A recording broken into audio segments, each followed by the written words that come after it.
ಶಬ್ದ ಬ್ಯಾಂಕಿಂಗ್ ಕ್ಷೇತ್ರದಲ್ಲಿ, ಇನ್ಶೂರೆನ್ಸ್ ಕ್ಷೇತ್ರದಲ್ಲಿ ಇದೆ. ಆದರೆ ಅದರ ಚಿರಪರಿಚಿತ ಕೇವಲ ಅಲ್ಲಿಯ ಸಿಬ್ಬಂದಿಗಳಿಗೆ ಮಾತ್ರ.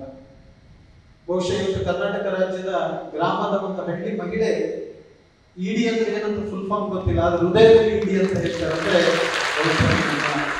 ಈ ಕೇವಲ ಜನರನ್ನ ತಲುಪಿದ ರೀತಿ. ಸ್ವಲ್ಪ ನಾವು ಹಿನ್ನೆಲೆಯನ್ನು ನೋಡಿದರೆ, ಪೂಜ್ಯ ಕಾವಂತರ ಚಿಂತನೆಗಳು, ಅವರು ಯೋಜಿಸುವ ಕಾರ್ಯಕ್ರಮಗಳು ಅಸಾಮಾನ್ಯವಾದವು. ಯಾಕಂದ್ರೆ ಸಾಮಾನ್ಯ ಕಾರ್ಯಕ್ರಮಗಳನ್ನು ಯಾರು ಬೇಕಾದರೂ ಮಾಡಬಹುದು, ಅದು ಬಹಳ ಸುಲಭವಾಗಿರುತ್ತದೆ, ಅದು ನಡೀತಾ ಇರುತ್ತೆ. ಸಮಾಜದಲ್ಲಿ ಯಾವ ಕಾರ್ಯಕ್ರಮಗಳನ್ನು ಯಾರು ಮಾಡ್ಲಿಕ್ಕೆ ಸಾಧ್ಯವಿಲ್ವೋ ಅಂತಹ ಒಂದು ವಿಭಿನ್ನ ಚಿಂತನೆಯನ್ನು ಪೂಜ್ಯರು ಮಾಡ್ತಕ್ಕಂಥದ್ದು. ಬಹುಶಃ ಪೂಜ್ಯರ ನಮ್ಮ ಕ್ಷೇತ್ರದ ಪಾರಂಪರಿಕವಾಗಿ ಬಂದಿರತಕ್ಕಂಥ ಚತುರ್ದಾನಗಳನ್ನ ಸಾಂಸ್ಥಿಕ ಮಟ್ಟಕ್ಕೆ ಏರಿಸುವುದರಲ್ಲಿ ಅವರು ಮಾಡಿರ್ತಕ್ಕಂತಹ ಸಾಧನೆಗಳನ್ನ ನಮ್ಗೆ ಗೊತ್ತಿದೆ. ಆ ಎಲ್ಲ ಕಾರ್ಯಕ್ರಮಗಳನ್ನ ನಾವು ಇನ್ನೊಂದು ರೀತಿಯಲ್ಲಿ ವಿಶ್ಲೇಷಿಸಿದ್ರೆ, ಅವುಗಳು ಸಾಮಾನ್ಯವಾಗಿ ಯಾರಿಂದಲೂ ಮಾಡ್ಲಿಕ್ಕೆ ಆಗದೇ ಇರತಕ್ಕಂಥ ಒಂದು ಕ್ಲಿಷ್ಟ ರೀತಿಯಲ್ಲಿ ಇರ್ತದೆ. ಇವತ್ತು ಪೂಜ್ಯರು ಒಂದು ಯೋಗವನ್ನ ವಿಜ್ಞಾನವಾಗಿ ಮಾಡಿ ಇವತ್ತು ದೇಶದ ಮಟ್ಟಕ್ಕೆ ಕೊಂಡೊಯ್ದಿದ್ದಾರೆ. ಆಯುರ್ವೇದವನ್ನ ಒಂದು ವೈದ್ಯಕೀಯ ನೂತನ ವ್ಯವಸ್ಥೆ ಕೊಂಡೊಯ್ದಿದ್ದಾರೆ. ಶಿಕ್ಷಣದಲ್ಲಿ 54 ಶಿಕ್ಷಣ ಸಂಸ್ಥೆಗಳ ಮೂಲಕ ಗ್ರಾಮ ಮಟ್ಟದಲ್ಲೂ ಅತ್ಯುನ್ನತ ಶಿಕ್ಷಣವನ್ನು ಕೊಡಬಹುದು ಅನ್ನುವುದನ್ನ ಒಂದು ಹೊಸ ದಾರಿಯನ್ನ ಪೂಜ್ಯರು ಹಾಕಿಕೊಟ್ಟಿದ್ದಾರೆ. 40 ಲಕ್ಷ ಯುವಕರಿಗೆ ಸ್ವಾವಲಂಬನೆ ಮಾಡಲಿಕ್ಕೆ ಸಾಧ್ಯ ಅನ್ನೋದನ್ನ ದೇಶಕ್ಕೆ ಪರಿಚಯ ಮಾಡಿಕೊಟ್ಟಿದ್ದಾರೆ. ಸ್ವಚ್ಛತೆ, ತಾಳೆಗರಿಯನ್ನ ಒಂದು ವಿಶ್ಲೇಷಣೆ, ಯಾರು ಅದನ್ನು ಕಲ್ಪನೆ ಮಾಡ್ಲಿಕ್ಕಾಗಲ್ಲ.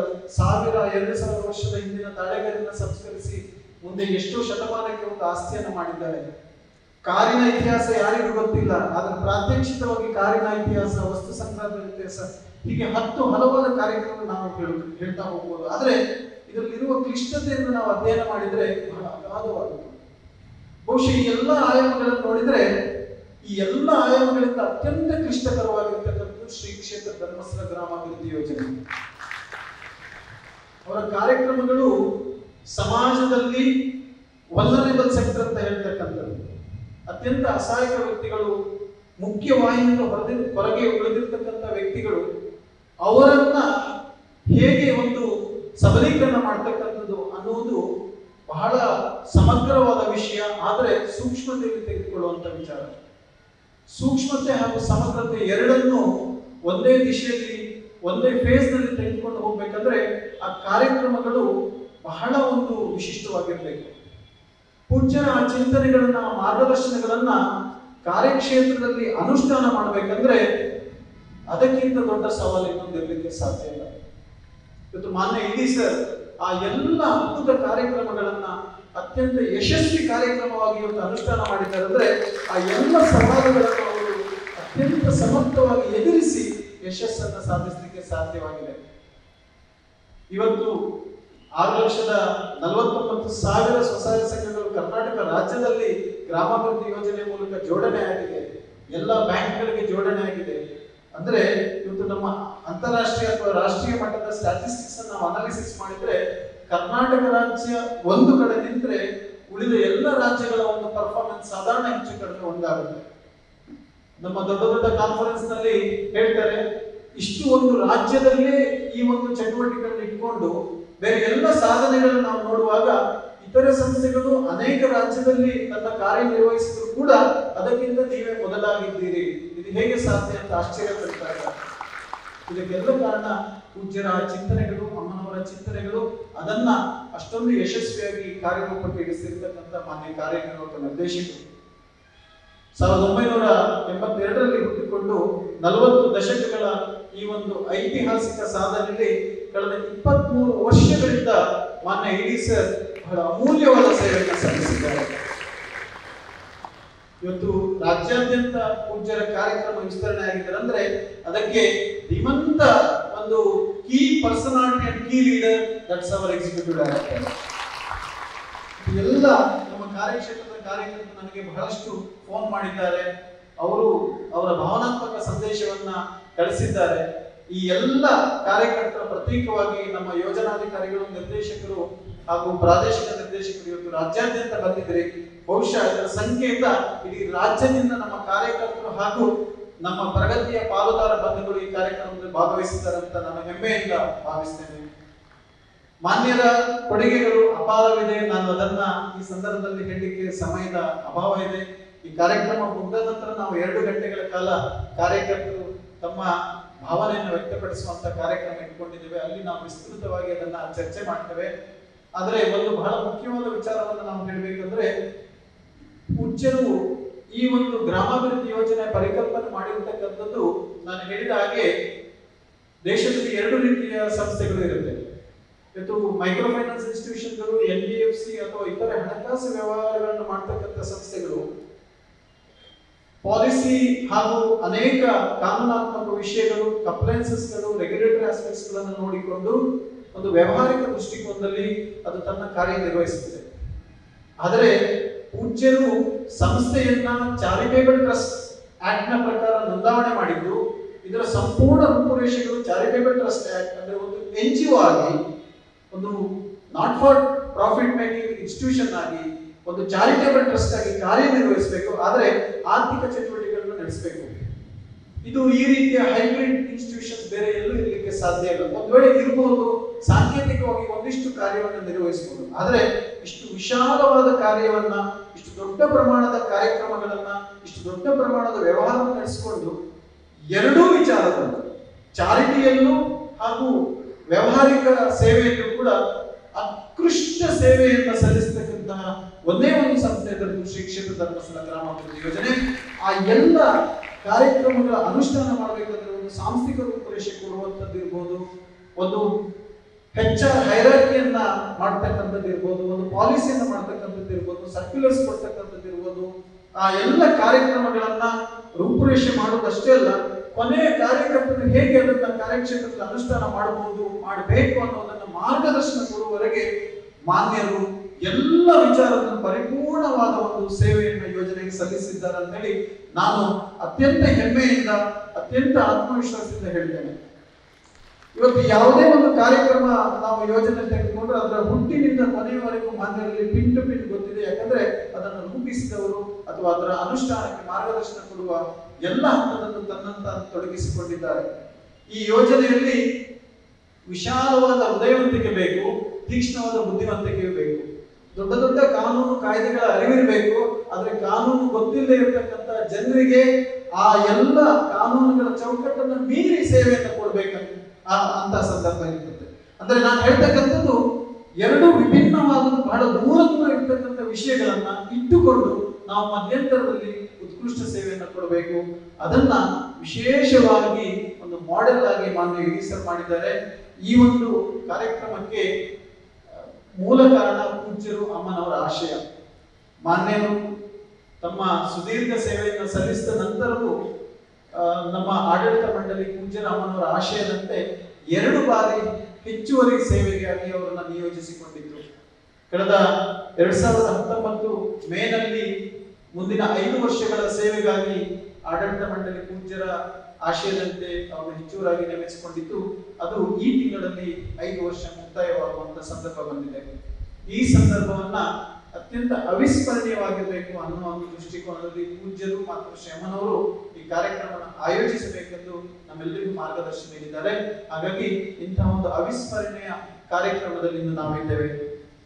ಈ ಕಾರ್ಯಕ್ರಮಕ್ಕೆ ಮಾರ್ಗದರ್ಶನ ಆಶಯವನ್ನ ಇಟ್ಟು ಈ ಕಾರ್ಯಕ್ರಮದ ಘನ ಅಧ್ಯಕ್ಷತೆಯನ್ನು ವಹಿಸಿರ್ತಕ್ಕಂಥ ನಮ್ಮೆಲ್ಲರ ದೇವರಾಗಿರ್ತಕ್ಕಂಥ ಪರಮ ಪೂಜ್ಯ ಕಾವಂದರಿಗೆ ಈ ಕಾರ್ಯಕ್ರಮಕ್ಕೆ ಭಕ್ತಿಯಿಂದ, ಪ್ರೀತಿಯಿಂದ, ಗೌರವದಿಂದ ಅವರನ್ನ ನಾನು ಸ್ವಾಗತ ಮಾಡ್ತಾ ಇದ್ದೇನೆ. ಎಲ್ಲರ ಪರವಾಗಿ ನಾನು ಸ್ವಾಗತ ಮಾಡ್ತಾ ಇದ್ದೇನೆ. ಮಾತೃಶ್ರೀ ಅಮ್ಮನವರು ನಮ್ಮ ಮತ್ತೊಂದು ದಿಶಕ್ತಿ ಮಾರ್ಗದರ್ಶಕರು. ಈ ಕಾರ್ಯಕ್ರಮದ ಬಗ್ಗೆ ಸಣ್ಣ ಸಣ್ಣ ವಿಚಾರದ ಬಗ್ಗೆ ಅದನ್ನ ಹೇಗೆ ಮಾಡ್ತೀರಿ, ಇದನ್ನ ಹೇಗೆ ಮಾಡ್ತೀರಿ ಅಂತ ಕೇಳ್ತಾರೆ. ನಿನ್ನೆ ಕೂಡ ಕೇಂದ್ರ ಕಚೇರಿಗೆ ಬಂದ್ಬಿಟ್ಟಿದ್ದಾರೆ. ಎಲ್ಲಿ ಒಂದು ಕಾರ್ಯಕ್ರಮದಲ್ಲಿ ಏನಾದ್ರೂ ನ್ಯೂನತೆ ಆಗುತ್ತಾ ಅನ್ನೋ ಒಂದು ಮಾತೃ ಹೃದಯದ ಆತಂಕ ಅವರಿಗಿತ್ತು. ಈ ಕಾರ್ಯಕ್ರಮಕ್ಕೆ ಸಂಪೂರ್ಣ ಮಾರ್ಗದರ್ಶನ ಅಮ್ಮನವರು ನೀಡಿದ್ದಾರೆ. ಅಮ್ಮನವರಿಗೆ ಎಲ್ಲರ ಪರವಾಗಿ ಭಕ್ತಿಪೂರ್ವಕ ಸ್ವಾಗತವನ್ನು ಬಯಸ್ತೇನೆ. ನಮ್ಮ ಎಕಾನಮಿ ಅಥವಾ ಸೆಕ್ಟರ್ ಇಂದ ಒಂದು ಬಹಳ ಸಾಧನೆ ಮಾಡಿದ ವ್ಯಕ್ತಿಯು ನಮ್ಮ ಕಾರ್ಯಕ್ರಮಕ್ಕೆ ಬರಬೇಕೆನ್ನೋ ಆಶಯವನ್ನು ಪೂಜ್ಯರು ವ್ಯಕ್ತಪಡಿಸಿದರು. ಆಗ ನಮ್ಮೆಲ್ಲರಿಗೂ ಬಂದ ಒಂದೇ ನೆನಪು ಶ್ರೀಯುತ ಜಗನ್ನಾಥ್ ಸರ್ ಅವರು. ಇವತ್ತು ಜಗನ್ನಾಥ್ ಸರ್ ಭಾರತ ದೇಶದ ಅತ್ಯಂತ ದೊಡ್ಡ ವಿಮಾ ಕಂಪನಿ ಅಷ್ಟೇ ಅಲ್ಲ, ಇಡೀ ಅರ್ಥವ್ಯವಸ್ಥೆಯಲ್ಲಿ ಅತ್ಯಂತ ಪ್ರಭಾವಶಾಲಿಯಾದ ಸಂಸ್ಥೆ ಇವತ್ತು ಭಾರತೀಯ ಜೀವ ವಿಮಾ ನಿಗಮ. ಆ ಭಾರತೀಯ ಜೀವ ವಿಮಾಗದ ಮ್ಯಾನೇಜಿಂಗ್ ಡೈರೆಕ್ಟರ್ ಆಗಿರ್ತಕ್ಕಂಥ ಶ್ರೀಯುತ ಜಗನ್ನಾಥ್ ಸರ್ ನಮ್ಮ ಒಂದೇ ಒಂದು ಕರೆಗೆ ಕೂಡಲೇ ಅವರು ಯಾವ ಶೆಡ್ಯೂಲ್ ಅನ್ನು ನೋಡಿಕೊಳ್ಳದೆ ನಾನು ಖಂಡಿತ ಬರ್ತೇನೆ ಈ ಕಾರ್ಯಕ್ರಮಕ್ಕೆ, ಪೂಜ್ಯರ ಆಶೀರ್ವಾದ ಪಡಿತೇನೆ, ಡಾಕ್ಟರ್ ಎಲ್.ಎಚ್. ಮಂಜುನಾಥ್ ಸರ್ ಅವರನ್ನು ಸನ್ಮಾನಿಸತಕ್ಕಂಥ ಕಾರ್ಯಕ್ರಮಕ್ಕೆ ಭಾಗವಹಿಸಲು ನನ್ನ ಒಂದು ಪುಣ್ಯ ಅಂತ ಹೇಳಿ ಅವರು ಸಂತೋಷದ ಒಪ್ಪಿಕೊಂಡು ಈ ಕಾರ್ಯಕ್ರಮಕ್ಕೆ ಬಂದಿದ್ದಾರೆ. ಎಲ್ಲರ ಪರವಾಗಿ ಅವರಿಗೆ ನಾವು ಅಭಿಮಾನದಿಂದ ಸ್ವಾಗತಿಸುತ್ತಿದ್ದೇವೆ ಸರ್.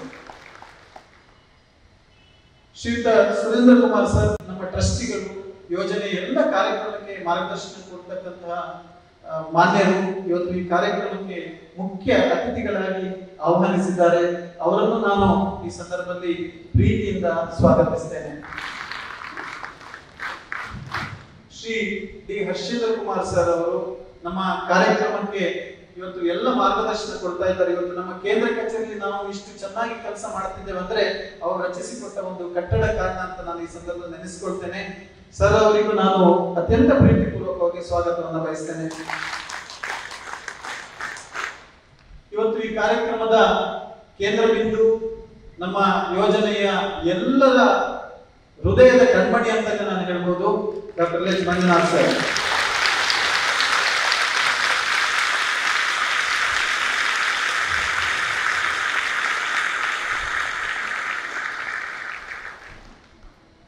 ಈ ಒಂದು ಕಾರ್ಯಕ್ರಮಕ್ಕೆ ನಾನು ಸ್ವಾಗತವನ್ನು ಹೇಳೋದು ಅಂತ ಗೊತ್ತಾಗಲ್ಲ ಸರ್, ಎಲ್ಲರ ಪರವಾಗಿ ಪ್ರೀತಿಯಿಂದ ಗೌರವದಿಂದ ನಮಗೆ ಸ್ವಾಗತ.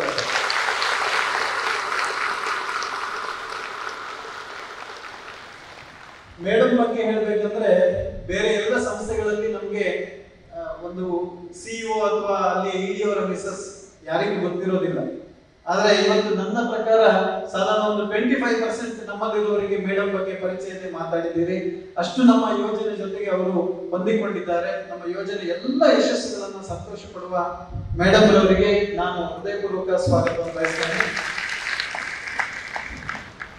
ನಮ್ಮ ಇಡೀ ಯೋಜನೆ ಕಾರ್ಯಕ್ರಮಗಳನ್ನ ಒಂದು ಆಡಳಿತಾತ್ಮಕವಾಗಿ ಮಾರ್ಗದರ್ಶನ ಕೊಡ್ತಕ್ಕಂಥದ್ದು ನಮ್ಮ ಟ್ರಸ್ಟ್. ಈ ಟ್ರಸ್ಟೀಸ್ಗಳು ಈ ಕಾರ್ಯಕ್ರಮಕ್ಕೆ ಬಹಳ ವಿಶೇಷ ಅತಿಥಿಗಳಾಗಿದ್ದಾರೆ. ನಾನು ಶ್ರೀಯುತ ಸಂಪತ್ ಸಾಮ್ರಾಜ್ ಸರನ್ನ ಈ ಒಂದು ಕಾರ್ಯಕ್ರಮಕ್ಕೆ ಗೌರವಯುತವಾಗಿ ಸ್ವಾಗತಿಸ್ತೇನೆ. ಶ್ರೀಯುತ ಉದಯ್ ಕುಮಾರ್ ಶೆಟ್ಟಿ ಸರ್ ವಕೀಲರು, ನಮ್ಮ ಟ್ರಸ್ಟಿಗಳು, ಇವರನ್ನು ನಾನು ಗೌರವಯುತವಾಗಿ ಸ್ವಾಗತಿಸ್ತೇನೆ. ಶ್ರೀಯುತ ಶಾಂಭಟ್ ನಮ್ಮ ಎಲ್ಲ ಆರ್ಥಿಕ ವ್ಯವಹಾರಗಳ ಮಾರ್ಗದರ್ಶಕರು, ನಮ್ಮ ಟ್ರಸ್ಟಿಗಳು, ಇವರನ್ನು ನಾನು ಸ್ವಾಗತ ಮಾಡುತ್ತೇನೆ.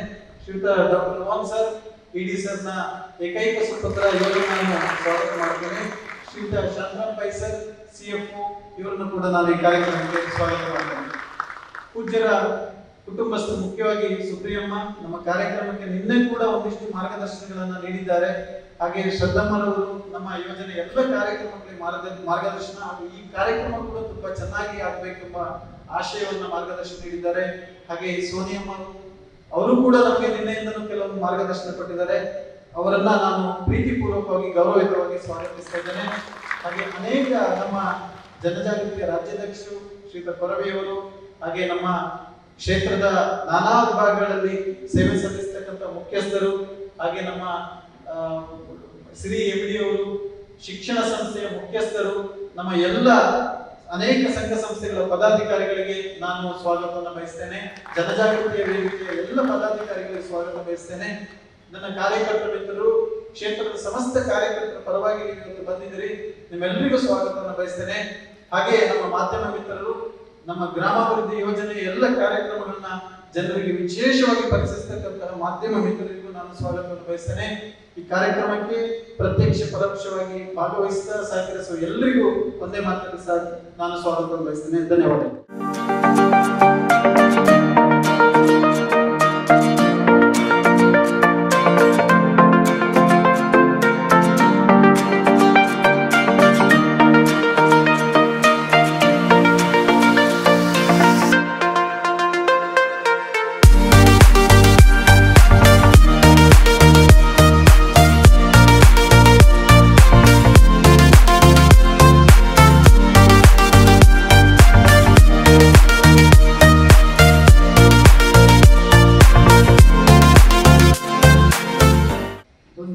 ಆಗುವುದಿಲ್ಲ. ಪ್ರತ್ಯಕ್ಷ ಮಂಜುನಾಥ ಸ್ವಾಮಿಯನ್ನು ಕಣ್ಣಲ್ಲಿ ನೋಡುವರೆ ಸಾಧ್ಯನಾ? ಅದು ಮನುಷ್ಯರಲ್ಲಿ ನೋಡಬಹುದು. ಯಾರಲ್ಲಿ ನೋಡಬಹುದು ಅಂತ ಹೇಳಿದ್ರೆ, ಪೂಜ್ಯರನ್ನ ನೋಡಿದ್ರೆ ಆ ಭಾವನೆ ಬರುತ್ತೆ ಅನ್ನೋದು ಆ ಮಾತು. ಬಹಳ ಅಪರೂಪದ ವ್ಯಕ್ತಿ ನಮ್ಮ ಇಡಿ ಸರ್ ಅವರು. ನಮಗೆ ಆಶ್ಚರ್ಯ ಆಗಿತ್ತು. ನಾವು 2001ರಲ್ಲಿ ಇಡಿ ಸರ್ ಅವರು ಬಂದಾಗ ನಾವು 1 ವಾರದ ಮೊದಲು ನಾನು ಬಜಿಗೋಳಿಯಲ್ಲಿ ಕೆಲಸ ಮಾಡ್ತೇನೆ. ಆ ಸಂದರ್ಭ ಇಡಿ ಸರ್ ಅವರು 1 ವಾರದ ಮೊದಲು ಅವರು ಹೆಬ್ರಿಯಿಂದ ತೀರ್ಥಹಳ್ಳಿಗೆ ಹೋಗ್ತಿದ್ರು. ಆ ಸಂದರ್ಭ ಒಂದು ಸಣ್ಣ ಬೈಕ್ ಅವಘಡದಿಂದಾಗಿ ಸರಲ್ಲಿ ಸ್ವಲ್ಪ ಸಮಸ್ಯೆ ಆಗಿತ್ತು. ಅವರನ್ನ ಆಸ್ಪತ್ರೆಗೆ ನಮ್ಮ ಕಾರ್ಯಕರ್ತರು ಕರ್ಕೊಂಡು ಹೋದ್ರು. ಆದ್ರೆ ನಮಗೆ ವಿಶೇಷ ಅಂತ ಹೇಳಿದ್ರೆ ಸರ್ ಅವರು ಹುಷಾರಾಗಿದ್ದಾರೆ, ಆದ್ರೆ ಅವ್ರ ಬೈಕ್ ನಮ್ಮಲ್ಲಿತ್ತು. ಆವಾಗ ನಮ್ಮಲ್ಲಿ ಬೈಕೇ ಇಲ್ಲ. ಏನು ಮಾಡೋದು, ಒಳ್ಳೆ ಬೈಕ್ ಸಿಕ್ಕಿದೆ ಅಂತ ಹೇಳಿ ಅವ್ರು ತೀರ್ಥಹಳ್ಳಿಗೆ ಹೋಗ್ಬೇಕಾದ್ರೆ ಪೆಟ್ರೋಲ್ ಫುಲ್ ಟ್ಯಾಂಕ್ ಎಲ್ಲ ಹಾಕಿದ್ರು. ನಾನು ಮತ್ತು ಅವಾಗ ನಾಗೇಶ್ ನಾವು ಬಜಿಗೋಳಿಯಲ್ಲಿದ್ದೆವು. ಇಡೀ 1 ವಾರ ಸುತ್ತಾಡಿ ಸರ್ ಹೇಳಿ ಬೈಕನ್ನು ತಂದಿದೆ ಅಂತ ಹೇಳಿ, ಆದ್ರೆ ಬೈಕನ್ನು ತಂದಿಡಿದ್ರೆ ಪೆಟ್ರೋಲ್ ಇರಲಿಲ್ಲ. ಆದ್ರೆ ನನಗೆ ಅವಾಗ ಬೈಕ್ ಬಿಡುವಂತ ಅಭ್ಯಾಸ, ಆದ್ರೆ ಬೈಕ್ ನಮ್ಮಲ್ಲಿ ಇರಲಿಲ್ಲ. ಬಹಳ ನಾನು ಇದನ್ನ ಹೇಳ್ತಿದ್ದೇನೆ. ಅದ್ರ ಜೊತೆಯಲ್ಲಿ ಮುಖ್ಯವಾಗಿ ನಾವು ಅಪರೂಪದ ಕಂಡ ವ್ಯಕ್ತಿ ಅಂತ ಹೇಳಿದ್ರೆ, ಪೂಜ್ಯರ ಮಾರ್ಗದರ್ಶನದಲ್ಲಿ ಇವತ್ತು ಮಂಜುನಾಥ ಸ್ವಾಮಿ ಮಂಜುನಾಥ ನಮ್ಮ ಸಂಸ್ಥೆಗೆ ಕರೆಸಿದ್ರಲ್ಲ, ಅದು ನಮ್ಮೆಲ್ಲರ ಭಾಗ್ಯ ಅಂತ ಹೇಳಿ ನಾನು ಹೇಳ್ತೀನಿ. ಇವತ್ತು ಸುಮಾರು ಅವರ ಬಗ್ಗೆ ಎಷ್ಟು ಮಾತಾಡೋದು ಕಡಿಮೆನೆ ನಾವು. ಯಾಕಂದ್ರೆ ಸುಮಾರು 23 ವರ್ಷಗಳಲ್ಲಿ ನಾನು ಸರ್ ಜೊತೆ ಇಡಿ ಸರ್ ಜೊತೆ ಮಾರ್ಗದರ್ಶನ ತಾವೆಲ್ಲ ಬೆಳೆದವರು.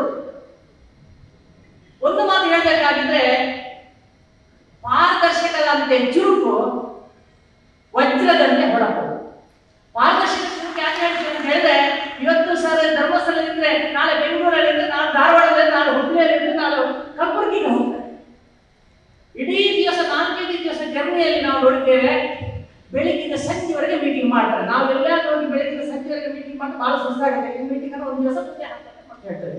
ಆದ್ರೆ ಮೀಟಿಂಗ್ ಸಾಧ್ಯ ಆಗಿಲ್ಲ.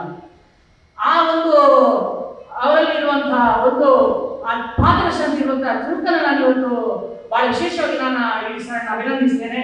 ಮುಖ್ಯವಾಗಿ ನಾವು ವಜ್ರದ ಹೊಳಪು ಯಾವುದು ಕಡಿಮೆ ಆಗಲ್ಲ. ಇಡಿ ಸರ್ ಅವರು ನಾನು ಹೇಳುವಂಥದ್ದು 2.5 ದಶಕಗಳು 23 ವರ್ಷದ ಮೊದಲು ಇಡಿ ಸರ್ ಅವರು ಹೇಗಿದ್ದ ಅದೇ ರೀತಿಯಲ್ಲಿ ಅವರು ಇವಾಗ ಕೂಡ ರಾಜ್ಯ ಕೊಡ್ತಾರೆ. ನಿನ್ನೆ ಗುಲ್ಬರ್ಗದಲ್ಲಿ ಇದ್ರು, ಮೊನ್ನೆ ಬೆಂಗಳೂರಲ್ಲಿ ಇದ್ರು, ಎಲ್ಲ ಕಡೆ ಏನಂತ ಹೇಳಿದ್ರೆ ಅವರು ಇನ್ನೂ ಯುವಕರಂತೆ ಅವರ ಉತ್ಸಾಹ ಅಂತ ನಾವೆಲ್ಲರೂ ಕೂಡ ಹೇಳ್ಬೋದು. ಯುವಕರಂತೆ ಉತ್ಸಾಹ ಹೇಳ್ಬೋದು. ಅದ್ರ ಜೊತೆಯಲ್ಲಿ ನಾನು ಹೇಳುವಂಥದ್ದು, ಮುಖ್ಯವಾಗಿ ನಾನು 2001ರಲ್ಲಿ ನಾವು ಕ್ರಿಯಾ ಯೋಜನೆ ಮಾಡಿದಾಗ ನಾವು ಇದ್ದೇವೆ ಸಂದರ್ಭ. ನನಗೆ ಆಶ್ಚರ್ಯ ಇತ್ತು. ನಾವು ಕ್ರಿಯಾ ಯೋಜನೆಗೆ ಬಂದಿದ್ದೆವು. ಒಳ್ಳೆ ಚೆನ್ನಾಗಿ ಊಟ ಕೊಟ್ಟಿಲ್ಲ, ಧರ್ಮಸ್ಥಳದಲ್ಲಿ ಊಟ ಕೊಟ್ಟಿದ್ದೆ ನಾವು. ಆವಾಗ ಒಂದು ಸ್ವಂತ ಕೊಠಡಿಯಲ್ಲಿ ಪ್ಲಾನ್ ಮಾಡಿದ್ರು. ಅದು ಏನು ಪ್ಲಾನ್ ಅಂತ ನಾವು ಯೋಚನೆ ಮಾಡಿದ್ರು. ನಾವೆಲ್ಲ ಸುಮಾರು 1989 ನಾವು ಸಂಸ್ಥೆಗೆ ಬಂದವ. 2001 ಸುಮಾರು 12 ವರ್ಷದಲ್ಲಿ ನಾವು ಬೆಳಗಾವಿಯಲ್ಲಿ ಸುತ್ತಾಡ್ತಿದ್ವಿ. ನಾವಿಲ್ಲಿ ಆವಾಗ ಒಂದು ಪ್ಲಾನ್ ಅನ್ನು ಮಾಡಿದ್ರು. ನಮಗೆ ಆಗುತ್ತೆ ಏನಂತ ಹೇಳಿದ್ರೆ, ನಾವೆಲ್ಲ ಒಂದು ಗುರಿ ಇಟ್ಟುಕೊಂಡ್ರೆ, ಒಂದು ಸಂಕಲ್ಪ ಮಾಡಿದ್ರೆ ಆ ಸಂಕಲ್ಪ ಈಡೇರುತ್ತೆ ಅನ್ನೋದಕ್ಕೆ ಸಾಕ್ಷಿ ಇವತ್ತು ನಮ್ಮ ಗೌರವ ಇಡಿಸ್ತಾರೆ. ಏನ್ ಸಂಕಲ್ಪ ಹಾಕೊಂಡು ನಮ್ಗೆ ಆಶ್ಚರ್ಯ ಆಯ್ತು. ಇಡೀ ರಾಜ್ಯಕ್ಕೆ ವಿಸ್ತರಣೆ, ಇಷ್ಟು ಲಕ್ಷ ಸ್ವಸಹಾಯ ಸಂಘಗಳು, ಇಷ್ಟು ಸದಸ್ಯರು ಅಂತ ಹೇಳಿ ಆ ಕ್ರಿಯಾ ಯೋಜನೆ ಉಲ್ಲೇಖ ಮಾಡಿದ್ರು. ಪ್ರಾರಂಭ ಆಯಿತು. ಪೂಜ್ಯರಮ್ಮನವರ ಮಾರ್ಗದರ್ಶನದಲ್ಲಿ ಇಡೀ ರಾಜ್ಯಕ್ಕೆ ಗ್ರಾಮಾಭಿವೃದ್ಧಿ ಯೋಜನೆ ವಿಸ್ತರಣೆ ಆಯಿತು. ಹೆಚ್ಚು ಇವತ್ತು ನಮ್ಗೆ ಅನಿಸ್ತದೆ ಏನಂತ ಹೇಳಿದ್ರೆ, ಇವತ್ತು ಸುಮಾರು ಆವಾಗ ನಾವು ಸುಮಾರು ಬೆರಳೆಣಿಕೆ ಸುಮಾರು 100 ಮಂದಿ ನಾವು ಕಾರ್ಯಕರ್ತರು. ಇವತ್ತು 45,000 ಮಂದಿ ಕಾರ್ಯಕರ್ತರು ಇರ್ತಾರೆ ಅಂತ ಹೇಳಿದ್ರೆ, ಉದ್ಯೋಗವನ್ನು ಕೊಟ್ಟವರು ಪೂಜ್ಯರ ಅಮ್ಮನವರ ಮಾರ್ಗದರ್ಶನದಲ್ಲಿ ಐಡಿ ಸರ್ಕ ಆಗಿದೆ ಅನ್ನೋದಕ್ಕೆ ನಾನು ಒಂದು ಈ ಸಂದರ್ಭ ಜೊತೆಯಲ್ಲಿ ಆ ಸಂದರ್ಭ ಅವರು ಇಡೀ ರಾಜ್ಯಕ್ಕೆ ವಿಸ್ತರಣೆ ಆಗಿರ್ಬೋದು, ಅಥವಾ ಇಷ್ಟು ಸಂಘಗಳಾಗಬೇಕನ್ನುವಂಥದ್ದು ಹೆಚ್ಚು ಸಂಕಲ್ಪ ಈಡೇರಿದೆ. ಯಾಕಂತ ಹೇಳಿದ್ರೆ ಈಗಾಗಲೇ ನಮ್ಮ ಶಿವ ಸರ್ ಅವರು ಬಹಳ ಚೆನ್ನಾಗಿ ಹೇಳಿದ್ರು. ಸುಮಾರು 6,40,000 ಸಂಘಗಳು, ಹೆಚ್ಚು ಸಂಘಗಳಾಗಬೇಕಾಗಿದ್ರೆ ಅವರ ಹೋರಾಟ ಎಷ್ಟಿತ್ತು ಅಂತ ನನಗೆ ಇವತ್ತು ಈ ವರದಿಯನ್ನು ನೋಡಿದಾಗ ಗೊತ್ತಾಗುತ್ತೆ. 256 ಯೋಜನಾ ಕಚೇರಿಗಳನ್ನ ಮಾಡಿದ್ವಿ ನಾವು. ಬರೀ 2 ಯೋಜನಾ ಕಚೇರಿ ಇದ್ದದ್ದು 250 ಯೋಜನಾ ಕಚೇರಿಗಳಿಗೆ ಸುತ್ತಾಡಿದ್ದಾರೆ. ಯೋಜನೆ ವಿಸ್ತರಣೆ ಮಾಡಬೇಕಾದ್ರೆ ಅವರು ಸರಿ ಕೂತು ಯೋಜನೆ ವಿಸ್ತರಣೆ ಮಾಡಿಲ್ಲ. ಎಲ್ಲಾ ಕಚೇರಿಗಳಿಗೆ ಬಂದಿದ್ದಾರೆ, ಎಲ್ಲಾ ಕಡೆ ಮಾರ್ಗದರ್ಶನ ಕೊಟ್ಟಿದ್ದಾರೆ. ಯಾವ ಕಾಲದಲ್ಲಿ ಯಾವ ಕಾರ್ಯಕರ್ತರು ಹೋದ್ರೆ ಏನು ಸಮಸ್ಯೆ ಇದೆ ಅಂತ ಹೇಳಿ ಪ್ರಥಮವಾಗಿ ತಿಳಿಸಿ ಪೂಜ್ಯರು ತಿಳಿಸಿದ್ದಾರೆ, ಅಮ್ಮನವರು ನಮ್ಗೆ ಹೇಳಿದ್ದಾರೆ. ಅದ್ರ ಜೊತೆ ಇಡಿ ತಿಳಿಸಿ ನಮ್ಮನ್ನು ಕಳಿಸಿಕೊಟ್ಟಿದ್ದಾರೆ. 256 ಯೋಜನಾ ಕಚೇರಿಗಳಿವೆ. ನಮ್ಗೆ ಯಾವಾಗ ಒಂದು ಬಹಳ ಆಸೆ ಇತ್ತು ಏನಂತ ಹೇಳಿದ್ರೆ, ಬೆಳ್ತಂಗಡಿ ಕಾರ್ಕಳ ಒಂದು ಜೀಪ್ ಇತ್ತು. ಒಂದು ಜೀಪ್ ಒಬ್ಬ ಹೊಲ್ಕಿ ಸರ್ ಡ್ರೈವರ್ ಇದ್ರು. ಈ ಕಡೆ ಮನೋಜ್ ಮೆಣಸಿನ ಆ ಕಡೆ ರಘುನಾಥ್ ಡ್ರೈವರ್ ಫೀಲ್ಡಿಗೆ ಬರ್ತಾರೆ, ಕಾರ್ಕಳದಲ್ಲಿ ಇದ್ದರು. ಆ ಜೀಪಲ್ಲಿ ರಘುನಾಥ್ ಡ್ರೈವರು ನಮ್ಮನ್ನ ಜೀಪಲ್ಲಿ ಕರ್ಕೊಂಡು ಹೋಗ್ತಿದ್ರು. ಆಮೇಲೆ ಅನಿಸ್ತೇ ಇದೆ, ಅವಾಗ ಒಂದು ಜೀಪ್ ಇತ್ತು, ಒಬ್ಬ ಡ್ರೈವರ್ ಇದ್ರು. ಇವತ್ತು ಒಂದು ತಾಲೂಕಲ್ಲಿ 4ರಿಂದ 5 ಗಾಡಿಗಳನ್ನ ಪೂಜ್ಯರ ಮಾರ್ಗದರ್ಶನದಲ್ಲಿ ಇವತ್ತು ಕೊಟ್ಟಿದ್ದಾರೆ. ನಾವು ಇವತ್ತು ಭಾಗ್ಯವಂತರಲ್ಲಿ ನಾವು ಹೇಳ್ಬೋದು. ತಂತ್ರಜ್ಞಾನ ಎಷ್ಟು ಬೆಳೆದಿದೆ ಅಂತ ಹೇಳಿದ್ರೆ, ಅವಾಗ ನಮ್ಗೆ ಆಶ್ಚರ್ಯ ಆಗುತ್ತೆ. 2011 ವರ್ಷಗಳಲ್ಲಿ ಒಂದು ಕಂಪ್ಯೂಟರ್ ಕೂಡ ನಮ್ಮಲ್ಲಿ ಇರಲಿಲ್ಲ. ಆ ಸಂದರ್ಭದಲ್ಲಿ ಎಲ್ಲ ಮ್ಯಾನುವಲ್ ವರ್ಕ್ ನಾವು ಮಾಡ್ತಿದ್ದೆವು. ಈಗ ತಂತ್ರಜ್ಞಾನ ಎಷ್ಟರ ಮಟ್ಟಿಗೆ ಈಡಿಸರು ತಂದಿದ್ದಾರೆ ಅಂತ ಹೇಳಿದ್ರೆ, ಎಲ್ಲಾ ಯೋಜನೆ ಕಚೇರಿಸೋರು 6ರಿಂದ 7 ಕಂಪ್ಯೂಟರ್ ಇದೆ. ಪ್ರತಿಯೊಬ್ಬ ಕಾರ್ಯಕರ್ತರ ಕೈಯಲ್ಲಿ ಒಂದು ಲ್ಯಾಪ್ಟಾಪ್ ಇದೆ. ಅಲ್ಲೇ ಬೇಕಾದ್ರೆ ನಾವು ಲ್ಯಾಪ್ಟಾಪ್ ಅಲ್ಲಿ ಏನು ಬೇಕಾದ್ರೆ ನಮಗೆ ಟ್ಯಾಬ್ ಅನ್ನು ಕೊಟ್ಟಿದ್ದಾರೆ, ಅಲ್ಲಿ ನಾವು ಕೆಲಸವನ್ನು ಮಾಡಿಕೊಳ್ಳಕ್ಕೆ ಸಾಧ್ಯ ಆಗಿದೆ. ಮುಖ್ಯವಾಗಿ ಅದರ ಜೊತೆಯಲ್ಲಿ ಇವತ್ತು ಜಿಲ್ಲಾ ಕಚೇರಿ ಸುಮಾರು 40 ಆಗಿದೆ. ಪ್ರಾದೇಶಿಕ ಕಚೇರಿಗಳು ಕಾರ್ಯನಿರ್ವಹಿಸಿದ್ದೇವೆ. ಇಂದ ಅವರ ಒಂದು ಏನು ಸಂಕಲ್ಪ ಇದ್ದ, ಅವರ ಗುರಿ ಇತ್ತ, ಆ ಎಲ್ಲ ಇವತ್ತು ಗುರಿಯನ್ನ ಇವತ್ತು ಸಾಧಕರ ಗುರಿಯನ್ನ ಮುಟ್ಟಿದ್ದಾರೆ ಇಲ್ಲಿ ಸರ್ ಅವರು. ಜೊತೆಯಲ್ಲಿ ಸುಮಾರು 24,000-25,000 ಕೋಟಿ ಔಷಧಿ ಇದೆ. ಅದನ್ನ ನೋಡ್ಕೊಳ್ಳುವಂಥದ್ದೇ ಒಂದು ಸಂಸ್ಥೆಯಲ್ಲಿ ಬಹಳ ಕಷ್ಟ. ಇಲ್ಲಿ ಸರ್ ಅವರು ಅದನ್ನು ಕೊಳೆಯೋಣ ಅಂತ ಹೇಳಿದ್ರೆ, ಇವತ್ತು ನಮಗೆ ಅನಿಸ್ತದೆ ನಾವು ಕೋವಿಡ್ ಸಂದರ್ಭ ಎಷ್ಟು ಕಷ್ಟಪಟ್ಟಿದ್ದೇವೆ ಅಂತ ಹೇಳಿ. ಕೋವಿಡ್ ಸಂದರ್ಭದಲ್ಲಿ ಬೇರೆ ಸಂಸ್ಥೆಯವರಿಗೆ ಕಾರ್ಯಕರ್ತರಿಗೆ ಅರ್ಥ ಸಂಬರಣ ಸಿಕ್ಕಿಲ್ಲ, ಕಾಲ ಸಂಬರಣ ಕೊಟ್ಟಿಲ್ಲ. ಆದ್ರೆ ಪೂಜ್ಯರಮ್ಮನವರ ಮಾರ್ಗದರ್ಶನದಲ್ಲಿ ಇವತ್ತು ನಮಗೆ ಕೋವಿಡ್ ಸಂದರ್ಭದಲ್ಲಿ ಕೂಡ 1 ತಿಂಗಳ ಪೂರ್ತಿ ವೆಚ್ಚವನ್ನು ಕೊಡಲಿಕ್ಕೆ ಹೆಚ್ಚು ಇವತ್ತು ಪೂಜ್ಯರಮ್ಮನವರಿಗೆ ಆ ಒಂದು ಪತ್ರವನ್ನು ಕೊಟ್ಟು ಇವತ್ತು ಇಡಿಸೋರ ಮಾರ್ಗದರ್ಶನ ನಮಗೆಲ್ಲ ಆ ಸಂದರ್ಭದಲ್ಲಿ ಸಿಕ್ಕಿದೆ. ಸಿಗ್ಬೇಕಾಗಿದ್ರೆ ಅವ್ರು ಯಾವ ಹೇಳ್ತಿದ್ರು, ಸಂಘವನ್ನು ಹೆಚ್ಚು ಮಾಡಿ ಔಟ್ಸ್ಟ್ಯಾಂಡಿಂಗ್ ಆಗಬೇಕು, ಇದರಿಂದ ಬಂದಂತ ಆದಾಯದಿಂದ ಹೆಚ್ಚು ನಮಗೆ ಇದು ಸಾಧ್ಯ ಆಗಿದೆ ಅಂತ ನನ್ನ ಅನಿಸಿಕೆಗಳು. ಜೊತೆಯಲ್ಲಿ ಇಡಿಸೋರ ಒಂದು ಇವತ್ತು ಕಾರ್ಯಕರ್ತರಲ್ಲಿ ಸಂಘದವರ ಬಗ್ಗೆ ಸದಾ ಚಿಂತನೆಯನ್ನು ಮಾಡ್ತಿರುವವರು, ಸಮಸ್ಯೆಗಳಿಗೆ ತಕ್ಷಣ ಸ್ಪಂದಿಸುವವರು, ಕಾರ್ಯಕರ್ತರಿಗೆ ಏನು ಸೌಲಭ್ಯವನ್ನು ಕೊಡಬೇಕಾಗುತ್ತೆ ನಮ್ಮನ್ನು ಹೇಳಿ ಆ ಕಾರ್ಯಕರ್ತರಿಗೆ ಸೌಲಭ್ಯವನ್ನು ಕೊಡಿಸಿದವರು, ಉನ್ನತ ಹುದ್ದೆಯಲ್ಲಿ ಇದ್ರೂ ಕೂಡ ಅವರ ವ್ಯಕ್ತಿತ್ವ ಸರಳ ವ್ಯಕ್ತಿತ್ವ ಅಂತ ನಾವು ಹೇಳ್ಬೋದು. ಯಾಕಂದ್ರೆ ಹೇಳಿದ್ರೆ ನನಗೆ ಒಂದು ಅನಿಸಿದೆ, ಇವತ್ತು ಅವರು ಬೆಂಗಳೂರಿಗೆ ಬರ್ತೀವಿ, ಅದು ಸಭೆಗಳಲ್ಲಿ ಎಲ್ಲ ಕಡೆ ಭಾಗವಹಿಸ್ತಾರೆ. ಆದ್ರೆ ಸಭೆಗಳಲ್ಲಿ ಭಾಗವಹಿಸಬೇಕಾಗಿದ್ರೆ ಅವರು ನಾವೆಲ್ಲ ಸಭೆಗಳಲ್ಲಿ ಏನ್ ಮಾಡ್ತೇವೆ, ಆ ಸಭೆ ಮುಗ್ದಲ್ಲಿ ಎಲ್ಲಿ ಊಟಕ್ಕೆ ಎಲ್ಲಿ ಟೇಬಲ್ ಹಾಕುತ್ತೆ ನಾವು ಊಟ ಮಾಡ್ತೇವೆ. ಇಡೀ ಸಾರು ಊಟ ಮಾಡಲ್ಲ. ಪ್ರಥಮ ಎಲ್ಲಾ ಕಾರ್ಯಕರ್ತರು ಬಳಸಿ ಕೊನೆಗೆ ಇಡೀ ಸಾರು ಊಟ ಮಾಡ್ತೇವೆ. ಇದು ಆ ಕಾರ್ಯಕರ್ತರಿಂದ ಮಾನವೀಯತೆ ಪ್ರೀತಿ ಇಡೀ ಸಾರ್ ಅವರಿಗೆ. ಜೊತೆಗೆ ಅವರ ನೆನಪು ಅಗಾಧವಾದ ಶಕ್ತಿ.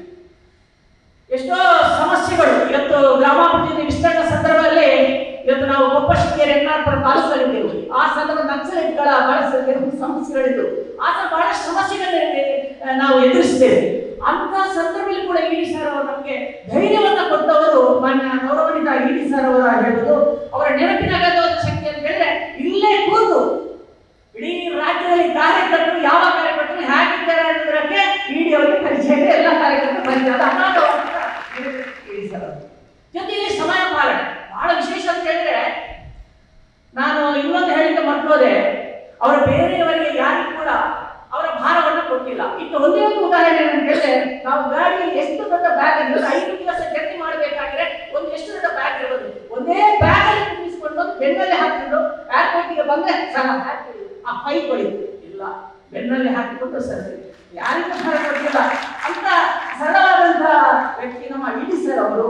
ಜೊತೆಗೆ ಸಮಯ ಪಾಲನೆ ಬಹಳ ಒತ್ತು ಕೊಟ್ಟವರು. ಮೀಟಿಂಗ್ ಬಂದ್ರೆ ವಾಚ್ ಇದೆ, ವಾಚ್ ಅನ್ನ ಟೇಬಲ್ ಅಲ್ಲಿ ಇಟ್ರೆ ಎಷ್ಟು ಗಂಟೆ ಮೀಟಿಂಗ್ ಸ್ಟಾರ್ಟ್, ಆ ವಾಚ್ ಅನ್ನು ಕಾರ್ಯಕರ್ತರ ಮೀಟಿಂಗ್ ಮುಗಿಸಿ ಅದಕ್ಕೆ ಸಮಯ ಪಾಲನೆ ಬಹಳ ಒತ್ತು ಕೊಟ್ಟವರು ಇಡಿ ಸರ್. ಮತ್ತೊಬ್ಬರನ್ನ ಇಡಿ ಸರ್ ಯಾವತ್ತೂ ಕಾಯಿಸುವಂತ ಪ್ರಶ್ನೆ ಇಲ್ಲ. ಅವರು ನಾವು ನಮ್ಮನ್ನ ನೀವು ಇಷ್ಟಕ್ಕೆ ಬನ್ನಿ ಆ ಹೊತ್ತಿಗೆ ಸರ್ ಅವರು ಸಮಯ ಪಾಲನೆ ಬಹಳ ಮಹತ್ವ ಕೊಟ್ಟವರು. ಮತ್ತೊಬ್ಬರನ್ನ ಅವರು ಕಾಯಲ್ಲ, ಆ ಸಂಘದವರು ಹೊಟ್ಟೆ ಬಿಡ್ತಾರೆ. ನಾವು ಎಲ್ಲಿಂದ ಅಲ್ಲೇ ಬಾಕಿ ಆಗ್ತದೆ, ಅವ್ರದ್ದು ಗಾಡಿ ಹೋಗಿ ಬಿಡುತ್ತೆ ಆ ಸಂದರ್ಭದಲ್ಲಿ. ಅದರಿಂದಾಗಿ ಇವತ್ತು ನಾನು ಬಹಳ ಸಮಯ ಪಾಲನೆ ಬಹಳ ಒತ್ತು ಕೊಟ್ಟವರು. ಸಮಸ್ಯೆ ಬಂದಾಗ ಬಹಳ ಎದುರಿಸುವಂತ ಶಕ್ತಿ ನಮ್ಮ ಇಡಿ ಸರ್ ಅವರು ಹೇಳ್ಬೋದು. ಯಾಕಂದ್ರೆ ನಿರ್ಧಾರ ಕೈಗೊಳ್ಳುವಂಥದ್ದು. ಎಂತ ನೋಟ್ ಬ್ಯಾನ್ ಆದಾಗ ಇಡೀ ರಾಜ್ಯದಲ್ಲಿ ಎಲ್ಲರೂ ನಮ್ಮ ಕಡೆ ನೋಡ್ತಿದ್ರು, ಏನಪ್ಪ ಏನಾಗುವುದು ಅಂತ ಹೇಳಿ. ಯಾಕಂದ್ರೆ ಬಹಳ ಸಮಸ್ಯೆ ಇತ್ತು ನೋಟ್ ಬ್ಯಾನ್ ಆದಾಗ. ಇಡಿ ಸರ್ ಹೇಳಿದ್ರು, ಎಲ್ಲ ನಮ್ಮ ಕಾರ್ಯಕರ್ತರಿದ್ದಾರೆ, ಫೀಲ್ಡ್ ಲೆವೆಲ್ ಗ್ರೌಂಡ್ ಲೆವೆಲ್ ನಾನು ತಿಳಿಸ್ತೇನೆ ಅದನ್ನು ಕೆಲಸ ಚೆನ್ನಾಗಿ ಆಗಬೇಕಾದ್ರೆ ಬಹಳ ನಿರ್ಧಾರವನ್ನು ಕೈಗೊಳ್ಳುವ ಶಕ್ತಿ ನಮ್ಮ ಇಡಿ ಸರ್ ಅವರು. ಜೊತೆಗೆ ಕೋವಿಡ್ ಸಂದರ್ಭದಲ್ಲಿ ಬಹಳ ಅನೇಕ ಸಮಸ್ಯೆ 2.5 ತಿಂಗಳು ನಾನು ಹೇಳಿದೆ ಪೂಜ್ಯರಾಮನವರು ನಮಗೆ ಒಂದಿಲ್ಲ ಸಂಬಳ ಕೊಟ್ಟಿದ್ದಾರೆ. ಅದರ ಜೊತೆಯಲ್ಲಿ ಕೋವಿಡ್ ಸಂದರ್ಭ ನಾವು ಎದುರಿಸುವಂತ ಪ್ರಶ್ನೆ ಎಲ್ಲರೂ ಕೇಳ್ತಿದ್ರು, ನಿಮ್ಮ ಸಂಸ್ಥೆ ಇಷ್ಟು ಸಾವಿರ ಔಷಧಿ ಇದೆ ಅಂತ ಹೇಳಿ. ಅವತ್ತು ಏನಾಗಿಲ್ಲ. ಯಾಕೆ ಹೇಳಿದ್ರೆ ಅವರ ಮಾರ್ಗದರ್ಶನದಲ್ಲಿ ಪೂಜ್ಯರಾಮನವರು ನಾನು ಪ್ರಾರಂಭದಲ್ಲಿ ಹೇಳಿದೆ, ತಂದೆಯ ಪ್ರೀತಿಯನ್ನು ಕೊಡುವವರು ಪೂಜ್ಯರು, ತಾಯಿಯ ತಂದೆಯ ಧೈರ್ಯವನ್ನು ಕೊಡುವವರು ಪೂಜ್ಯರು, ತಾಯಿಯ ಪ್ರೀತಿಯನ್ನು ಕೊಡುವವರು ಮಾತೃಶ್ರೀ ಅಮ್ಮನವರಂತಿದೆ. ಯಾಕಂತಂದ್ರೆ ಅವರ ಒಂದು ಮಾರ್ಗದರ್ಶನದಾಗಿ ಹೆಚ್ಚು ಅಂಶ ಯಾವುದೇ ಸಮಸ್ಯೆ ಆ ಸಂದರ್ಭದಲ್ಲಿ ಬಂದಿಲ್ಲ. ಜೊತೆಗೆ ಈ ಸಂದರ್ಭ ನಾನು ಹೇಳುವಂತದ್ದು ಯಾವತ್ತೂ ಅವರು ಬಂದಾಗ ಹೇಳ್ತಿದ್ರು, ಪ್ರತಿ ಸಂದರ್ಭದಲ್ಲಿ ನಿಮ್ಮ ಸಂಸ್ಥೆಯನ್ನು ಚೆನ್ನಾಗಿ ನೋಡ್ಕೊಳ್ಳಿ, ಸಂಸ್ಥೆ ನಿಮ್ಮನ್ನ ಚೆನ್ನಾಗಿ ನೋಡ್ಕೊಳ್ಳುತ್ತೆ ಅನ್ನೋದು ಇದು 100% ಸತ್ಯ. ಇವತ್ತು ನಮ್ಗೆ ಅದೇ ಮಾತು, ನೀವು ಸಂಸ್ಥೆಯನ್ನು ಚೆನ್ನಾಗಿ ನೋಡ್ಕೊಂಡ್ರೆ ಸಂಬಳವೂ ಚೆನ್ನಾಗಿರುತ್ತೆ, ತಿಂಗಳಿಗೆ ಸರಿಯಾಗಿ ಎಲ್ಲ ಸಿಗುತ್ತೆ. ಪೂಜ್ಯರಾಮನವರು ನಮ್ಗೆ ಆಶೀರ್ವಾದ ಮಾರ್ಗದರ್ಶನ ಸರಿಯಾಗಿ ನಮ್ಮ ನೋಡ್ಕೊಂಡು ಸಂಸ್ಥೆಯನ್ನು ನಾವು ಧೈರ್ಯದಿಂದ ಬಹಳ ಚೆನ್ನಾಗಿ ನೋಡ್ಕೊಂಡು ಬಹಳ ದೂರಕ್ಕೆ ನೋಡಿದ್ರೆ ಸತ್ಯ. ಜೊತೆಗೆ ಇಡಿ ಸರ್ ಅವರಿಗೆ ಕಾರ್ಯಕರ್ತರಿಗೆ ಬಹಳ ಪ್ರೀತಿ, ಅದಷ್ಟೇ ಭಯ ಎದುರಿಗೆ. ಒಂದು ಸಾರಿ ಬೈದು ಬಿಟ್ರೆ ಅವರು ಅಳ್ತಾನೆ ಹೋಗ್ಬೇಕು. ಆದ ತಕ್ಷಣ ಮಾಡಬೇಕಿದೆ, ತಕ್ಷಣ ಫೋನ್ ಮಾಡಿ ಹೇಳ್ತಾರೆ, ನಾನು ಹೀಗೆ ಮಾಡಿದ್ರೆ ಅದನ್ನು ಸರಿ ಮಾಡಬೇಕು ಹೇಳ್ತಾರೆ. ನನಗೆ ಒಂದು ನೆನಪು ಬರುತ್ತೆ, ಒಂದು ಸಂದರ್ಭ ಕಾರ್ಯಕರ್ತರು ಬಹಳ ಅಳ್ತಾ ಇದ್ರು, ನನಗೆ ಫೋನ್ ಮಾಡಿದ್ರು. ಅದು ಕೂಡ ನಮ್ಮ ಸಿಬ್ಬಂದಿ ತಳಮಟ್ಟದ ಸಿಬ್ಬಂದಿ ಅವರಲ್ಲ, ಇಡಿ ಸರ್ ಅವರು ಬೈದ್ರು ಎಂತ ಹೇಳಿ ನಾನು ಏನ್ ಮಾಡ್ಬೇಕು ಸರ್ ಅಂತ ನನ್ನನ್ನು ಹೇಳಿದ್ರು. ಅವ ವರ್ಗಾವಣೆಗೆ ಅವರು ರಾಜೀನಾಮೆ ಕೊಟ್ಟು ಬಂದ ಸಂದರ್ಭ ಅವ ಬೈಕಲ್ಲಿ ಕೂಡ ಹಿಡ್ಕೊಂಡು ಹೋಗ್ಯಾರ. ಬೈಕ್ ನಮ್ಮಲ್ಲಿ ಹೋಗಿದೆ ಸಂಸ್ಥೆದು, ಬೈಕಲ್ಲಿ ಹಿಡ್ಕೊಂಡು ನೀನೇನು ಮಾಡಿದ್ಯಾ ಅಂತ ಹೇಳಿ ಬೆಳಿಗ್ಗೆ ಬೈದ್ರು. ನಾನು ಹೇಳಿದೆ, ನಿಮಗೆ ಸ್ವಲ್ಪ ಹೊತ್ತಲ್ಲಿ ಇಡಿ ಸರ್ ಒಂದು ಕಾಲ್ ಬರುತ್ತೆ ಅಂತ ಹೇಳಿದೆ. ತಕ್ಷಣ ಇಡಿ ಸರ್ ಮಾಡಬೇಕು ಆ ಸಂದರ್ಭದಲ್ಲಿ ಏನಿಲ್ಲ, ಹೀಗೆ ಆಗಬೇಕು. ಒಂದು ಸಾರಿ ತಪ್ಪು ಮಾಡಿದ್ರು, ಮತ್ತೊಂದು ಸಾರಿ ನೀವು ಏನೋ ಗೊತ್ತಿಲ್ಲ ತಪ್ಪು ಮಾಡಿದೆ ಅಂತ ಹೇಳಿ ಅದಕ್ಕೆ ಸಮಾಧಾನ ಮತ್ತು ಆ ಒಂದು ಮಾಡ್ತಾ ಇದ್ರು ಇಡಿ ಸರ್ ಅವರು. ಒಟ್ಟಾರೆಯಾಗಿ ನಾನು ಹೇಳೋದಾದ್ರೆ ಇವತ್ತು ಇಡಿ ಸರ್ ಅವರ ಬಗ್ಗೆ ಕಳೆದ ದಿನಗಳು 23 ವರ್ಷಗಳಲ್ಲಿ ನಾವು ಎಲ್ಲ ನಮ್ಮ ಕಾರ್ಯಕರ್ತರು ಬಹಳ ಅವಿಸ್ಮರಣೀಯ ಅಂತ ದಿನಗಳನ್ನ ನಾವು ಕಂಡಿದ್ದೇವೆ ಅಂತ ಹೇಳಿ ನಾವೆಲ್ಲ ಹೇಳ್ಬೋದು. ಅವರ ಮಾರ್ಗದರ್ಶನ ನಾವು ಪಡ್ಕೊಂಡಿದ್ದೇವೆ. ಇವತ್ತು ಬಹಳ ಬೇಸರ ಇದೆ ಎಲ್ರಿಗೂ ಕೂಡ. ಇನ್ನು ಕಾರ್ಯಕರ್ತರು ಹೇಳ್ತಿದ್ರು, ಸರ್ ನಮಗೂ ಬರ್ಲಿಕ್ಕೆ ಅವಕಾಶ ಇದೆ, ಮೇಲ್ವಿಚಾರಣೆ ಹೇಳ್ತಿದ್ರು, ನೀವೆಲ್ಲ ಹೋಗ್ತೀವಿ ಸರ್ ಇಡಿ ಸರ್ ನೋಡ್ತೀರಿ, ನಮಗೂ ಬರ್ಲಿಕ್ಕೆ ಅವಕಾಶ ಇದೆ ಅಂತ ಹೇಳಿ ಕಾರ್ಯಕರ್ತರು ಆ ಪ್ರೀತಿ ಇವತ್ತಿದೆ. ಆ ಪ್ರೀತಿ ನಿರಂತರವಾಗಿ ಇದೆ ಸರ್. ಪ್ರೀತಿ ಇಡೀ ನಮಗೆ ಅವರ ಬಗ್ಗೆ ಆ ಪ್ರೀತಿ ಇರುತ್ತೆ. ಮುಖ್ಯವಾಗಿ ಇವತ್ತು ನಾನು ಹೇಳುವಂಥದ್ದು, ಇಡಿ ಸರ್ ಅವರ ಏನು ಮುಂದಿನ ಜೀವನ ಸುಖಕರವಾಗಿರಲಿ, ಅವರಿಗೂ ಅವರ ಕುಟುಂಬದವರಿಗೂ ಮಂಜುನಾಥ ಸ್ವಾಮಿಯ ಆರೋಗ್ಯ ಆಯುಷ್ಯನ್ನು ಕೊಟ್ಟು ಕಾಪಾಡಲಿ ಅಂತ ನಾವೆಲ್ಲ ಕಾರ್ಯಕ್ರಮದ ನಾವು ಹಾರೈಕೆಯನ್ನು ಮಾಡ್ತಿದ್ದೇವೆ. ಜೊತೆಗೆ ಇಡಿ ಸರ್ ಅವರ ಧರ್ಮಪತ್ನಿಗಳು ಬೆಂಗಳೂರಿಗೆಲ್ಲ ಬರ್ತಿದ್ರು. ಏನಾದರೂ ಯಾರಾದರೂ ಸ್ವಲ್ಪ ಹಣ್ಣಂಪಳನ್ನು ಕೊಟ್ಟರೆ ಗಾಡಿಯಲ್ಲಿ, ಇದು ನೀವು ನಮ್ಮ ಮಕ್ಕಳಿಗೆ ಕೊಡಿ ಅಂತ ಅವ್ರು ಹೇಳಿದ್ರು. ಎಂತ ಮನಸ್ಸವರು ಅಲ್ಲಿ ನಮಗೆ ಬಿಟ್ಟು ಹೋಗಿದ್ರು. ಅವರು ಕಾರ್ಯಕರ್ತರು ಕೂಡ ಬಹಳ ಪ್ರೀತಿಯಿಂದ ಆತ್ಮೀಯತೆಯಿಂದ ಅವರು ಮೇಡಮ್ ಅವರು ನೋಡ್ಕೊಳ್ತಿದ್ರು. ಇದಕ್ಕೆ ಒಂದೇ ಒಂದು ಮಾತೇನಂತ ಹೇಳಿದ್ರೆ, ಒಬ್ಬ ಯಶಸ್ವಿ ಪುರುಷರ ಹಿಂದೆ ಮಹಿಳೆ ಇದ್ದಾರೆ ಅನ್ನೋದಕ್ಕೆ ಸಾಕ್ಷಿಯಾದ ಮೇಡಮ್ ಅವರು. ಈಗಾಗಲೇ ಎಲ್ರಿಗೂ ಕೂಡ ಇವತ್ತು ಬಹಳ ಬೇಸರ ಇದೆ, ಆದ್ರೂ ಬಹಳ ಖುಷಿ ಇದೆ ಅಂತ ಹೇಳಿದ್ರೆ ನಮ್ಮ ಕಾರ್ಯಕರ್ತರು ಬಹಳ ಎತ್ತರಕ್ಕೆ ಬೆಳೆಸಿದ್ದಾರೆ, ಸಂಸ್ಥೆಯನ್ನು ಬಹಳ ಎತ್ತರಕ್ಕೆ ಬೆಳೆಸಿದ್ದಾರೆ ಅನ್ನೋದ್ರ ಬಗ್ಗೆ ಎಲ್ರಿಗೂ ನೋಡ್ಲಿಕ್ಕೆ ಬಹಳ ಖುಷಿ ಇದೆ. ಅದಕ್ಕಾಗಿ ಮತ್ತೊಮ್ಮೆ ಈ ಬೀಳ್ಕೊಡುಗೆ ಸಮಾರಂಭದಲ್ಲಿ ನನಗೆ ಮಾತಾಡಕ್ಕೆ ಅವಕಾಶ ಮಾಡಿದ್ದೀನಿ. ಎಲ್ರಿಗೂ ಒಂದು ದಿವಸ ನಾನು ಮಾತನಾಡಬೇಕು. 25/5/1954 ಇಸ್ವಿಯಲ್ಲಿ ಒಂದು ಶಿಶುವಿನ ಜನ್ಮವನ್ನು ನಾವು ನೋಡಿದ್ದೇವೆ. ಆ ಶಿಶುವಿಗೆ ಮಂಜುನಾಥ ಹೆಸರಲ್ಲಿ ಕ್ಷೇತ್ರದ ಸ್ವಾಮಿ ಮಂಜುನಾಥ, ಆ ಮಂಜುವಿನ ಹೆಸರು ಮಂಜುನಾಥ. ಅದನ್ನು ಸಂಕಲ್ಪ ಮಾಡಿದವರು, ಅಂದರೆ ಯೋಜನೆಯನ್ನ ಮಾಡಬೇಕೆಂದು ಸಂಕಲ್ಪ ಮಾಡಿದವರು ಮಾತನಾಡುವ ಮಂಜುನಾಥ. ಎಷ್ಟು ಸಾಮ್ಯ ಇದೆ!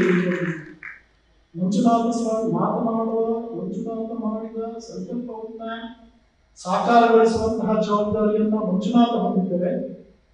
ಅದನ್ನ ಲೌಕಿಕದಲ್ಲಿ ಸಾಧಿಸಿ ತೋರಿಸಿದಂತಹ ಕೀರ್ತಿ ನಮ್ಮ ಮಂಜುನಾಥ ಸರ್. ಯಾಕಂತ ಹೇಳಿದ್ರೆ ಇಲ್ಲಿಗೆ ಈ ಕೋಇನ್ಸಿಡೆನ್ಸ್ ಮುಗಿಯುವುದಿಲ್ಲ. ಪೂಜ್ಯರು ಯಾವಾಗಲೂ ಮಾತಾಡ್ತಾರೆ. ನಾವು ಯಾವಾಗಲೂ ಹೋದಾಗ ಹೈನುಗಾರಿಕೆ ಬಗ್ಗೆ ಹೆಚ್ಚಾಗಿ ಅವರು ಒಲವನ್ನು ತೋರಿಸ್ತಾರೆ, ಅಗ್ರಿಕಲ್ಚರ್ ಬಗ್ಗೆ ಒಲವನ್ನು ತೋರಿಸ್ತಾರೆ.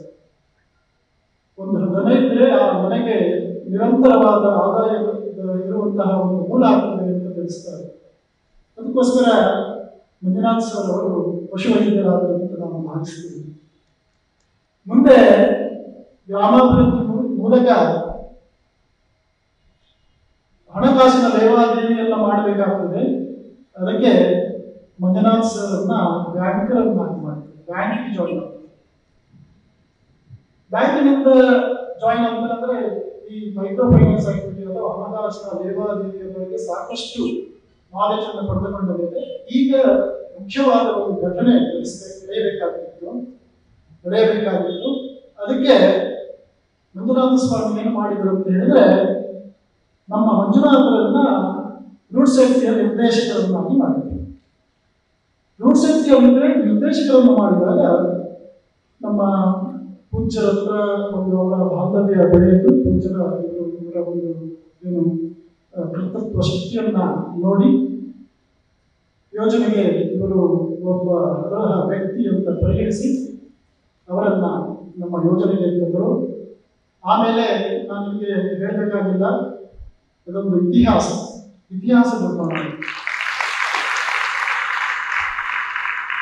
ಎಷ್ಟೋ ಸಂಸ್ಥೆಗಳು ನಮ್ಮ ಯೋಜನೆಯನ್ನ ರೆಪ್ಲಿಕೇಟ್ ಮಾಡಲಿಕ್ಕೆ ನೋಡಿದ್ರು, ಅಂದ್ರೆ ಅದನ್ನ ಪುನಃ ಇದೇ ರೀತಿಯ ಸಂಸ್ಥೆಗಳನ್ನ ಬೇರೆ ಕಡೆಯಲ್ಲಿ ಮಾಡಲಿಕ್ಕೆ ನೋಡಿದರು, ಆದರೆ ಸಾಧ್ಯ ಆಗಲಿಲ್ಲ. ಯಾಕಂತ ಹೇಳಿದ್ರೆ ಇದರ ಶಕ್ತಿಯೇ ಬೇರೆ.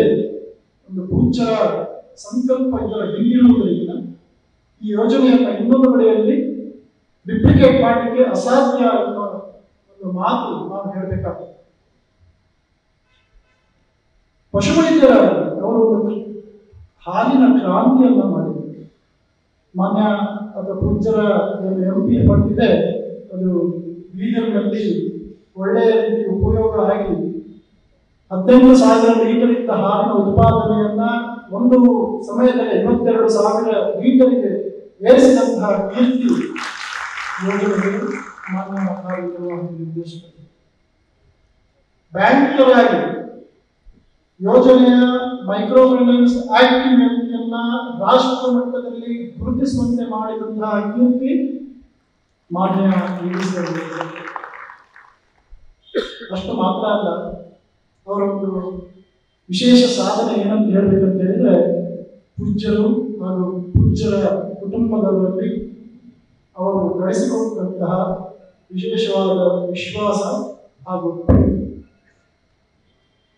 ಅಷ್ಟು ಸುಲಭದಲ್ಲಿ ಇರುವುದು ಯಾರಿಗೂ ಸಿಗುವುದಿಲ್ಲ.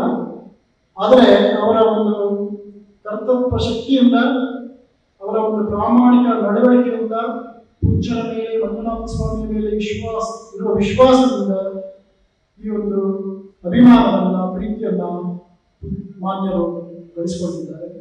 ಇದಕ್ಕೆ ನಾನು ಅವರಿಗೆ ವಿಶೇಷವಾಗಿ ಅಭಿನಂದನೆಯನ್ನ ಸಲ್ಲಿಸುತ್ತೇನೆ.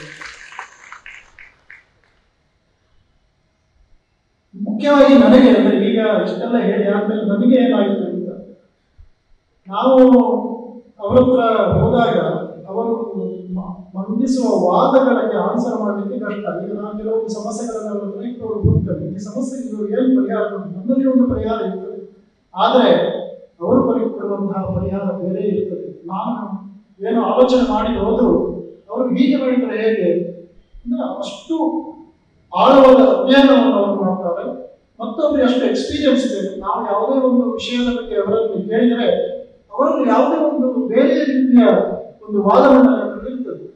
ಇದು ನಮ್ಮಲ್ಲಿ ಆದ ನಮ್ಮ ಒಟ್ಟಿಗೆ ಪಾರ್ಟ್ನರ್ಶಿಪ್ ನಲ್ಲಿರುವ LIC ಆಗಲಿ, ಬ್ಯಾಂಕ್ಗಳಾಗಲಿ, ಅವರಲ್ಲಿ ಅವರು ಮಂಡಿಸಿ ನಮ್ಮ ಪರವಾಗಿ ಅಂದರೆ ಯೋಜನೆಯ ಪರವಾಗಿ, ಯೋಜನೆಯ ಫಲಾನುಭವಿಗಳ ಪರವಾಗಿ ಮಂಡಿಸುವ ವಾದ ಉಂಟಲ್ಲ, ಅದು ಯಾರನ್ನು ಒಂದು ಗಳಿಗೆಗೆ ಮಂತ್ರಮುಗ್ಧರನ್ನಾಗಿ ಮಾಡಿಸ್ತಾರೆ. ಇವ್ರ ಹತ್ರ ಮಾತಾಡಿದ್ರೆ ಇವರು ಹೇಳಿದ್ದನ್ನು ಸರಿ ಅಂತೇಳಿ ಹೇಳಿ ಹೋಗ್ಬೇಕಲ್ಲದೆ ಯಾರು ಅದನ್ನು ಕೌಂಟರ್ ಮಾಡಲಿಕ್ಕೆ ಆಗ್ತಾ ಇಲ್ಲ. ಆದ್ದರಿಂದ ಬ್ಯಾಂಕ್ಗಳು ಏನು ಕಾಂಟ್ರಾಕ್ಟ್ ಮಾಡಿಕೊಳ್ಳುವ ಅಥವಾ ಮೆಮೊರಾಂಡಮ್ ಆಫ್ ಅಂಡರ್ಸ್ಟ್ಯಾಂಡಿಂಗ್ ಮಾಡಿಕೊಳ್ಳುವುದು ತುಂಬಾ ಚಿಂತಿಸಿ ಮಾಡ್ತಾರೆ. ಅತ್ಯಂತ ಕಡಿಮೆ ಬಡ್ಡಿಯಲ್ಲಿ ನಮಗೆ ಏನು ಸಾಲಗಳನ್ನು ಒದಗಿಸಿಕೊಳ್ಳಲಿಕ್ಕೆ ಆದದ್ದು ಪೂಜ್ಯರ ಮಾನ್ಯರ ಏನು ಒಂದು ಬಾರ್ಗೇನಿಂಗ್ ಪವರ್ ಅಂತಲೇ ನಾನು ಹೇಳಬೇಕಾಗ್ತದೆ. ಈ ರೀತಿ ತುಂಬಾ ಏನು ಸಮಸ್ಯೆಗಳು ಸರ್ಕಾರಿ ಅಧಿಕಾರಿಗಳ ಸಮಸ್ಯೆಗಳು ಬಂದಾಗ ಅವರನ್ನು ಧೈರ್ಯವಾಗಿ ಫೇಸ್ ಮಾಡಿ ಅವರಿಗೆ ಕನ್ವಿನ್ಸ್ ಆಗುವಂತೆ ಮಾಡಿ ನಮ್ಮ ಯೋಜನೆಯ ಕೆಲವೊಂದು ಸಮಸ್ಯೆಗಳನ್ನು ಅವರು ನಿವಾರಿಸಿಕೊಂಡಿದ್ದಾರೆ. ಹೀಗೆ ಅವರ ಬಗ್ಗೆ ಹೇಳ್ತಾ ಹೋದರೆ ಹಲವಾರು ವಿಷಯಗಳನ್ನ ಹೇಳಬೇಕಾಗ್ತದೆ. ಅವರು ಒಬ್ಬ ಮಾಡೆಲ್, ಅಂದ್ರೆ ನಾವು ಒಂದು ಅನುಸರಿಸಬಹುದಾದ ವ್ಯಕ್ತಿತ್ವವನ್ನು ಹೊಂದಿರುವ ವ್ಯಕ್ತಿ ಅಂತ ಹೇಳಿದ್ರೆ ನಾವು ಯಾವುದೇ ರೀತಿಯ ಶಿಕ್ಷಣವನ್ನು ಪಡೆದಿಲ್ಲ. ಎಷ್ಟು ಹೇಳಿದರೂ ಕಮ್ಮಿ, ಆದರೆ ಎಷ್ಟು ಹೇಳಲಿಕ್ಕೆ ಅವಕಾಶ ಮಾಡಿಕೊಟ್ಟಿರ್ತಕ್ಕಾಗಿ ಎಲ್ಲರಿಗೂ ವಂದಿಸುತ್ತಾ, ಪೂಜಾರಿಗೆ ಮತ್ತೊಮ್ಮೆ ವಂದಿಸುತ್ತಾ ನನ್ನೆರಡು ಮಾತುಗಳನ್ನು ಮುಗಿಸ್ತೇನೆ. ಧನ್ಯವಾದ.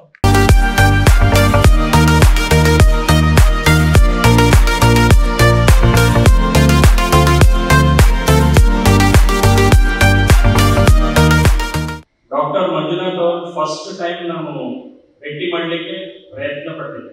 ಭೇಟಿ ಮಾಡಿಲ್ಲ, ಪ್ರಯತ್ನ ಪಟ್ಟಿದ್ದೆ. ಯಾವಾಗ ಅಂದರೆ 2013 ಧಾರವಾಡಲ್ಲಿ. ನನಗಿಂತ ಹಿಂದೆ ಮಾತಾಡಿದವರು ಹೇಳಿದರು, ಒಬ್ಬ ಮರ್ಕ್ಯೂರಿಯಲ್ ಪರ್ಸನ್ ಪಾದರಸ ಅಂತ ಹೇಳಿ, ಅದು ನನಗೆ ಕಂಡ ನೋಡಿದ್ದೇನೆ. ಯಾಕಂದರೆ ನಾನು ಅರ್ಲಿ ಮಾರ್ನಿಂಗ್ ಹೋಗಿದ್ದು, ಸುಮಾರು 8 ಗಂಟೆಗೆ ಸಿಗ್ತಾರೆ ಅಂತ ಹೇಳಿ ನಮಗೆ ಮಾಹಿತಿ ಸಿಕ್ತು. ಆವಾಗ 2013 ನಾವು ನಮ್ಮ ಒಂದು ಜೀವನ ಮಧುರ ಪ್ರಾಡಕ್ಟ್ ಆವಾಗ ನಾವು SKDRTP ಮುಖಾಂತರ LICಯ ಪ್ರಾಡಕ್ಟ್ ನಾವು ಮಾರಾಟ ಮಾಡ್ತಾ ಇದ್ದೀವಿ ಅವಾಗ. ಸೊ ಆವಾಗ there were some issues and I wanted to meet Dr. Manjunath sir. So I went little earlier than the time started, but by that time we had left for Koppal. Then ಆವಾಗ ಕೇಳಿದಾಗ ಇಲ್ಲ ಅವರು ಮತ್ತೆ late ಬರ್ತಾರೆ, ಯಾಕಂದ್ರೆ ಒಂದ್ಸಲ ಅವರು ಬಿಟ್ಟಿದ ಮೇಲೆ ಹೇಳಕ್ ಬರೋದಿಲ್ಲ ಯಾವ ಟೈಮ್. ಐ ಥಿಂಕ್ ನಿಮ್ಗೆ ಎಲ್ಲರಿಗೂ ಅನುಭವ, ಎಲ್ಲರಿಗೂ ಇದ್ದಂಗೆ. Right everybody is having that experience. All of you might have had that experience many times. So in the evening also I tried, but I could not. But very difficulty in telephone. So and then I had to assure him at that point of time that anything related to any micro insurance matter in Dharwad division, I am the senior divisional manager. At that time I was SDM, senior divisional manager of Dharwad division at that time. So I assured that any issue that comes up, I am there to take care. Just please let me know, and my team, everybody, we will be there with you. From that time onwards, I am in different ways, in many ways, I have been in continuously touch with Dr. Manjunath. See, today, ಇವತ್ತಿಲ್ಲಿ ಬರಬೇಕಾದ್ರೆ it is actually divine intervention ಅಂತ ಹೇಳ್ತಾರೆ. It is just a divine intervention, because ನಾನು ಹೋದ ವರ್ಷ March ತಿಂಗಳಲ್ಲಿ managing director ಆದ್ಮೇಲೆ directly SKDRTP oversight ನನಗಿಲ್ಲ, directly ಇಲ್ಲ, ಇಂಡೈರೆಕ್ಟ್ಲಿ ಇದೆ, ಬಟ್ ಡೈರೆಕ್ಟ್ಲಿ ಇರಲಿಲ್ಲ. ಅದಕ್ಕಿಂತ ಮುಂಚೆ ನಾನು ಜೋರಾಗಿ ಮಗದಲ್ಲಿದ್ದೆ. ಯಾವಾಗ ಬೇಕಾದ್ರೆ ಅವಾಗ ಬರ್ತಿದ್ದೆ, ನಾನು ಮಾತಾಡ್ತಿದ್ದೆ, ಸ್ವಾಮಿಯವರ ದರ್ಶನ ಪಡೆದಿದ್ದೆ, ಪೂಜ್ಯರ ದರ್ಶನ ಪಡೆದಿದ್ದೆ, ಆಮೇಲೆ ಎಲ್ಲ ವಿಷಯಗಳು ಮಾತಾಡ್ಕೊಂಡು ಹೋಗ್ತಿದ್ದೆ. ಬಟ್ ಇವತ್ತು ಬರೋದು definitely divine intervention, because I don't have direct oversight. Then when Mr. Anil Kumar telephoned me that we are having this program, then immediately I agreed, and it is just out of sheer love for Dr. Manjunath. And ಇವತ್ತು ಹೇಳಲೇಬೇಕಾಗ್ತದೆ, ಯಾಕಂದ್ರೆ managing director ಆಗಬೇಕಾದ್ರೆ almost process ಏನಿದೆ, FSIT ಅಂತ ಹೇಳಿ ಒಂದು RBI ಒಂದು ಸಂಸ್ಥೆ ಅದು. So they do the search committee ಅಂತ ಇರುತ್ತೆ. They do the search whether the candidate who is being selected as MD, whether it is suitable or not suitable. ಆ ಹಿನ್ನೆಲೆಯಲ್ಲಿ ಒಂದು ಹಲವಾರು ಕಡೆಯಿಂದ ಅಪ್ರೈಸಲ್ ಅಂತ ತಗೋತಾರೆ. ಸೊ ಆ ನಿಟ್ಟಿನಲ್ಲಿ ನಾನು ಡಾಕ್ಟರ್ LH ಮಂಜುನಾಥ್ ಅವರಿಗೆ ಲಾಸ್ಟ್ ಇಯರ್ ಡಿಸೆಂಬರ್ ಟೈಮಲ್ಲಿ ನಾನು ಅವರಿಗೆ ಫೋನ್ ಮಾಡಿದ್ದೆ. ಸರ್, ಈ ರೀತಿ ಒಂದು ಅಪ್ರೈಸಲ್ ಮಾಡ್ತಾರೆ, 360 ಡಿಗ್ರಿ ಅಪ್ರೈಸಲ್. ನಿಮ್ಮ ಮೇಲಿನವರು, ನಿಮ್ಮ ಜೊತೆ ಕೆಲಸ ಮಾಡಿದವರು, ನಿಮ್ಮ ಕಸ್ಟಮರ್ಸ್ ಆಗ್ಬೋದು, ನಿಮ್ಮ ಚಾನೆಲ್ ಪಾರ್ಟ್ನರ್ ಆಗ್ಬೋದು, ನಿಮ್ಮ ಏಜೆಂಟ್ರು ಇರ್ಬೋದು, ಯಾರೇ ಇರ್ಬೋದು, ಬಟ್ ನಿಮ್ಮ ಬಗ್ಗೆ ಅವರ ಅಭಿಪ್ರಾಯ ಏನು ನಾವು ತಿಳ್ಕೋಬೇಕಾಗಿದೆ. ಸೊ ಆ ರೀತಿ ಇದೊಂದು ಕಾನ್ಫಿಡೆನ್ಷಿಯಲ್, ಗೋಪನೀಯ, it is secret.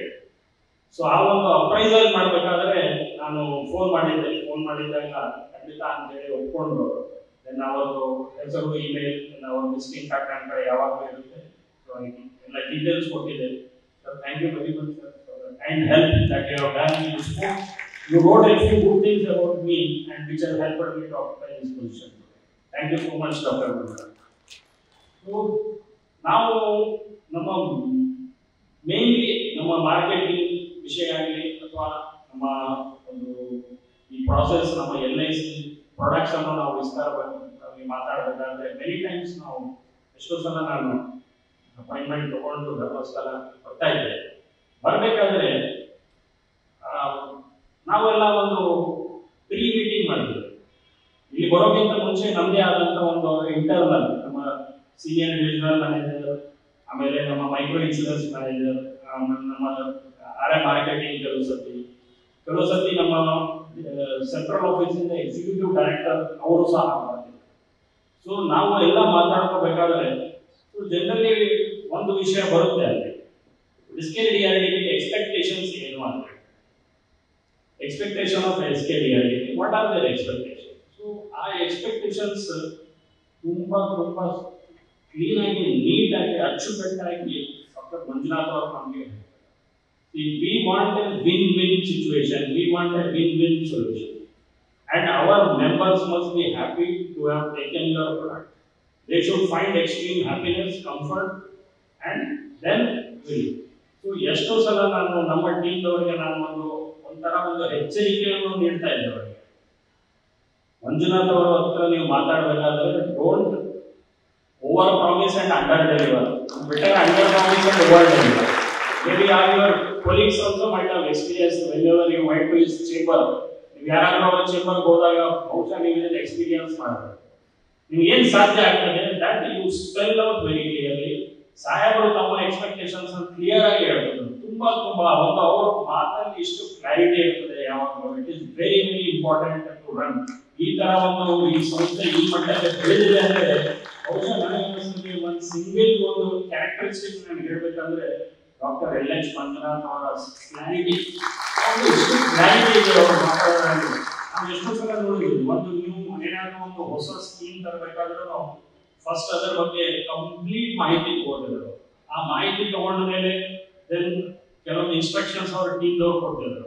After that there will be a draft circular. That circular will be finalised. After it is finalised it will be back tested whether any doubts are there, any problems are there. ನಮ್ಮ ಜೊತೆ ಏನಾದರೂ ನಮ್ಮ LIC ವತಿಯಿಂದ ಏನಾದರೂ ಇದೆಯಾ ಅಂತ ಹೇಳಿ ಒಂದು ಬ್ಯಾಕ್ ಟೆಸ್ಟಿಂಗ್ ಮಾಡ್ತೀವಿ. Then probably many times is happy times is to do a pilot.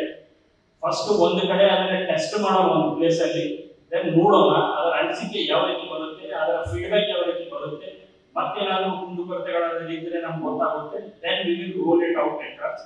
And ಯಾವ ರೀತಿ ಗಡಬಡಿ ಮಾಡಬಾರದು. There is no question of any undue haste, hurry, ಯಾವುದು ಇರೋದಿಲ್ಲ ಅವರ ಆಡಳಿತದಲ್ಲಿ. So that is something which is very unique, and I think it is something which it is. ನಾವು ಎಷ್ಟೋ ಸಲ ನೀವು ಒಂದು ವಾರ ಇರ್ಬೋದು ಅಥವಾ ಒಂದು ವರ್ಷ MBA ಪ್ರೋಗ್ರಾಮ್ ಮಾಡಬಹುದು ಅಥವಾ 2 ವರ್ಷ MBA ಮಾಡಬಹುದು. ಆದ್ರೆ ಒಂದು ಅರ್ಧ ಗಂಟೆ ಅವ್ರ ಚೇಂಬರ್ ಅಲ್ಲಿ ಸ್ಪೆಂಡ್ ಮಾಡಿದ್ರೆ ಒಂದು ಯಾವ MBAಗೂ ಕಡಿಮೆ ಅಲ್ಲ. ಕ್ಲಾರಿಟಿ ಇರುತ್ತೆ, clear thinking will be there. So really very much I'm impressed. In fact, when Mr. Anil Kumar telephoned me, ಮಾಡಿ is retiring ಅಂದ್ರೆ ನನಗೆ ಒಂಥರ ಶಾಕ್ ಆಯ್ತು. I was, because he is a perpetual person, SKDRDB and Dr. LH Manjunath, they are like synonyms. They go together all the time. So it is very difficult for me to imagine, but I'm sure he has built that capacity building is a very great quality which is having. He has built the capacity, and many times I have seen. I have conducted one very unique program under his dynamic leadership in Bangalore. We conducted one regional directors one meeting we had conducted in Bangalore, because at that time we had to do some stock taking and all. So at that time also a lot of clear message was there, and the team, all of you. I think the kind of motivation with which you people work, it is unprecedented. We are also a large organization. We are also a very large organization, but I think the levels of motivation, ಯಾವ ತರ ಒಬ್ಬ leader ಇಂದ motivation ಮಾಡೋದು ಅದನ್ನ ನೀವು ಕಾರ್ಯಕ್ಕೆ ತಗೊಂಡು ಬರ್ತೀರಲ್ಲ, that is ಅದ್ಭುತ. It is unimaginable. Probably I have never seen any other organization which this kind of loyalty, motivation and work culture, the kind of discipline probably which we generally speak about armed forces. Our discipline is there as far as SKDRDB workforce is concerned. Really, it's a credit to you, sir. You have built this organization to this great level, and great dynamic leadership of Pooja to build this organization. I'm sure it is touching, sir, I think more than half of Karnataka's lives. Everybody's life it is touching. Today in Karnataka, I'm sure that going forward, such organizations will come even in other states, other parts of the country also. In fact, I vividly remember there was one international conference which was done in Bangalore. We were also, our executive director at that time had come from Bombay. It was inaugurated by our finance minister, Sitaraman Madam. Very big function. It was globally because a lot of attendance was there from all over the world. There, saakashtu busy though, sir. Dr. Manjunath was extremely busy because the entire thing was on his shoulders.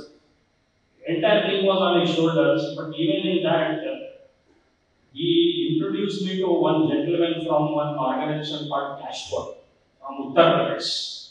And I am continuing that relationship today. Because of your introduction, we have done some gratuity and all that. They have not been able to reach, like SKDRDP, they have not been able to reach, but some other linkages and connection we are doing at the headquarters in Varanasi last time. When I went to Varanasi, with the help of our senior medical manager, we touched base with them. So, in fact, he at that time he told me, not only SKDRDP, there should be other, because you are all India organization, LIC is all India organization, you should have in other places also. And then he introduced me to this particular organization. So, I'm sure that it will be a very, very big miss for SKDRDP and also for LIC that Dr. Manjunath will not be there in future. The legacy will definitely be carried forward because the able people are there. I have met Mr. Ajay Kumar several times. I also have met many times, and others in the headquarters. I have met many employees also. I have met in SKDRDP. But I am sure that going forward, sometimes when an iconic personality like Dr. Manjunath leaves the space, that void will be there. Now the challenge is how quickly you will be able to fill that void and take it forward in the same tempo with which it was working. That is the crucial thing, and I am sure that it will definitely happen going forward. On behalf of all LICians, central office and our zonal office at Hyderabad, and also all across all the zones, especially our software development center at Delhi. On behalf of all our LICian colleagues, I today bring my best wishes to Dr. L.H. Manjunath on this momentous occasion. See, now in Bombay, ಒಂದು new business related ಒಂದು business processing ಒಂದು ಯಾವ್ದಾರ ಒಂದು circular ನಾವು discuss ಮಾಡಬೇಕಾದ್ರೆ immediately ನಮ್ಮ mind ಅಲ್ಲಿ ಒಂದು ಬರುತ್ತೆ, how will this be adapted by SKDRDP, whether it will be easy, ಅವ್ರಿಗೆ ಏನಾದರೂ ತೊಂದರೆ ಆಗ್ಬೋದಾ, ಏನಾದರೂ ಕಷ್ಟ ಆಗ್ಬೋದಾ? ಯಾಕಂದ್ರೆ the people who are working they are different, they are not LIC people, they are SKDRDP people, their orientation is entirely different. So ನಾವು ಅದನ್ನು ಯೋಚನೆ ಮಾಡಬೇಕು. ಸೊ ಸೆಂಟ್ರಲ್ ಆಫೀಸಲ್ಲಿ ಬಹುಶಃ SKDRDP, ಧರ್ಮಸ್ಥಳ, ಬಹುಶಃ ಇವನ್ ಕರ್ನಾಟಕ ಬಗ್ಗೆ ಗೊತ್ತಿಲ್ಲದವರು ಇದ್ದಾರೆ, but SKDRDP is very very famous. Central office everybody knows, and ನಮ್ಮ ಸಾಫ್ಟ್ವೇರ್ ಡೆವಲಪ್ಮೆಂಟ್ ಅಲ್ಲಿ everybody they all know SKDRDP. ಅವರು ಎಕ್ಸ್ಪಾನ್ಷನ್ ಮಾಡೋದ್ರಲ್ಲಿ ಎಕ್ಸ್ಪರ್ಟ್ ಮಾಡ್ತಾರೆ, SRDP ಅಂತಾರೆ, ಇದು ಅಂತಾರೆ, ಅದು ಅಂತಾರೆ, but SKDRDP everybody knows in LIC. And on behalf of all the LICians today, I think warm greetings to Dr. Manjunath. I wish him all the very best going forward. Best of health, best of happiness, on the ನೆಮ್ಮದಿ, on the ಒಳ್ಳೆ ಆರೋಗ್ಯ ದೇವರು doctor Manjunath ಅವರಿಗೆ ಕೊಡ್ತಾರೆ ಅಂತ ಹೇಳಿ ಭಾವಿಸ್ತೀನಿ. ಯಾಕಂದ್ರೆ ನಾವು ಮಾತಾಡ್ಕೋಬೇಕಾದ್ರೆ ಯಾವಾಗಲೂ ಹೇಳ್ತೀವಿ, we need blessings of Lord Manjunath and doctor Manjunath, then our work will be over in Dharmasthala, otherwise our work is incomplete. So today both are possible, I am sure, and with the blessings of Lord Manjunath, I am sure Dr. Manjunath and his family will be going forward in great happiness, great bliss to them. We wish on behalf of all LICians once again. ಈಗ ತಾನೇ ಶೀನಪ್ಪ ನಮ್ಮ ಪಿಡಿಯವರ ವೇಗದ ಬಗ್ಗೆ ಅಂತ ಹೇಳಿದ್ದಾರೆ. ಎಷ್ಟು ವೇಗವಾಗಿ ಅವರು ಇಡೀ ಕರ್ನಾಟಕದಲ್ಲಿ ಸಂಚರಿಸ್ತಾರೆ ಮತ್ತು ಹೀಗೆ ಅವರು ಎಲ್ಲ ಕಡೆ ಕಣ್ಣಿಟ್ಟಿರ್ತಾರೆ ಅಂತ.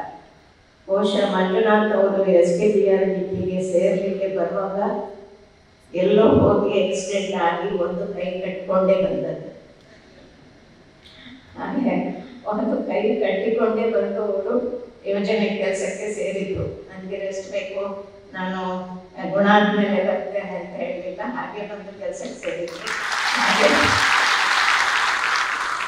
ನಾನು ಅನೇಕ ಸಲ ಕೇಳಿದ್ದೇನೆ, ಅವರು ಹಿಂಗ್ ಬಂದಿದ್ದ ನಿದ್ದೆ ಮಾಡ್ತಾ ಇದ್ರು, ಒಂದು ಕೈ ಹೀಗೆ ಮಾಡ್ತಾ ಇರುತ್ತೆ ಅಂತ ಡ್ರೈವರ್ಗೆ ಬೇಗ ಹೋಗು ಅಂತ ಹೇಳ್ತಾ ಇರ್ತಾರಂತೆ. ಯಾಕೆಂದ್ರೆ ಅವರ ಡ್ರೈವರ್ ಬಹಳ ಫಾಸ್ಟ್ ಹೋಗ್ಬೇಕು, ಅವರ ಮನೋಧರ್ಮ ಎಷ್ಟಿದೆ ಹಾಗೆ ಅವರ ಡ್ರೈವರ್ಸ್ ಬಹಳಷ್ಟು ಫಾಸ್ಟ್ ಹೋಗ್ಬೇಕಾಗತ್ತೆ. ಇವತ್ತು SKBRDP ದೇಶದಲ್ಲಿ ಹೆಸರು ಮಾಡಿದೆ ಅಂತ ಈಗಾಗಲೇ ಹೇಳಿದ್ರು. ಇದೊಂದು ಅನುಕರಣೀಯ ಮಾದರಿ ಮತ್ತು ಪ್ರಸಿದ್ಧಿ ಪಡೆಯುವುದರ ಹಿಂದೆ ಡಾಕ್ಟರ್ ಮಂಜುನಾಥ್ ಅವರ ಮಾರ್ಗದರ್ಶನ ಮತ್ತು ನಮ್ಮೆಲ್ಲ ಕಾರ್ಯಕ್ರಮದ ಶ್ರಮ ಬಹಳ ಇದೆ ಅಂತ ಹೇಳುವಂಥದ್ದು ನಿಜವಾದ. ಯೋಜನೆ ಎಂಬ ರಥಕ್ಕೆ ಒಂದೇ ಕುದುರೆ ಅಲ್ಲ, ಸೂರ್ಯನ ರಥದಂತೆ 7 ಕುದುರೆಗಳು ಮತ್ತು ಅದಕ್ಕಿಂತಲೂ ಹೆಚ್ಚು ಕುದುರೆಗಳು. ನಮ್ಮೆಲ್ಲ ಪ್ರಾದೇಶಿಕ ನಿರ್ದೇಶಕರು ಎಂಬ 7 ಕುದುರೆಗಳ ಜೊತೆಗೆ ಮತ್ತನೇಕ ನಿರ್ದೇಶಕರು ಅಲ್ಲಲ್ಲಿ ಜನಜಾಗೃತಿ ಅಲ್ಲಿ 25 ಕಾರ್ಯಕ್ರಮಗಳಲ್ಲಿರುವ ಎಲ್ಲ ನಿರ್ದೇಶಕರುಗಳನ್ನು, ಜೊತೆಗೆ ಆಫೀಸನ್ನು ಮತ್ತಿತರ ಎಲ್ಲ ಕಾರ್ಯಕ್ರಮಗಳಾದ ಶುದ್ಧ ಗಂಗಾ, ಕೆರೆ ಮತ್ತು ವಿಮೆ, ಜನಜಾಗೃತಿ, ಹೀಗೆ ಎಲ್ಲರನ್ನು ಮತ್ತು ಎಲ್ಲವನ್ನು ನಿಭಾಯಿಸಿ ನಿಯಂತ್ರಿಸಿ ಸರಿದಾರಿಯಲ್ಲಿ ನಡೆಸಬೇಕಾದ್ದು ಸಾರಥ್ಯ ಸಾಮರ್ಥ್ಯಕ್ಕೆ ಒಂದು ದೊಡ್ಡ ಸವಾಲು ಅಂತ ನಾನು ಭಾವಿಸ್ತೇನೆ. ಇದನ್ನು ಸಮರ್ಥವಾಗಿ ನಿರ್ವಹಿಸಿದವರು ನಮ್ಮ ಡಾಕ್ಟರ್ ಮಂಜುನಾಥ್. ರಥದ ವೇಗ ಮತ್ತು ಅದು ಯಾವ ರೀತಿಯಲ್ಲಿ ನಡೆಯಬೇಕು ಅನ್ನೋದರ ಹಿಂದೆ ಸಾರಥ್ಯ ಚಾಣಾಕ್ಷತೆ ಅತಿ ಅಗತ್ಯ, ಅದನ್ನು ಎಲ್ಲರೂ ಈಗ ಹೇಳಿದರು. ಆದರೆ ಅನೇಕ ಸಲ ನಾವೇ ಈ ಸಾರಥ್ಯ ಮೇಲೆ ಸ್ವಲ್ಪ ನಿಯಂತ್ರಣವನ್ನ ಇಡ್ತಾ ಇದ್ರು.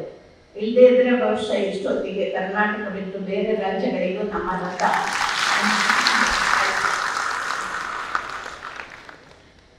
ಅವರ ಸಾಮಾನ್ಯ ರೈತನೊಂದಿಗೆ, ಅಧಿಕಾರಿಗಳೊಂದಿಗೆ ಮಾತ್ರ ಅಲ್ಲ, ಬೇರೆ ಬೇರೆ ಡಿಪಾರ್ಟ್ಮೆಂಟ್ಗಳಿಗೆ ಸಂಬಂಧಿಸಿದ ಮಂತ್ರಿಗಳೊಂದಿಗೆ ಆಯಾ ವಿಚಾರಕ್ಕೆ ಸಂಬಂಧಿಸಿದಂತೆ ಚರ್ಚಿಸಬಲ್ಲ ಮತ್ತು ಅವರ ಮನವೊಲಿಸಬಲ್ಲ ಚಾಣಾಕ್ಷತೆ ನಮ್ಮ ಮಂಜುನಾಥ್ ಅವರದಾಗಿತ್ತು. ಮಂಜುನಾಥ್ ಅವರು ಎಂದು ಆಫೀಸ್ನಲ್ಲಿ ಕುತ್ಕೊಂಡು ಕೆಲಸ ಮಾಡಿ ನಾನು ನೋಡಿಲ್ಲ. ಇವತ್ತು ಅಲ್ಲಿಗೆ ಹೋಗಿದ್ದಾರೆ, ಇವತ್ತು ಇಲ್ಲಿಗೆ ಹೋಗಿದ್ದಾರೆ ಅಂತ ಹೇಳ್ತಾ ಇದ್ರು. ಅವರು ಊರೂರು ಸುತ್ತಾಡಿ ಅಲ್ಲೆಲ್ಲ ಸೇವಾ ಪ್ರತಿನಿಧಿಗಳು, ನಮ್ಮ ಡೈರೆಕ್ಟರ್ಸು, ಪ್ರಾದೇಶಿಕ ನಿರ್ದೇಶಕರು ಎಲ್ಲರನ್ನೂ ಗುರಿದುಂಬಿಸಿ ಅವರ ಸಮಸ್ಯೆಗಳಿಗೆ ಸೂಕ್ತ ಮಾರ್ಗದರ್ಶನವನ್ನ ಕೊಟ್ಟು ಅವರ ಯಾವುದೇ ಸಮಸ್ಯೆ ಇರಲಿ ಅದಕ್ಕೆ ಈಗ ಅವರ ಹತ್ರ ಉತ್ತರ ತಯಾರಾಗಿರ್ತಾ ಇತ್ತು. ಅವರ ಉತ್ತರ ಸಕಾರಾತ್ಮಕವಾಗಿರ್ತಿತ್ತು ಮತ್ತು ಪ್ರೇರಣಾತ್ಮಕವಾಗಿ ಇರ್ತಾ ಇತ್ತು. ಇವತ್ತು ಯಾರ ಉಸಿರು, ಊಟ, ನಿದ್ದೆ, ಮಾತು, ನಡೆ ಎಲ್ಲವೂ ಸಂಸ್ಥೆ ಆಗಿರ್ತದೋ ಅಂಥವ್ರು ಮಾತ್ರ ಸಾಧನೆಯನ್ನು ಮಾಡಲಿಕ್ಕೆ ಸಾಧ್ಯ ಇದೆ. ಇಂಥ ದೊಡ್ಡ ಸಂಸ್ಥೆಯಲ್ಲಿ ನಡೆಸಬೇಕಾದ್ರೆ ಅವರು ಬರೀ ಇಡಿಯಾಗಿ ಕೂತ್ರೆ ಸಾಲದು, ಅವರ ಇಡೀ ಬದುಕು ಅದರ ಸುತ್ತಾಡಬೇಕಾಗತ್ತೆ. ನಿನ್ನೆ ಅವರು ಸಂಸ್ಥೆಯಲ್ಲಿ ಅಲ್ಲ, ಸಂಸ್ಥೆ ಆಗಿ ಬದುಕಿದವರು. ನಿನ್ನೆ ಬೀದರ್ಗೆ ಹೋಗಿ ಬಂದ ವಿಚಾರವನ್ನ ಇವತ್ತು ಟ್ರಸ್ಟ್ ಮೀಟಿಂಗ್ನಲ್ಲಿ ಹೇಳ್ತಾ ಇದ್ದಾರೆ. ಇನ್ನೇನು ರಿಟೈರ್ಡ್ ಆಗುವವರು ಆರಾಮಾಗಿ ಇನ್ನು ಯಾಕೆ ನನಗೆ ಈ SKBRDP ಉಸಾಬರಿ ಅಂತ ಸುಮ್ಮನೆ ಇದ್ದಿರಬಹುದಿತ್ತು, ಆದರೆ ಅದರಲ್ಲಿ ಮತ್ತೆ ಅಷ್ಟು ದೂರ ಪ್ರಯಾಣ ಮಾಡಿ ಬಂದು ಈ ವಿಚಾರವನ್ನ ಇವತ್ತು ನಮಗೆ ಹೇಳ್ತಾ ಇದ್ದಾರೆ. ಟ್ರಸ್ಟಿ ಮೀಟಿಂಗ್ಗಳಲ್ಲಿ ಟ್ರಸ್ಟ್ಗಳ ಪ್ರಶ್ನೆಗಳು ಬಹಳ ಹರಿತವಾಗಿರ್ತವೆ, ಬಾಣಗಳ ಹಾಗೆ ಬರ್ತದೆ. ಆದರೆ ಅದಕ್ಕೆಲ್ಲ ಉತ್ತರ ನಮ್ಮ ಅವರ ಹತ್ರ ರೆಡಿಯಾಗಿರ್ತಾ ಇತ್ತು. ಯಾಕೆಂದ್ರೆ ಮೀಟಿಂಗಿಗೆ ಬರುವಾಗ ಅಷ್ಟು ತಯಾರಿ ಮಾಡ್ಕೊಂಡು ಬರ್ತಾ ಇದ್ರು. ಅವರೊಬ್ಬ ಒಳ್ಳೆ ಭಾಷಣಕಾರ, ಅವರ ಪ್ರೇರಣಾತ್ಮಕ ಭಾಷಣಗಳು ನಮ್ಮ ಕಾರ್ಯಕರ್ತರ ಮೇಲೆ ಒಂದು ಟಾನಿಕ್ನಂತೆ ಕೆಲಸ ಮಾಡ್ತಾ ಇದ್ರು. ಹಾಗೆ ಅವರ ಒಳ್ಳೆಯ ಬರಹಗಾರರು ಹೌದು. ನಿರಂತರದಲ್ಲಿ ಅವರು ಬರೆಯುವ ವಿಚಾರ ಇರಬಹುದು, ಅಥವಾ ಯಾವುದೇ ಒಂದು ಭಾಷಣ ತಯಾರು ಮಾಡಿ ಕೊಡಿದ್ರೆ ಅವರು ನಿಮಿಷಾಂತದಲ್ಲಿ ಅದನ್ನು ತಯಾರಿ ಮಾಡಿ ಕೊಡ್ತಾ ಇದ್ರು. ಮಕ್ಕಳಿಗೆ ಪರೀಕ್ಷೆ ಅಂದ್ರೆ ಯಾವಾಗಲೂ ಭಯ. ಅದು ಇನ್ಸ್ಪೆಕ್ಟರ್ ಬರ್ತಾರೆ ಅಂದ್ರೆ ಮತ್ತೂ ಕಷ್ಟ. ಅಂತಲ್ಲಿ ಮಕ್ಕಳೇ ಬಂದು ಪರೀಕ್ಷೆ ಮಾಡಿ ಅಂತ ಹೇಳೋದು ಎಲ್ಲೂ ಕಂಡು ಕೇಳದ ವಿಚಾರ. ನಮ್ಮ ಯೋಜನೆಯ ಪಾರದರ್ಶಕತೆ ಮತ್ತಿತರ ಮಾನದಂಡಗಳ ಬಗ್ಗೆ ಡಾಕ್ಟರ್ ಮಂಜುನಾಥ್ ಅವರಿಗಿರುವ ಭರವಸೆ ಮತ್ತು ಧೈರ್ಯವೇ ಅವರು ISO ಅವರನ್ನ ಸಂಸ್ಥೆಯವರನ್ನ ಇಲ್ಲಿಗೆ ಕರೆಸಿ ನಮ್ಮ ಎಲ್ಲ ಯೋಜನೆಯ ಮಾನದಂಡಗಳನ್ನು ಅವರು ಪರೀಕ್ಷಿಸಿ ನಮಗೊಂದು ಸರ್ಟಿಫಿಕೇಟ್ ಕೊಡುವ ಹಾಗೆ ಮಾಡಿದ್ದಾರೆ. ಇಂತಹ ಸಂಸ್ಥೆಗಳ ದೋಷ ಯಾರು ಅವರನ್ನ ಕರೆಸುವ ಕೆಲಸ ಮಾಡೋದಿಲ್ಲ. ಯಾಕೆಂದ್ರೆ ಇದು ಸಾರ್ವಜನಿಕ ಸೇವೆಗೆ ಇರುವಂತಹ ಸಂಸ್ಥೆ. ನಮ್ಮ ಮಂಜುನಾಥಿಗೆ ಸರ್ಟಿಫಿಕೇಟ್ ಅವರಾಗಿ ಕರೆಸಿ ತಗೊಂಡ್ರು, ನಮ್ಮ ಕಾರ್ಯಕರ್ತರು ಹಾಗೆ ತಾವಂದ್ರೂ ಬಂದ್ರೆ ಅಡಗಿಸ್ಕೊಳ್ಳೋ ವಿಚಾರ ಇದೆ. ಯಾವಾಗ ಬರ್ತಾರೆ ಅವರಿಗೆ ಬಹಳ ಆಸಕ್ತಿ, ತಾವಂದ್ರು ಬರ್ತಾರೆ ಅಂದ್ರೆ ತಕ್ಷಣ ತಯಾರಾಗ್ತಾ ಇತ್ತು ಅವರ ವರದಿಗಳು. ತಾವಂದ್ರು ಬರ್ಬೇಕಾಗಿಲ್ಲ, ಮಾರ್ಗದ ಬದಿಯಲ್ಲಿ ವರದಿ ಹಿಡ್ಕೊಂಡು ಅವರ ಕಾರ್ಯ ಪಾಸ್ ಆಗುವಾಗ ವರದಿಯನ್ನು ಕೊಡ್ತಾ ಇದ್ದ ಕಾರ್ಯಕರ್ತರು ನಮ್ಮ. ಹಾಗೆ ಹಿರಿಯರು ಬರ್ತಾರೆ ಅಂದ್ರು ಅವರಿಗೆ ಎಲ್ಲಾ ರೀತಿಯಲ್ಲಿ ಅವರು ತಯಾರಾಗಿ ಇರ್ತಾ ಇದ್ದಾರೆ. ಆ ದಿನ ನಮ್ಗೆ ಯಾವಾಗ ಆ ಪ್ರಶಸ್ತಿ ಸಿಕ್ಕಿತು, ಆ ದಿನ ಯಾವುದೇ ಒಂದು ಕಾಗದ ಪತ್ರಗಳಿಲ್ಲದೆ ನಮ್ಮ ಯೋಜನೆ ನಡೆದು ಬಂದ ದಾರಿಯನ್ನು ಅವರು ಅಂಕಿ ಅಂಶಗಳ ಸಮೇತ ಅಧಿಕಾರಿಗಳ ಎದುರು ಮಂಡಿಸಿದ ರೀತಿ ನಿಜವಾಗಿ ಅದ್ಭುತವಾಗಿದೆ. ಎಷ್ಟು ವರ್ಷ ಯೋಜನೆಯಲ್ಲಿ ಪಳಗಿದ ಪರಿಣಿತಿ ಅವರ ಮಾತುಗಳೆಲ್ಲ ಕೇಳ್ತಾ ಇತ್ತು. ಅವರು ಬಂದು ಸೇರಿದಂದಿನಿಂದ ಇಂದಿನವರೆಗಿನ ಪ್ರತಿಯೊಂದು ವಿಚಾರವನ್ನು ಆ ಸಂಸ್ಥೆಯವರು ಅವರು ಅಂಕಿಅಂಶ ಸಮೇತವಾಗಿ ಅಲ್ಲಿ ಹೇಳಿದ್ದು ನಮಗೆ ನಿಜವಾಗಿ ಆಶ್ಚರ್ಯವನ್ನು ಉಂಟು ಮಾಡಿದ್ರು. ಕಾರ್ಯಕರ್ತರ ಮೇಲೆ ಅವರು ಹೇಗೆ ಒತ್ತಡ ಹೇಗೆ ಕೆಲಸ ಮಾಡ್ತಾ ಇದ್ರು, ಹಾಗೆ ಅವರ ಬಗ್ಗೆ ಅಷ್ಟೇ ಕಾಳಜಿ ಉಳ್ಳವರಾಗಿದ್ರು. ಅವರ ಸಂಬಳ ಭತ್ಯೆಗಳ ಬಗ್ಗೆ ಆಗಾಗ ತಾವಂದ್ರ ಹತ್ರ ಚರ್ಚಿಸ್ತಾ ಇದ್ರು. ಮಾತಿನಲ್ಲಿ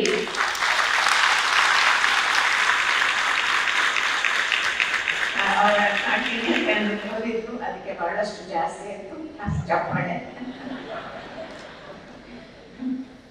ಪ್ರೀತಿ ಅಭಿಮಾನತೆ ಅವರ ಆಗಾಗ ತೋರಿಸ್ತಾ ಇದ್ರು.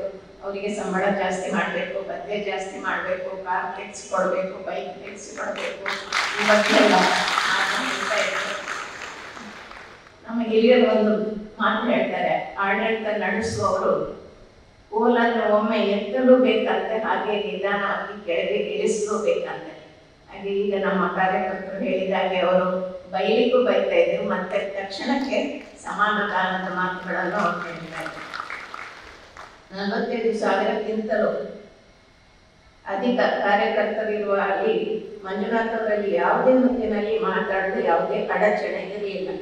ಅವರು ಯಾವಾಗ ಬೇಕಾದ್ರೂ ಮಾತಾಡಲು ಅನುಕೂಲ ಆಗುವಂತೆ ಅವರ ಫೋನ್ ನಂಬರ್ ಅನ್ನು ಅವರು ನಿರಂತರದಲ್ಲಿ ಹಾಕ್ತಾ ಇದ್ರು. ಯಾರು ಬೇಕಾದ್ರೂ ಮಾತಾಡಿ ಅಂತ ಅದರಲ್ಲಿ ಬರೀತಾ ಇದ್ರು, ಯಾವಾಗ ಬೇಕಾದ್ರೂ ಮಾತಾಡಿ ಅಂತ ಅವರು ಹೇಳ್ತಾ ಇದ್ರು. ಅವರ ಸಂಪಾದಕೀಯವನ್ನ ನಾವು ಗಮನಿಸಿದ್ರೆ ಅದು ನಮ್ಮ ಆಯಾ ಸಂದರ್ಭಕ್ಕೆ ಬೇಕಾದ ಮಾಹಿತಿಗಳೊಂದಿಗೆ ಕಾರ್ಯಕರ್ತರಿಗೆ ಮಾತ್ರ ಅಲ್ಲ, ಒಂದು ಹೊರಗಿನಿಂದ ನಿಂತು ಒಂದು ಯೋಜನೆಯನ್ನ ನೋಡುವವರಿಗೆ ಬೇಕಾದಷ್ಟು ಮಾಹಿತಿಗಳು ಅವರಿಗೆ ಸಿಗ್ತಾ ಇತ್ತು. ನಮ್ಮ ಯೋಜನೆಯ ಹಲವು ಮಕ್ಕಳುಗಳಲ್ಲಿ ಅದರಲ್ಲಿ ಕಂಡು ಬರ್ತಾ ಇತ್ತು. ನಮ್ಮಲ್ಲಿ ಎಷ್ಟೋ ಕನಸುಗಳಿರುತ್ತದೆ, ಆದರೆ ಕನಸುಗಳನ್ನು ನನಸು ಮಾಡುವ ನಾಯಕನೊಬ್ಬ ಬಂದಾಗ ಕನಸುಗಳಿಗೆ ಮತ್ತಷ್ಟು ರೆಕ್ಕೆಗಳು ಒತ್ತಿಕೊಳ್ತವೆ. ಮತ್ತೆ ಮತ್ತೆ ಹೊಸ ಕಾರ್ಯಕ್ರಮಗಳು ಯೋಜನೆಗಳು ಸೇರಿಕೊಳ್ತವೆ.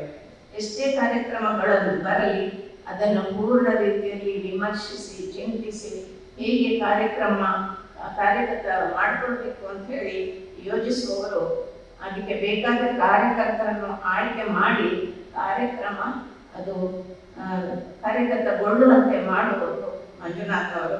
ಅವರ 10 ಹಲವು ಅದರ ಜೊತೆಗೆ 10 ಹಲವು ಸಂಘಟನೆಗಳ ಅವರು ಮುಖ್ಯಸ್ಥರಾಗಿ ಕೆಲಸ ಮಾಡ್ತಾ ಇದ್ರು. ಯೋಜನೆ ತನ್ನ ಕಾಲದಲ್ಲಿ ನಿಲ್ಲಬೇಕು, ಅದರಿಂದ ಉಳಿತಾಯ ಆಗಬೇಕು, ಆ ಮೂಲಕ ಮತ್ತಷ್ಟು ಹೆಚ್ಚು ಜನರಿಗೆ ಉಪಯೋಗ ಆಗಬೇಕು ಅಂತ ಹೇಳುವಂಥ ದೃಷ್ಟಿ ಅವರದ್ದಾಗಿತ್ತು. ಅವರದ್ದು ತ್ರಿವಿಕ್ರಮ ಹೆಜ್ಜೆ ಮತ್ತು ಸಂಜೆಯ ದೃಷ್ಟಿ.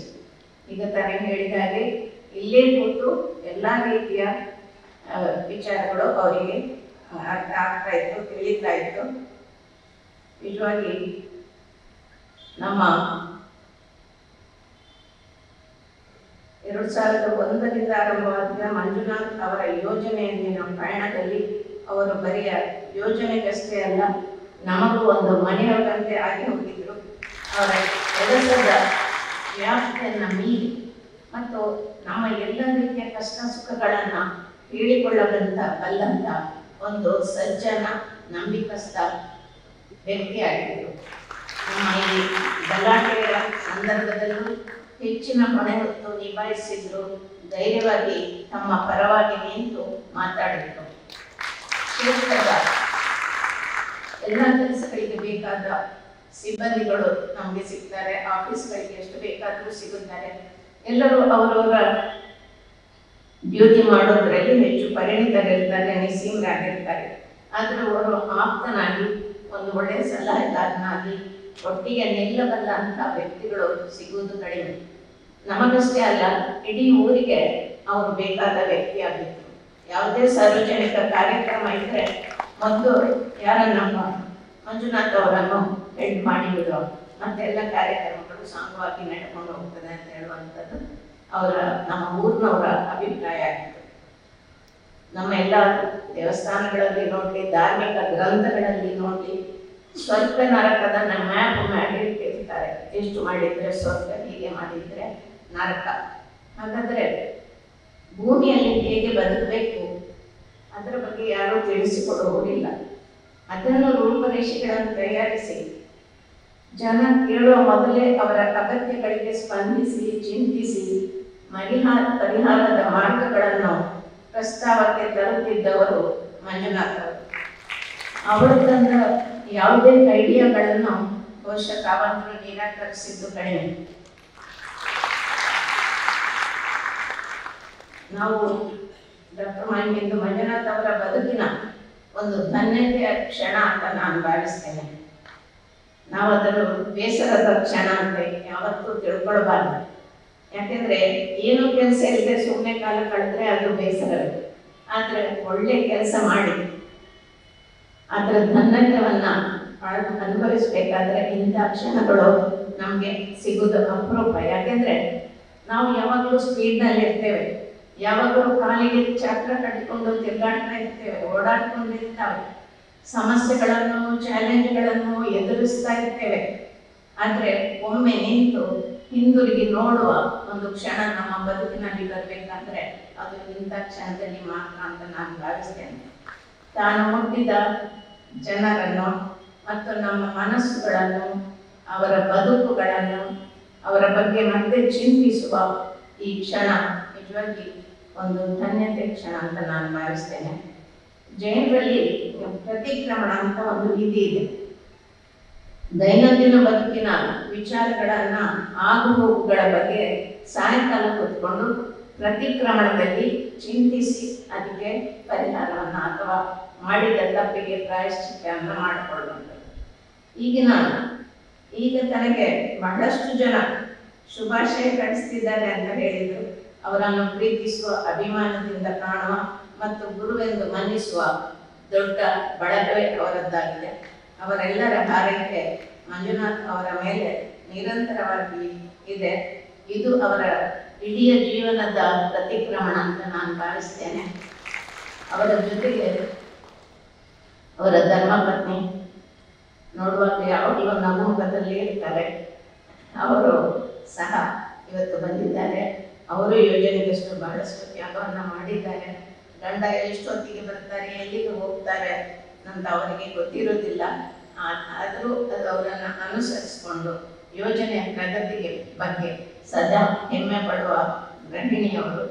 ಅವರು ನನ್ನ ಗಂಡ, ಮಕ್ಕಳು, ಅತ್ತೆ, ಮಾವ, ಅಮ್ಮ ಎಲ್ಲರ ಹೊಣೆ ಹೊತ್ತು ಸಾಂಸಾರಿಕವಾಗಿ ಯಾವುದೇ ಚಿಂತೆ ಮತ್ತು ಬಿಸಿ ತಮ್ಮ ಗಂಡನಿಗೆ ತಾಗದಂತೆ ತಟ್ಟದಂತೆ ಸದ್ದಿಲ್ಲದಂತೆ ಕೆಲಸ ಮಾಡಿದವರು, ಅವರನ್ನು ಸಹ ಈ ಸಂದರ್ಭದಲ್ಲಿ ಸ್ಮರಿಸಬೇಕಾದ್ದು ಅತಿ ಅಗತ್ಯ ಅಂತ ನಾನು ಭಾವಿಸ್ತೇನೆ.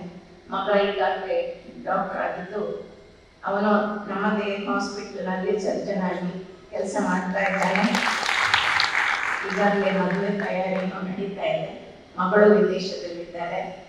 ಅವತ್ತು ಒಟ್ಟು ಕುಟುಂಬ ಒಂದು ಸುಂದರ ಕುಟುಂಬವಾಗಿದ್ದು ಅವರ ಮುಂದಿನ ಜೀವನ ಸುಖಮಯವಾಗಲಿ, ಎಲ್ಲ ಅವರಿಗೆ ದೇವರ ಅನುಗ್ರಹ ಇರಲಿ ಅಂತ ಈ ಸಂದರ್ಭದಲ್ಲಿ ಪ್ರಾರ್ಥಿಸಿ ನಾನು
ಇವಾಗ ನಾನು 5 ವರ್ಷ ಮೊದಲೇ ರಿಟೈರ್ ಆಗಿದ್ರೆ ಈ ಸನ್ಮಾನ ವಸ್ತುಗಳನ್ನ ಬಳಸಿಕೊಂಡು ಎಷ್ಟು ಪಡಿಬೋದಾಗಿತ್ತು ಅಂತ ಯೋಚನೆ ಮಾಡಿದ್ದೆ. ಅಷ್ಟು ಸನ್ಮಾನ ಮಾಡಿದ್ದೆ, ಇದನ್ನು ಅಷ್ಟು ಗೌರವ ಮಾಡಿದ್ದೀರ. ಇದನ್ನ ನಾನು ಬಹುಶಃ ಇದನ್ನ ಯಾವ ರೀತಿಯಲ್ಲಿ ಕೂಡ ನಾನು ಊಹಿಸ್ಕೊಳ್ಳಿಕ್ಕೂ ಸಾಧ್ಯ ಇಲ್ಲ. ಅಷ್ಟು ಪ್ರೀತಿಯನ್ನು ನೀವು ನಮಗೆ ಕೊಟ್ಟಿದ್ದೀರಾ. 23 ವರ್ಷಗಳ ಕಾಲ ಬಹುಶಃ ಆದರೆ ಹಿಂದಿನ 23 ವರ್ಷಗಳಲ್ಲಿ ಏನು ಅನುಭವ ಮಾಡ್ಕೊಂಡಿದ್ನೋ ಆ ಅನುಭವವನ್ನು ಇಲ್ಲಿ ವಿನಿಯೋಗಿಸ್ಕೊಳ್ಳಿಕ್ಕೆ ಪೂಜ್ಯರಿಗೆ ಅವಕಾಶ ಮಾಡಿಕೊಟ್ಟದ್ರಿಂದ ಇದು ಸಾಧ್ಯ ಆಗಿದೆ. ಇವತ್ತಿನ ದಿನ ಇದು ಪೂಜ್ಯರಿಗೆ ಸಲ್ಲಬೇಕಾದಂತಹ ಹೇಳಿ ನಾನು ತಮ್ಮೆಲ್ಲರಲ್ಲಿ ಹೇಳಲಿಕ್ಕೆ ಬಯಸ್ತೇನೆ. ನಾನು ಸುಮಾರು 1987ನೇ ಇಸ್ವಿಯಲ್ಲಿ ಪ್ರಥಮ ಬಾರಿಗೆ ಮಾರ್ಚ್ 10ನೇ ತಾರೀಕು ಕ್ಷೇತ್ರಕ್ಕೆ ನಾನು ಬಂದಿದ್ದು. ಇಲ್ಲಿಯ ರೂಡ್ಸೆಟ್ನ ನಿರ್ದೇಶಕನಾಗಿ ನಾನು ಇಲ್ಲಿ ಬಂದಿದ್ದೆ. ಹಾಗೆ ಇಲ್ಲಿ ಹೆಚ್ಚು ನನಗೆ ಸಂಪರ್ಕ ಆಗಲಿಲ್ಲ. ಕಾವಲರ ಜೊತೆ, ಕಾವಲರ ಕುಟುಂಬದವರ ಜೊತೆ ನನಗೆ ಸ್ವಾಭಾವಿಕವಾಗಿ ನನ್ನಲ್ಲಿ ಕುತೂಹಲ ಇದ್ದದ್ರಿಂದ ಅವರ ಜೊತೆ ನಾನು 3 ವರ್ಷ ಕಳೆದ ನಂತರ ಶಿವಳ್ಳಿ ಉಡುಪಿಯಲ್ಲಿ 3 ವರ್ಷ ಕೆಲಸ ಮಾಡಿದೆ. ಹಾಗೆ 6 ವರ್ಷಗಳ ಕಾಲ ಕಾವಲರ ನಿರ್ದೇಶನದಲ್ಲಿ ನಾನು ಒಬ್ಬ ನಿರ್ದೇಶಕನಾಗಿ ರೂಡ್ಸೆಟ್ ಸಂಸ್ಥೆಯಲ್ಲಿ ಕೆಲಸ ಮಾಡಿದ್ದೆ. ಅದು ನನಗೆ ಬಹಳ ಶಕ್ತಿಯನ್ನು ಕೊಟ್ಟಿತ್ತು. ಸ್ವ ಉದ್ಯೋಗದ ಬಗ್ಗೆ ಅಥವಾ ಸ್ವ ಸಾಮರ್ಥ್ಯದ ಬಗ್ಗೆ ಚಿಂತನೆ ಮಾಡುವಂತ ಶಕ್ತಿಯನ್ನು ಆ ಸಂದರ್ಭದಲ್ಲಿ ಕೊಟ್ಟಿತ್ತು. 2001ರಲ್ಲಿ ನಾನು SKDRP ಬರ್ತೇನೆ ಅಂತ ಕನಸು ಕಂಡವೂ ಅಲ್ಲ. ಆದರೆ ಯೋಗ ನನ್ನನ್ನು ಇಲ್ಲಿಗೆ ಅದು ಎಳ್ಕೊಂಡು ಬಂತು. ನಾನು SKDRPಗೆ ಸೇರಿದೆ. ಪೂಜ್ಯರ ಮಾರ್ಗದರ್ಶನದಲ್ಲಿ ಆಶೀರ್ವಾದದಲ್ಲಿ ಸೇರಿದೆ. ಆ ಸಂದರ್ಭದಲ್ಲಿ ನನಗೆ ಪೂಜ್ಯರ ಬಗ್ಗೆ ಗೊತ್ತಿದ್ರೂ ಕೂಡ ಇಷ್ಟು ಹತ್ತಿರದಲ್ಲಿ ಕೆಲಸ ಮಾಡುವಾಗ ಯಾವ ರೀತಿಯಲ್ಲಿ ಕೆಲಸ ಮಾಡಬೇಕು ಅಂತಕ್ಕಂಥ ಒಂದು ಆತಂಕ ನನಗಿತ್ತು. ಆದರೆ ನನಗೆ ತುಂಬ ಉತ್ಸಾಹ ಇತ್ತು. ಯಾಕೆಂದರೆ SKDRP ಸಂಸ್ಥೆಯಲ್ಲಿ ತುಂಬ ಚೆನ್ನಾಗಿ ಇಲ್ಲಿ ಮುಂದೆ ತಗೊಂಡೋಗಲಿಕ್ಕೆ ಸಾಧ್ಯ ಇದೆ ಅಂತ ಉತ್ಸಾಹ ಇತ್ತು. ಆ ಸಂದರ್ಭದಲ್ಲಿ ಒಂದು ವಾರದ ಬಳಿಕ ಪೂಜ್ಯರ ಜೊತೆ ನಾನು ಕರೆದುಬಿಟ್ಟು ಅವರಿಗೆ ಹೇಳಿದರು, ನೋಡು ಇಲ್ಲಿ ತುಂಬ ಜನ ಇದ್ದಾರೆ ಧರ್ಮಸ್ಥಳದಲ್ಲಿ, ಅವರೆಲ್ಲರೂ ಕ್ಷೇತ್ರಕ್ಕೆ ಹೊಂದ್ಕೊಂಡು ಕೆಲಸ ಮಾಡ್ತಿದ್ದಾರೆ. ನೀನು ಅವ್ರ ಜೊತೆ ಸೇರ್ಕೊಂಡ್ಬಿಟ್ಟು ಕ್ಷೇತ್ರಕ್ಕೆ ಹೊಂದ್ಕೊಂಡು ಕೆಲಸ ಮಾಡಬೇಡ, ನೀನು ನಿನ್ನ ವೈಯಕ್ತಿಕ ನೆಲೆಯಲ್ಲಿ ಯೋಚನೆ ಮಾಡಿಕೊಂಡು ಬೆಳೆಸ್ಕೊಂಡು ಹೋಗು ಅಂತ ಹೇಳಿ ಅಂದ್ರೆ ಅವತ್ತೇ ಅವರಿಗೆ ಹೇಳಿದ್ದಾರೆ. ಇದು ಈ ಸಂದರ್ಭದಲ್ಲಿ ನಾನು ಯಾಕೆ ಹೇಳ್ತೀನಿ ಅಂತಂದ್ರೆ, ಎಲ್ಲ ಬಾಸ್ಗಳು ಅಥವಾ ಏನು ಅಧ್ಯಕ್ಷರು ಇದ್ದಾರೆ ಅವರು ನಾನು ಹೇಳಿದ ಕೆಲಸ ಆಗಬೇಕು ಅಂತ ನಿರೀಕ್ಷೆ ಮಾಡ್ತಾರೆ. ಆದರೆ ಕ್ಷೇತ್ರದಲ್ಲಿ ಪೂಜ್ಯರು ನೀನು ನಿನಗೊಂದು ಅವಕಾಶ ಕೊಟ್ಟಿದ್ದೇನೆ, ನೀನು ಸರಿಯಾಗಿ ಬಳಸ್ಕೋ, ಅದಕ್ಕೆ ಯಾರು ಡಿಪೆಂಡ್ ಆಗ್ಬೇಡ, ನಿನ್ನ ಥಾಟ್ಸ್ ನೀನು ಬಳಸ್ಕೊ ಅಂತ ಹೇಳುವಂತ ಸ್ವಾತಂತ್ರ್ಯವನ್ನು ಪೂಜ್ಯರು ನನಗೆ ಕೊಟ್ಟದ್ರಿಂದ ಇವತ್ತು 23 ವರ್ಷದ ಬಳಿಕ ಈ ಒಂದು ಕಾಲದಲ್ಲಿ ನನಗೆ ನಿಲ್ಲೋದಕ್ಕೆ ಸಾಧ್ಯ ಆಗಿದೆ. ಮುಂದಿನ ದಿನಗಳಲ್ಲಿ ಎಲ್ಲರೂ ಕ್ಷೇತ್ರಕ್ಕೆ ಪೂಜೆ ಬರುವವರೆಲ್ಲ ಗಂಧ ಇಟ್ಕೊಂಡು ಬರ್ತಾ ಇದ್ದರು. ನಾನು ಸ್ವಲ್ಪ ದಿವಸ ಗಂಧ ಇಟ್ಕೊಂಡು ಹೋಗ್ತಾ ಇದ್ದೆ. ಆವಾಗ ನಾನು ಕೂಡ ಮನೆಯಲ್ಲಿ ಗಂಧ ಮಾಡ್ಕೊಂಡು, ಯಾಕೆಂದ್ರೆ ಪೂಜೆಗೆ ಹೋಗ್ಬೇಕಾದ್ರೆ ನನಗೆ ಸ್ವಲ್ಪ ದಿವಸದಲ್ಲ ಗೊತ್ತಾಯ್ತು, ಪೂಜ್ಯರು ನನ್ನ ಗಂಧ ನನ್ನ ಕುಂಕುಮ ನೋಡ್ಕೊಂಡು ನನಗೆ ಗುರುತಿಸೋದಿಲ್ಲ, ನಾನು ಮಾಡುವ ಕೆಲಸದಿಂದ ಅವ್ರು ನನ್ನನ್ನು ಗುರುತಿಸ್ತಾರೆ ಅಂತ ನನಗೆ ಗೊತ್ತಾಯ್ತು. ಆಮೇಲೆ ನಾನು ಗಂಧ ಬಿಟ್ಬಿಟ್ಟೆ. ಆಮೇಲೆ ನನ್ನ ಪೂಜೆರ ಹತ್ರ ನಾನು ನಾರ್ಮಲ್ ಆಗಿ ಹೋಗ್ತಾ ಇದ್ದೆ, ನಾನು ನಾರ್ಮಲ್ ಆಗಿ ಕೆಲಸ ಮಾಡ್ತಾ ಇದ್ದೆ, ಅದನ್ನೇ ಅವ್ರು ಗುರುತಿಸಿದ್ರು. ಅಂದ್ರೆ ನಾನು ಏನ್ ಹೇಳೋದಕ್ಕೆ ಇಷ್ಟಪಡ್ತಿದ್ದೆ, ಕ್ಷೇತ್ರ ಧರ್ಮಸ್ಥಳ ಒಂದು ಬಹುತ್ವದ ಕ್ಷೇತ್ರ, ಅಂದ್ರೆ ಎಲ್ಲರನ್ನೂ ಒಳಗೊಳ್ತಕ್ಕಂಥ ಕ್ಷೇತ್ರ. ಇಲ್ಲಿ ಮೆನೆಜಸ್ ಇದ್ದಾನೆ, ಉಮರಪ್ಪ ಇದ್ದಾನೆ, ಸಿಂಗ ಇದ್ದಾನೆ, ಹೋದ ಇದ್ದಾನೆ, ಭಟ್ಟ ಇದ್ದಾನೆ, ಅವ್ರು ಯಾರು ನೀನು ಇಂಥ ಜಾತಿ, ಇಂಥ ವ್ಯಕ್ತಿ, ಇಂಥ ಧರ್ಮ ಅಂತ ಗುರುತಿಸುವಂತ ಕ್ಷೇತ್ರವೇ ಅಲ್ಲ ಇದು. ಇದು ಬಹುತ್ವದ ಕ್ಷೇತ್ರ, ಎಲ್ಲರನ್ನೂ ಒಳಗೊಳ್ಳುವಂಥದ್ದು, ನೀನೆಲ್ಲರಿಗೂ ನೀನು ಮಾಡ್ಕೊಂಡು ಹೋಗುವಂತಕ್ಕಂಥ ಕ್ಷೇತ್ರ. ಇದು ನಾನು ಬೇಗನೆ ಗುರುತಿಸ್ಕೊಂಡೆ, ಆ ಪೂಜೆಯಲ್ಲಿ ಆ ಮನೋಧರ್ಮ ಇದನ್ನು ನಾನು ಗುರುತಿಸ್ಕೊಂಡೆ. ಹಾಗಾಗಿ ನಾನು ಎಲ್ಲ ವರ್ಗದ ಜನರನ್ನ ಅವರ ಜಾತಿ ಧರ್ಮವನ್ನು ನೋಡಿ ಅವ್ರನ್ನ ಅಪಾಯಿಂಟ್ ಮಾಡಲಿಲ್ಲ, ಅವ್ರಿಗೆ ಮಾಡಲಿಲ್ಲ. ಎಲ್ಲರನ್ನೂ ಅವರವರ ಕ್ಷಮತೆ, ಅವರವರ ಅಗತ್ಯತೆ, ಅವರು ಮಾಡ್ತಕ್ಕಂಥ ಕೆಲಸವನ್ನ ನೋಡಿ ಅವರಿಗೆ ಬಡ್ತಿಗಳಾಗಲಿ ಅಪಾಯಿಂಟ್ಮೆಂಟ್ಗಳಾಗಲಿ ಕೊಡ್ತಾ ಹೋದೆ. ಒಂದು ದಿವಸ 23 ವರ್ಷದಲ್ಲಿ ಪೂಜ್ಯರು ಇವತ್ತು ತುಂಬಾ ಜನ ತುಂಬಾ ತರ ಯೋಚನೆ ಮಾಡ್ಬೋದು. 45,000 ಜನರ ಪೈಕಿ ಪೂಜ್ಯರ ಜನರು ಎಷ್ಟಿದ್ದಾರೆ ಅಂತ ಯೋಚನೆ ಮಾಡ್ತಿರ್ಬೋದು. ಆದ್ರೆ ಇದುವರೆಗೆ ಪೂಜ್ಯರು ಒಬ್ಬರನ್ನು ಕೂಡ ರೆಕಮೆಂಡ್ ಮಾಡಿಲ್ಲ. 45,000 ಜನರಲ್ಲಿ ಒಬ್ಬರನ್ನು ರೆಕಮೆಂಡ್ ಮಾಡಿಲ್ಲ.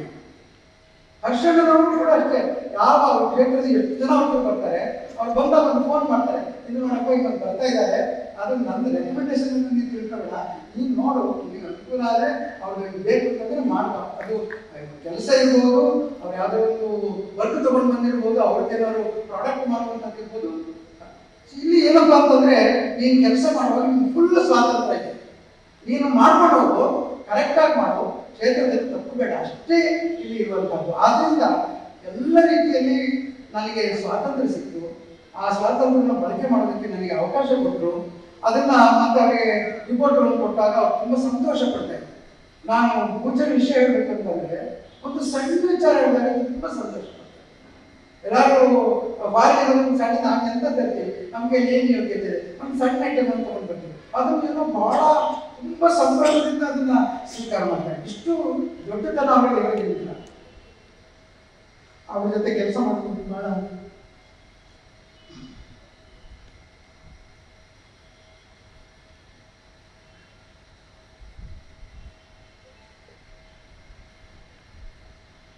ಅದಕ್ಕೆ ಯೋಗ ಬೇಕು.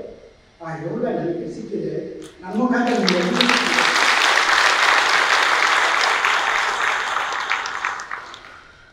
ಅಮ್ಮನವರ ಆತ್ಮೀಯತೆ, ಬಹಳ ಆತ್ಮೀಯತೆ, ನೇರವಾಗಿ ಮನಸ್ಸಿಗೆ ಮುಟ್ಟುವ ಹಾಗೆ ಅವ್ರು ಹರ್ಷಣ್ಣನವರು ಬಹಳ ನೇರ.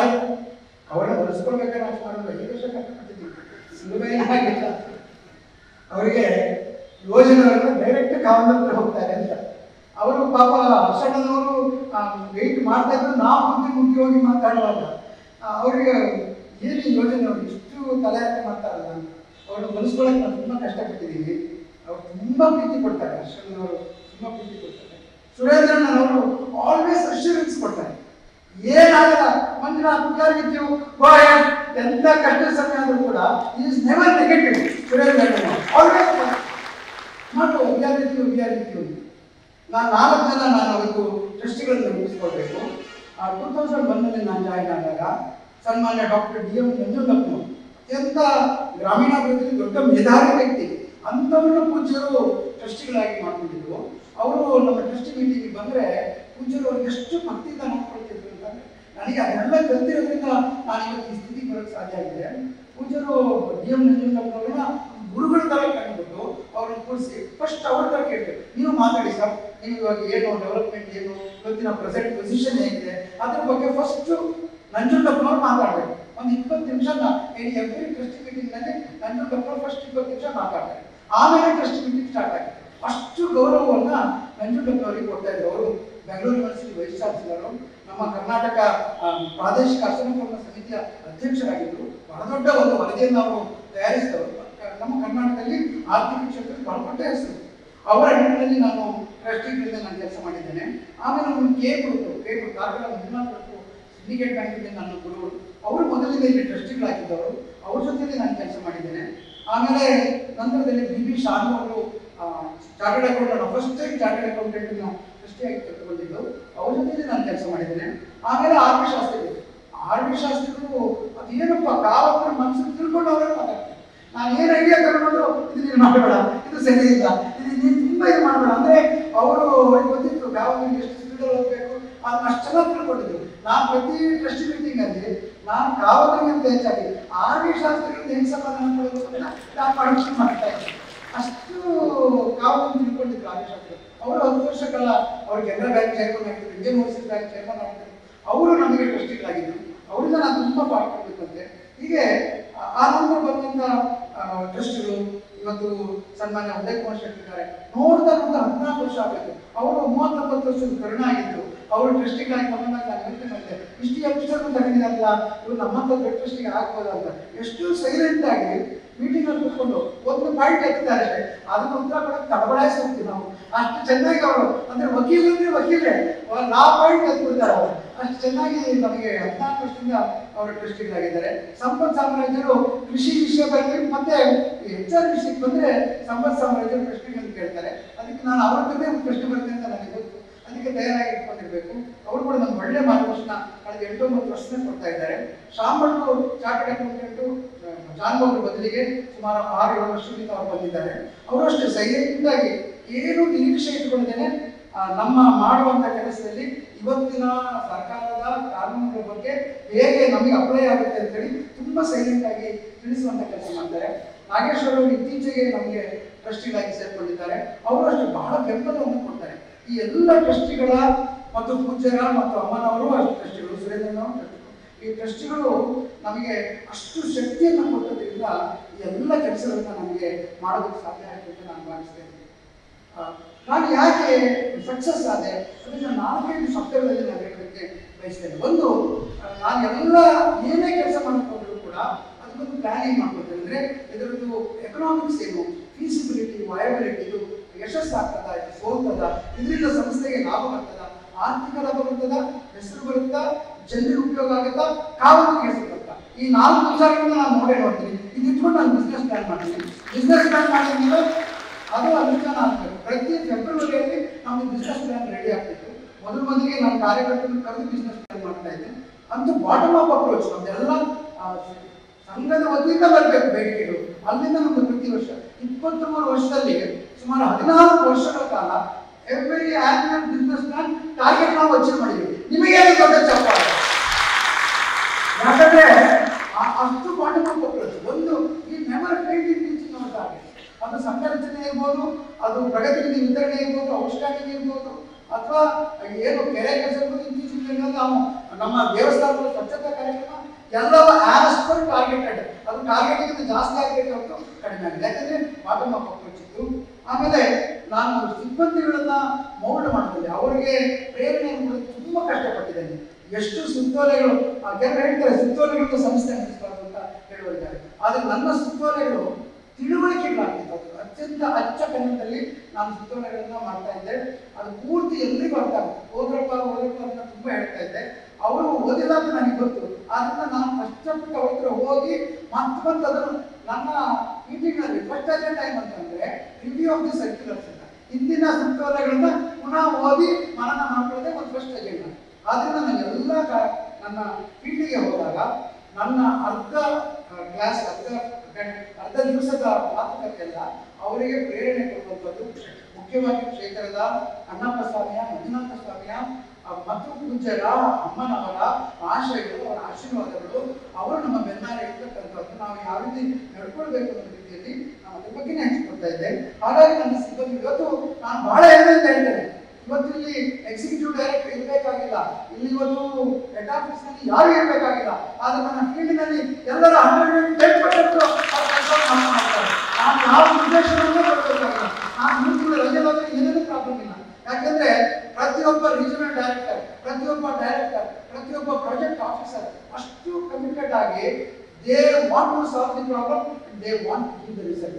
ಇದು ನನ್ನ ಟೀಮಿನ ಯಶಸ್ಸಿನ ಹಿಂದಿರ್ತಕ್ಕಂಥ ಸತ್ಯ. ನಾನು ಯಾರಲ್ಲ, ಈ ಮಕ್ಕಳು ಏನು ಕೆಲಸ ಮಾಡ್ತಾ ಇದ್ದಾರೆ ಅದರಿಂದ ನಮಗೆ ಯಶಸ್ಸು ಸಿಗ್ತಾ ಇದೆ. ಯಾಕಂದ್ರೆ ಅಷ್ಟು ಪರ್ಸನಲ್ ಆಗಿ ತೆಗೆದುಕೊಳ್ತಾರೆ. ಇದರಿಂದ ನಾನು ತುಂಬಾ ಜನ ಕಷ್ಟಪಟ್ಟಿದ್ದು ನೋಡ್ತೇನೆ. ಎಷ್ಟು ಜನರಿಗೆ ಡಯಾಬಿಟೀಸು, ಎಷ್ಟು ಜನರಿಗೆ ಬ್ಲಡ್ ಪ್ರೆಷರ್. ನಾನು ಹೇಳ್ತೀನಿ ಟೆನ್ಷನ್ ತಗೋಬೇಡಪ್ಪ ಅಂದ್ರೆ ಮತ್ತೆ ಜಾಸ್ತಿ ಟೆನ್ಷನ್ ತಗೋತಾರೆ. ಅಷ್ಟು ಕಷ್ಟಪಟ್ಟು ಕೆಲಸ ಮಾಡ್ತಾರೆ. ಎಂಪ್ಲಾಯಿ ನೋಡಲಿಕ್ಕೆ ಇದು ಸಾಧ್ಯ ಇದೆ. ನಾನು ಯಾವುದೇ ನಿರ್ಧಾರ ತಗೊಳ್ಳಿಕ್ಕೆ ಎಲ್ಲಿ ಟೈಮಲ್ಲಿ ನಾನು ಹೆದರಲಿಲ್ಲ. ಪೂಜಾರಿದ್ದಾರೆ ನನ್ನ ಜೊತೆಯಲ್ಲಿ, ಸ್ವಾಮಿ ಇದ್ದಾರೆ ನನ್ನ ಜೊತೆಯಲ್ಲಿ, ಅಣ್ಣಪ್ಪ ಸ್ವಾಮಿ ಇದ್ದಾರೆ, ಮತ್ತೆ ಹೆದರಿದ್ದಾರೆ. ನಾನು ಎಲ್ಲರಿಗೂ ಅದಕ್ಕೆ ಹೇಳೋದು, ನಾವು ಇವತ್ತು ಫಸ್ಟ್ ಆರ್ಗನೈಸೇಷನ್ ಕೋವಿಡ್ ಟೈಮಲ್ಲಿ ಎಲ್ಲ ಹೆದ್ಕೊಂಡು ಬಾಗ್ಲಾಕಿರುವಾಗ ನಾವು ಇಂಟ್ರೆಸ್ಟ್ ರೇಟ್ನ ಕಡಿಮೆ ಮಾಡಿದ್ವಿ ಮತ್ತು ಸಿಬ್ಬಂದಿ ಸೌಲಭ್ಯನ ಜಾಸ್ತಿ ಮಾಡಿದ್ವಿ. ಯಾರೂ ಇದನ್ನು ಮಾಡಲಿಲ್ಲ, ನಾವು ಮಾಡಿದ್ವಿ. ನಮ್ಮ ಸೇವಾ ಪ್ರಕ್ರಿಯೆಗೆ ವೇತನವನ್ನು ಜಾಸ್ತಿ ಮಾಡಿದ್ವಿ ಮತ್ತು ಬಳಕೆದಾರರಿಗೆ ಅವರ ಬಡ್ಡಿ ದರವನ್ನು ಕಡಿಮೆ ಮಾಡಿದ್ವಿ. ಇದು ಬಹುಶಃ ನಮ್ಮ ಇಡೀ ರಾಷ್ಟ್ರದಲ್ಲಿ ಇಂಥ ಹೆಜ್ಜೆ ತೆಗೆದುಕೊಂಡಂತ ಬೇರೆ ಸಂಸ್ಥೆಯ ರೆವಲ್ಯೂಷನರಿ ಸ್ಟೆಪ್ ಅಂತ ಸ್ಟೆಪ್ಗಳನ್ನು ನಾವು ತೆಗೆದುಕೊಂಡಿದ್ದೀವಿ. ಪೂಜ್ಯರೊಂದಿಗೆ ನಮಗೆ ಮಾಡಿದ್ದಾರೆ. ಮತ್ತು ನಮ್ಮ ಸಿಬ್ಬಂದಿಗೆ ರಿವಾರ್ಡ್ ಅಂಡ್ ಪನಿಷ್ಮೆಂಟ್. ನೀವು ಒಳ್ಳೆ ಕೆಲಸಕ್ಕೆ ಖಂಡಿತ ಪೂಜ್ಯರೊಂದಿಗೆ ಅದು ಕೊಡ್ತಾರೆ ಅನ್ನುವಂಥ ಧೈರ್ಯ ಅವರಿಗೆ ಸಿಗ್ತಾ ಇದೆ. ಹಾಗೆ ತಪ್ಪು ಮಾಡಿದ್ರೆ ಕ್ಷಮಿಸಲೇ ಇಲ್ಲ. ನನಗೆ ತುಂಬಾ ಜನ ಮೆಸೇಜ್ ಹಾಕಿದ್ದಾರೆ, ಪನಿಷ್ಮೆಂಟ್ ತಗೊಂಡವರು ನೀವು ಮಾಡಿದ ಒಳ್ಳೆ ಕೆಲಸ ಅಂತ ನನಗೆ ಹೊಗಳಿ ನನಗೆ ಬರೆಯುವಾಗ ನಾನು ಮಾಡಿದ ಪನಿಷ್ಮೆಂಟ್ಗಳು ಕೂಡ ಒಳ್ಳೆಯದು ಅಂತ ಹೇಳಿ ನನಗೆ ಗೊತ್ತಾಯಿತು. ಮತ್ತೆ ನಮ್ಮ ಎಲ್ಲ ಸಿಬ್ಬಂದಿಗಳನ್ನು ನಾನು ವಿಶ್ವಾಸ ಇಟ್ಟಿದ್ದೇನೆ. ನಾನು ಕಷ್ಟಪಡೋದಕ್ಕೆ ಏನೂ ಹಿಂಜರಿಲ್ಲ. ಬೆಳಿಗ್ಗೆ ನಾವು 4 ಗಂಟೆಗೆ 3 ಗಂಟೆಗೆ ಎದ್ದು ಓಡಿದ್ದೇನೆ. ಆಮೇಲೆ ಇಡೀ ದಿನ ರಾತ್ರಿ ಒಂದ್ಸತಿ ನಾನು ತಮ್ಮಲ್ಲಿ ಹೇಳಬೇಕು, ಸಾಯಂಕಾಲ ಹೊರಟು ರಾತ್ರಿ 10 ಗಂಟೆ 11 ಗಂಟೆಗೆ ನಾನು ಬೆಂಗಳೂರು ಮುಟ್ಟಿ, ಅದರಿಂದ ಬೆಂಗಳೂರಿನ ಡೆಲ್ಲಿಗೆ ಹೋಗಿ ಡೆಲ್ಲಿಯಲ್ಲಿ ಮೀಟಿಂಗ್ ಮುಗಿಸ್ಕೊಂಡು ಮತ್ತೆ ವಾಪಸ್ ಬಂದು ಬೆಂಗಳೂರು ನಾನು ಮೀಟಿಂಗ್ ಮಾಡಿ ಅವತ್ತು ರಾತ್ರಿ ವಾಪಸ್ ಆಗ್ತದೆ. ಈ ರೀತಿ ಎಷ್ಟು ದಿವಸಗಳ ಕಾಲ ರಾತ್ರಿ ಬಸ್ಸಲ್ಲಿ ಬೆಂಗಳೂರಿಗೆ ಹೋಗಿ ಬೆಂಗಳೂರಿಗೆ ಮೀಟಿಂಗ್ ಅಂದ್ರೆ ಅವಾಗ ತುಂಬಾ ನಮ್ಮ ಈ ಸಂಸ್ಥೆ ಸುಸ್ಥಿರವಾಗೋ ಮೊದಲು ನಾವು ಹೊರಗಿನ ಸಂಸ್ಥೆ ತುಂಬಾ ಡಿಪೆಂಡ್ ಆಗಿದ್ದೀವಿ. SGS ಇರ್ಬೋದು, ಗೌರ್ಮೆಂಟ್ ಆಫ್ ಕರ್ನಾಟಕ ಸ್ಕೀಮ್ ಇರ್ಬೋದು, ಗೌರ್ಮೆಂಟ್ ಆಫ್ ಇಂಡಿಯಾ ಸ್ಕೀಮ್ ಎಷ್ಟು ತಿರುಗಾಟ ಮಾಡ್ತಾ ಇದ್ದೀವಿ. ಅವಾಗ ರಾತ್ರಿ ಬಸ್ಸಲ್ಲಿ ಹೋಗೋದು, ನೆಕ್ಸ್ಟ್ ಮೀಟಿಂಗ್ ಇಡೀ ದಿನ ಗೌರ್ಮೆಂಟ್ ಅಲ್ಲಿ ಕೆಲಸ ಮಾಡ್ಕೊಂಡು ಹಿಂದಿನ ಮಾರ್ನೆ ದಿವಸ ರಾತ್ರಿ ಬಸ್ಸಲ್ಲಿ ಬರೋದು. 2007 ಆದ್ಮೇಲೆ ಪೂಜ್ಯರೆ ನಮಗೆ ಎಲ್ಲ ಸುಸ್ಥಿರತೆ ಬಂತು. ಇವ್ರು ಖಾಲಿಗಳು ನಾನು ಬಿಟ್ಕೊಟ್ಟೆ. ಅಂದ್ರೆ ಆ ಡೆಲ್ಲಿಯವ್ರ ಖಾಲಿಗಳು, ಬೆಂಗಳೂರಿನ ಖಾಲಿಗಳು ಬಿಟ್ಕೊಟ್ಟೆ. ಅವರೇ ನಮ್ಮಲ್ಲಿ ಬರೋದು ಮಾಡ್ಕೊಂಡೆ. ಈಗ ತಾವು ನೋಡಿದ್ರೆ ಒಂದು CHSC ಕಾರ್ಯಕ್ರಮ ಇಂಪ್ಲಿಮೆಂಟ್ ಮಾಡಬೇಕಲ್ಲ, ಪೂಜ್ಯರು ಗೊತ್ತಿಲ್ಲ. CHSC ಕಾರ್ಯಕ್ರಮ ಇಂಪ್ಲಿಮೆಂಟ್ ಮಾಡಬೇಕು ಅಂತ ಕರ್ನಾಟಕ ಸರ್ಕಾರದ 4 ಕೃಷಿ ಮಂತ್ರಿಗಳು ಪೂಜ್ಯರ ಬಂದ್ರೆ ಬಂದಿದ್ದಾರೆ. ಯಾರು ಏನೇ ಮಾಡಬೇಕು, ನಾವು 160 ಮಾಡಿದ್ದೇವೆ, 730 ಮಾಡಬೇಕು ಅಂತ ಹೇಳ್ಕೊಂಡು 4 ಮಂತ್ರಿಗಳು ಬಂದು ಮಾತಾಡ್ತಾರೆ. ಪೂಜ್ಯರು ಗೊತ್ತಿಲ್ಲ, ವಿಷಯ ಬೇರೆ. ಆ ರೀತಿಯಲ್ಲಿ ಕನ್ವರ್ಟ್ ಮಾಡಲಿಕ್ಕೆ ನಾವು ಕಷ್ಟಪಟ್ಟಿದ್ದೇವೆ. ನಾವು ನಿರ್ಧಾರಗಳನ್ನು ಕೈಗೊಳ್ಳೋದಕ್ಕೆ ಯಾವುದೇ ರೀತಿಯಲ್ಲೂ ಹೆದರಲಿಲ್ಲ. ಮತ್ತು ನಾನು ಎಲ್ಲ ಏನೇ ಮಾಡಿದ್ರು ಪೂಜ್ಯರಿಗೆ ತಿಳಿಸೇ ಮಾಡಿ. ನಾನು TAB ಮಾಡಿದ್ರು ಕೂಡ ಪೂಜ್ಯರೇ ಮಂಜೂರು ಮಾಡಬೇಕು. ಮತ್ತೆ ನಾನು ಸ್ವಂತವಾಗಿ TAB ತಗೊಳ್ಳೋ ಪ್ರಶ್ನೆನೇ ಇಲ್ಲ. 10 ರೂಪಾಯಿ ಕೂಡ 10 ರೂಪಾಯಿ ಸ್ಯಾಂಕ್ಷನ್ ಪೂಜ್ಯರೇ ಕೊಡಬೇಕು. ಹಾಗಾಗಿ ಏನು ತಪ್ಪು ಮಾಡಿದ್ರು ಒಳ್ಳೇದು ಮಾಡಿದ್ರು ಅದು ಪೂಜ್ಯರ ಗಮನಕ್ಕೆ ನಾನು ತರುವಂಥದ್ದು. ಮ್ಯಾನೇಜ್ಮೆಂಟ್ನ ಕಾನ್ಫಿಡೆನ್ಸ್, ಅವರಿಗೆ ವಿಶ್ವಾಸ ಇರಬೇಕು. ಆ ರೀತಿಯಲ್ಲಿ ನಾನು ಕೆಲಸ ಮಾಡಿದ್ದೇನೆ. ಮತ್ತೆ ನಾನು ಎಲ್ಲ ಕನ್ನಡದಲ್ಲಿ ಯಾವುದೂ ನಿಮಗೆ ಅರ್ಥವಾಗಿ ಭಾಷೆ ಹೇಳಿಲ್ಲ. ಅದರಿಂದ ಮತ್ತೆ ಸಾಮಾನ್ಯ ಜನರ ಸಾಮರ್ಥ್ಯವನ್ನ ನಾನು ಅಂಡರ್ ಎಸ್ಟಿಮೇಟ್ ಮಾಡಿಲ್ಲ. ಎಲ್ಲರಲ್ಲಿ ಒಂದು 1ನೇ ಕ್ಲಾಸ್ ತಲುಪೋರಿಗೆ ಎಷ್ಟು ಸಾಮರ್ಥ್ಯ ಇದೆ ಅದನ್ನ ನಾನು ವಿಶ್ವಾಸ ಇಟ್ಟಿಲ್ಲ. ಆದರೆ ನಾನು 1ನೇ ಕ್ಲಾಸ್ ವಿಶ್ವಾಸ ಇಟ್ಟೆ. SSC ಮಾಡಿದ್ರು ಹುಡುಗರು, PUC ಮಾಡಿದ್ರು, ಸಾಮಾನ್ಯ ಜನರು ಸಂಘದಲ್ಲಿರುವವರು ಕೂಡ ಅವರಿಗೆ ಕೊಟ್ಟರೆ ಅವರು ಮಾಡೇ ಮಾಡ್ತಾರೆ ಅಂತಕ್ಕಂಥ ವಿಶ್ವಾಸದಲ್ಲಿ ನಮಗೆ ಯಶಸ್ಸಾಯಿತು ಅಂತ ನಾನು ಭಾವಿಸ್ತೇನೆ. ನನ್ನ ಈ ಒಂದು ಕಾರ್ಯಕ್ರಮದ ನಾವು ಮಾಡಿರ್ತಕ್ಕಂಥ ಈ ಕಾರ್ಯಕ್ರಮದ ಯಶಸ್ಸಿಗೆ ಒಂದಷ್ಟು ಕಾರಣಗಳಿದೆ. ನಾವು ಕಲಾವಿದರಿಗೆ ಸದಾ ಕಾಲ ಪಾರದರ್ಶಕವಾಗಿ ತಿಳುವಳಿಕೆ ಕೊಡ್ತಾ ಇದ್ದೇವೆ. ಕೆಪಾಸಿಟಿ ಬಿಲ್ಡಿಂಗ್ ನಾವು ನಿಲ್ಲಿಸಲೇ ಇಲ್ಲ. ವರ್ಷಕ್ಕೆ 3 ಲಕ್ಷ ಸಣ್ಣ ತರಬೇತಿಗಳನ್ನು ಮಾಡ್ತೇವೆ. ಯಾರು ಮತ್ತೆ ಸಾಧ್ಯ 3 ಲಕ್ಷ ತರಬೇತಿಯನ್ನು ಮಾಡ್ತೇವೆ ಸ್ವಸಹಾಯ ಸಂಘದವರಿಗೆ, ಅದು ಮಾಡ್ತೇವೆ. ಮತ್ತು ಹೊಸ ಉದ್ದಿಮೆಗಳನ್ನು ಮಾಡೋದಕ್ಕೆ ಎಂಟರ್ಪ್ರೈಸ್ ಕ್ರಿಯೇಷನ್. ಇವತ್ತು ಕರ್ನಾಟಕ ರಾಜ್ಯ ಎಷ್ಟು ಬದಲಾಗಿದೆ ಅನ್ನೋದಕ್ಕೆ ನಮಗೊಂದು ಉದಾಹರಣೆ ಕೊಟ್ಟರೆ ತನಗೆ ಆಶ್ಚರ್ಯ ಆಗ್ಬೋದು. ಇವತ್ತು LIC MD ಸಾಹೇಬ್ ಬಂದಿದ್ದಾರೆ. ಯಾಕೆ ಬಂದಿದ್ದಾರೆ ಗೊತ್ತಾ? ನಮ್ಮ SKTರಿಂದ ಪ್ರತಿ ವರ್ಷ ಸುಮಾರು 900 ಕೋಟಿ ರೂಪಾಯಿ ಪ್ರೀಮಿಯಂ ಬರೀ LIC ಹೋಗುತ್ತೆ. 900 ಕೋಟಿ ರೂಪಾಯಿ ಅಂದ್ರೆ ಏನು? ಅದೇನು ಯಾರು ನಮ್ಮಲ್ಲಿ ಹೇಳ್ತಾರಲ್ಲ, ನಾವು ಬಡ್ಡಿ ದುಡ್ಡು ತಗೋತಿಲ್ಲ. 900 ಕೋಟಿ ರೂಪಾಯಿ ನಮ್ಮ ಫಲಾನುಭವಿಗಳು LICಗೆ ಕಟ್ಟಿ ಉಳಿತಾಯ ಮಾಡ್ತಿದ್ದಾರೆ. ಅಂದ್ರೆ ಕೇವಲ 10 ವರ್ಷದಲ್ಲಿ ಅದನ್ನ 15-20 ಸಾವಿರ ಕೋಟಿ ರೂಪಾಯಿ ಆಗ್ತದೆ. ಸಾಮರ್ಥ್ಯ ನಮ್ಮ ಜನರಲ್ಲಿ ಬಂದಿದೆ. ಸುಮಾರು 20 ಲಕ್ಷ LIC ಪಾಲಿಸಿ ಇದ್ದಾರೆ. 20 ಲಕ್ಷ. ಇದನ್ನ ಜಸ್ಟ್ ಇಮ್ಯಾಜಿನ್ ಮಾಡಿದ್ರೆ ರೋಮಾಂಚನ ಆಗ್ತದೆ. ನಮ್ಮ ಬಡವರು, ಊಟಕ್ಕೆ ಗತಿ ಇಲ್ಲದವರು 1 ಲಕ್ಷ, 1.5 ಲಕ್ಷ, 2 ಲಕ್ಷ ರೂಪಾಯಿ LIC ಪಾಲಿಸಿ ಮಾಡಿಸಿ ಅದಕ್ಕೆ ಬಿಡದಾಗಿ ಕಟ್ತಾರೆ. ರಾಷ್ಟ್ರದಲ್ಲಿ ಏನು ಲ್ಯಾಕ್ಸೇಷನ್ ಅಲ್ಲಿ ನಾವು ರಿಕಾರ್ಡ್ 85% ರಿನ್ಯೂವಲ್. 85% ರಿನ್ಯೂವಲ್ ಯಾವ LIC ಕೇಳಿ ಅವ್ರಿಗೆ ಸಾಧ್ಯ ಇಲ್ಲ. SKD 85% renewal. ಅಂದ್ರೆ ನಮ್ಮ ಕಲಾವಿದರು ಎಷ್ಟು ಸಶಕ್ತರಾಗ್ತಾರೆ. ನಾನು ಬೇರೆ ಯಾವ ಉದಾಹರಣೆಯನ್ನು ಕೊಡೋದಿಲ್ಲ. LIC ಪ್ರೀಮಿಯಂ ಕೊಟ್ಟೋದ್ರೆ ನಾನು ಉದಾಹರಣೆಯನ್ನು ಕೊಡಬಲ್ಲೆ. ಎಷ್ಟು ಸಶಕ್ತರಾಗಿದ್ದಾರೆ ನಮ್ಮ ಕಲಾವಿದರು ನಾನು ಹೇಳ್ತೇನೆ. ಪ್ರತಿ ವರ್ಷ 5 ಲಕ್ಷ, ನೀವು ನೆನಪಿಟ್ಕೊಳ್ಳಿ, 5 ಲಕ್ಷ ಹೊಸ ವ್ಯವಹಾರಗಳು ಕರ್ನಾಟಕ ರಾಜ್ಯದಲ್ಲಿ ಆಗ್ತಾ ಇದೆ. ಅದು ಅಂಗಡಿ ಮಾಡೋದಿರ್ಬೋದು, ದನ ಸಾಕೋದಿರ್ಬೋದು, ಕೋಳಿ ಸಾಕಣೆ ಮಾಡೋದಿರ್ಬೋದು, ವ್ಯಾಪಾರ ಮಾಡೋದಿರ್ಬೋದು, ಹೋಟೆಲ್ ಮಾಡೋದಿರ್ಬೋದು. ನೀವು ಕಣ್ಣು ಮುಚ್ಚಿ ನೋಡ್ತಾ ಇದ್ದಾಗೆ ಅಲ್ಲೊಂದು ಅಂಗಡಿ ಪ್ರಾರಂಭ ಆಗಿರುತ್ತೆ. ಅವ್ರು ಯಾರು ಸಹಾಯ ಮಾಡಿದ್ರು ಅಂತ ಹೇಳಿದ್ರೆ ಅದು SKD ಸಹಾಯ ಮಾಡಿದ್ರು. ಕರ್ನಾಟಕ ರಾಜ್ಯ ಹೇಳ್ಬೋದು ಯಾವ ರೀತಿಯಲ್ಲಿ ಬದಲಾಗ್ತದೆ ಅಂತಂದ್ರೆ ನೀವು ಯಾರು ಊಹಿಸಲಿಕ್ಕೆ ಸಾಧ್ಯ ಇಲ್ಲ. ನಾನು ಬೀದರ್ ಜಿಲ್ಲೆಗೆ ಹೋಗಿದ್ದೆ ನಿನ್ನೆ ದಿವಸ. ಬೀದರ್ ಜಿಲ್ಲೆಯ ಜನಜಾಗೃತಿ ಕಾರ್ಯಕ್ರಮಕ್ಕೆ ಬಂದು ಬೀದರ್ ಜಿಲ್ಲೆಯ ಗುಲ್ಬರ್ಗ ಮಿಲಿನ ಅಧ್ಯಕ್ಷರು ಬಂದು ಅವರೇ ನನ್ನಲ್ಲಿ ಹೇಳ್ತಾರೆ, ನೀವು ಏನು ಮ್ಯಾಜಿಕ್ ಮಾಡ್ತಾ ಇದ್ದೀರಿ, ಇದು ಹೇಗೆ ಮಾಡ್ತಾ ಇದ್ದೀರಿ, ಇದು ನನ್ನ ಮ್ಯಾಜಿಕ್ ಅಲ್ಲ, ಇದು ಪೂಜ್ಯರ ಮ್ಯಾಜಿಕ್. ನಮ್ಮ ಕಾರ್ಯಕ್ರಮ ಅವ್ರು ಹೇಳ್ತಾರೆ, ಬೀದರ್ ಜಿಲ್ಲೆಯ ಕನ್ವರ್ಟ್ ನಿಜಾಂಶಾಹಿ ಪ್ರದೇಶ ಇದು, ನೀವು ಹೇಗೆ ಬದಲಾಯಿಸ್ತಾ ಇದ್ದೀರಿ, ಏನು ನಿಮ್ಮಲ್ಲಿ ಏನಂತ ಶಕ್ತಿ ಇದೆ. ಅಲ್ಲಿ ಹಾಲು ಉತ್ಪಾದನೆ ಮಾಡಬೇಕು ಅಂತ ಕಳೆದ 15 ವರ್ಷದಿಂದ ಗುಲ್ಬರ್ಗ ಮಿಲ್ಕಿನವರು ಹೋರಾಟ ಮಾಡ್ತಿದ್ದಾರೆ. ಪೂಜ್ಯರು ಕೊಟ್ಟಂತದ್ದು 2.5 ಕೋಟಿ ರೂಪಾಯಿ ಹಣ. ಅದು FPRS ನಲ್ಲಿ ನಾವು ಬೀದರ್ನಲ್ಲಿ 1 ವರ್ಷ ಅಪ್ಲೈ ಮಾಡಿದ್ದಕ್ಕೆ 2.5 ಕೋಟಿ ಬಳಸಿದ್ದಕ್ಕೆ 15,000 ಲೀಟರ್ ಹಾಲು 55,000 ಲೀಟರ್ ಹಾಲಾಯಿತು. ಅವ್ರು ಹೇಳ್ತಾರೆ, ನಿಮಗೆ ಗುಲ್ಬರ್ಗ ಮಿಲ್ಕಿಯನ್ನು ಹುಟ್ಟಿದಾಗದಿಂದ ಇವತ್ತಿನವರೆಗೆ ಅದು ನಷ್ಟದಲ್ಲಿತ್ತು, ಅದು ಭಾಗ ಹಾಕಲಿಕ್ಕೆ ತಯಾರಾಗಿತ್ತು. ಏನು ಸರಿ ವರ್ಷ ಪ್ರಾಫಿಟ್ ಆಗಿದೆ. ಗುಲ್ಬರ್ಗ ಪ್ರಾಫಿಟ್ ಬಿಕಾಸ್ ಆಫ್ ಪೂಜ್ಯರು ಅಂತ ಹೇಳ್ತಾರೆ. ಅದನ್ನು ಕೇಳುವಾಗ ನನಗೆ ರೋಮಾಂಚನ ಆಗ್ತದೆ. ಇದು ಸತ್ಯವ, ಇದು ಸುಳ್ಳ, ಏನಂತ ನಾನು ಯೋಚನೆ ಮಾಡ್ತೀನಿ. ಜನಜಾಗೃತಿಯ ವೇದಿಕೆಯ ಪದಾಧಿಕಾರಿಗಳು ನಿನ್ನೆ ಬಂದ ಅಂತ ಹೇಳ್ತಾರೆ, ಇದರಲ್ಲಿ ಏನು ಸರ್ ನಿಮ್ಮ ಕಾರ್ಯಕರ್ತರು? ಅವ್ರಿಗೆ ನಾನಂತ ನಮ್ಮ ಕಾರ್ಯಕರ್ತರು ಯೂಸ್ಲೆಸ್ ಇರ್ತೇನೆ. ಅವ್ರು ಹೇಳ್ತಾರೆ, ಸರ್ 6 ಗಂಟೆಗೆ ಅಂತ ಹೋಗ್ತಾರೆ, ನಾವು ಎದ್ದು ಈಗ ನೋಡ್ತಾರಲ್ಲ ನಿಮ್ಮ ಕಾರ್ಯಕರ್ತರು ಬೈಕಲ್ಲಿ ಹೋಗ್ತಾ ಇದ್ದಾರೆ, ಅವ್ರು ಯಾರು ಮನೆಗೆ ಹೋಗ್ತಾ ಇರ್ತಾರೆ. ಏನು ಸೇವೆ ಕೊಡ್ತಾರೆ ಸರ್ ಅವರು? ಹೇಗೆ ಸೇವೆ ಕೊಡ್ತಾರೆ ಸರ್? ಇಂಥ ಒಂದು ಕಾರ್ಯಕ್ರಮ ಇದು ಯಾರು ಸರ್ಕಾರದ ಖಂಡಿತ ಮಾಡಲಿಕ್ಕೆ ಸಾಧ್ಯ ಇಲ್ಲ. ಯಾವ ಒಂದು ರೀತಿಯಲ್ಲಿ ನೀವು ಪ್ರೇರಣೆ ಕೊಡ್ತೀನಿ ಅಂತ ಅದಕ್ಕೆ ನಾನು ಹೇಳ್ತೇನೆ, ಅದು ಪ್ರೇರಣೆ ನಂದಲ್ಲ, ಅದು ಪೂಜ್ಯರಿಂದ ಬಂದಿರ್ತಕ್ಕಂಥದ್ದು. ಅವರು ಒಂದು ನಮ್ಮನ್ನು ನೋಡಿದ್ರೆ ಸಾಕು. ನನಗೆ ಕಿಚ್ಚನ ಸನ್ಮಾನ ಮಾಡಿದ್ರಿ, ನನಗೆ ಏನು ಅನಿಸಿಲ್ಲ. ಪೂಜೆಯನ್ನು ಹಾಕಿದ್ರಲ್ಲ, ನನಗೆ ತಡ್ಕೊಳ್ಳಿಕ್ಕೆ ಆಗಿಲ್ಲ. ಅದವರ ದೃಷ್ಟಿ, ಅವರಲ್ಲಿರ್ತಕ್ಕಂಥ ಆ ಒಂದು ಏನನ್ನ ವರ್ಣಿಸಲಿಕ್ಕೆ ಸಾಧ್ಯ ಇಲ್ಲ. ಅನುಭವಗಳು ಅಂತ ಹೇಳ್ತಾರೆ, ಆ ಬಸವಣ್ಣವರಲ್ಲಿದ್ದಂಥ ಶಕ್ತಿ ಅಂತ ಹೇಳ್ತಾರೆ, ಯಾರೊಬ್ಬರು ನೋಡಿದ್ರೆ ಸಾಕು ಅಂತ ಹೇಳ್ತಾರೆ. ಅದು ನಾನು ನಂಬುವನಲ್ಲ, ಆದರೆ ಇವರಲ್ಲಿ ಆ ಶಕ್ತಿ ಇದೆ. ಅವರು ನಮ್ಮನ್ನು ಕನ್ವರ್ಟ್ ಮಾಡಬೇಕು. ಅವರಲ್ಲಿ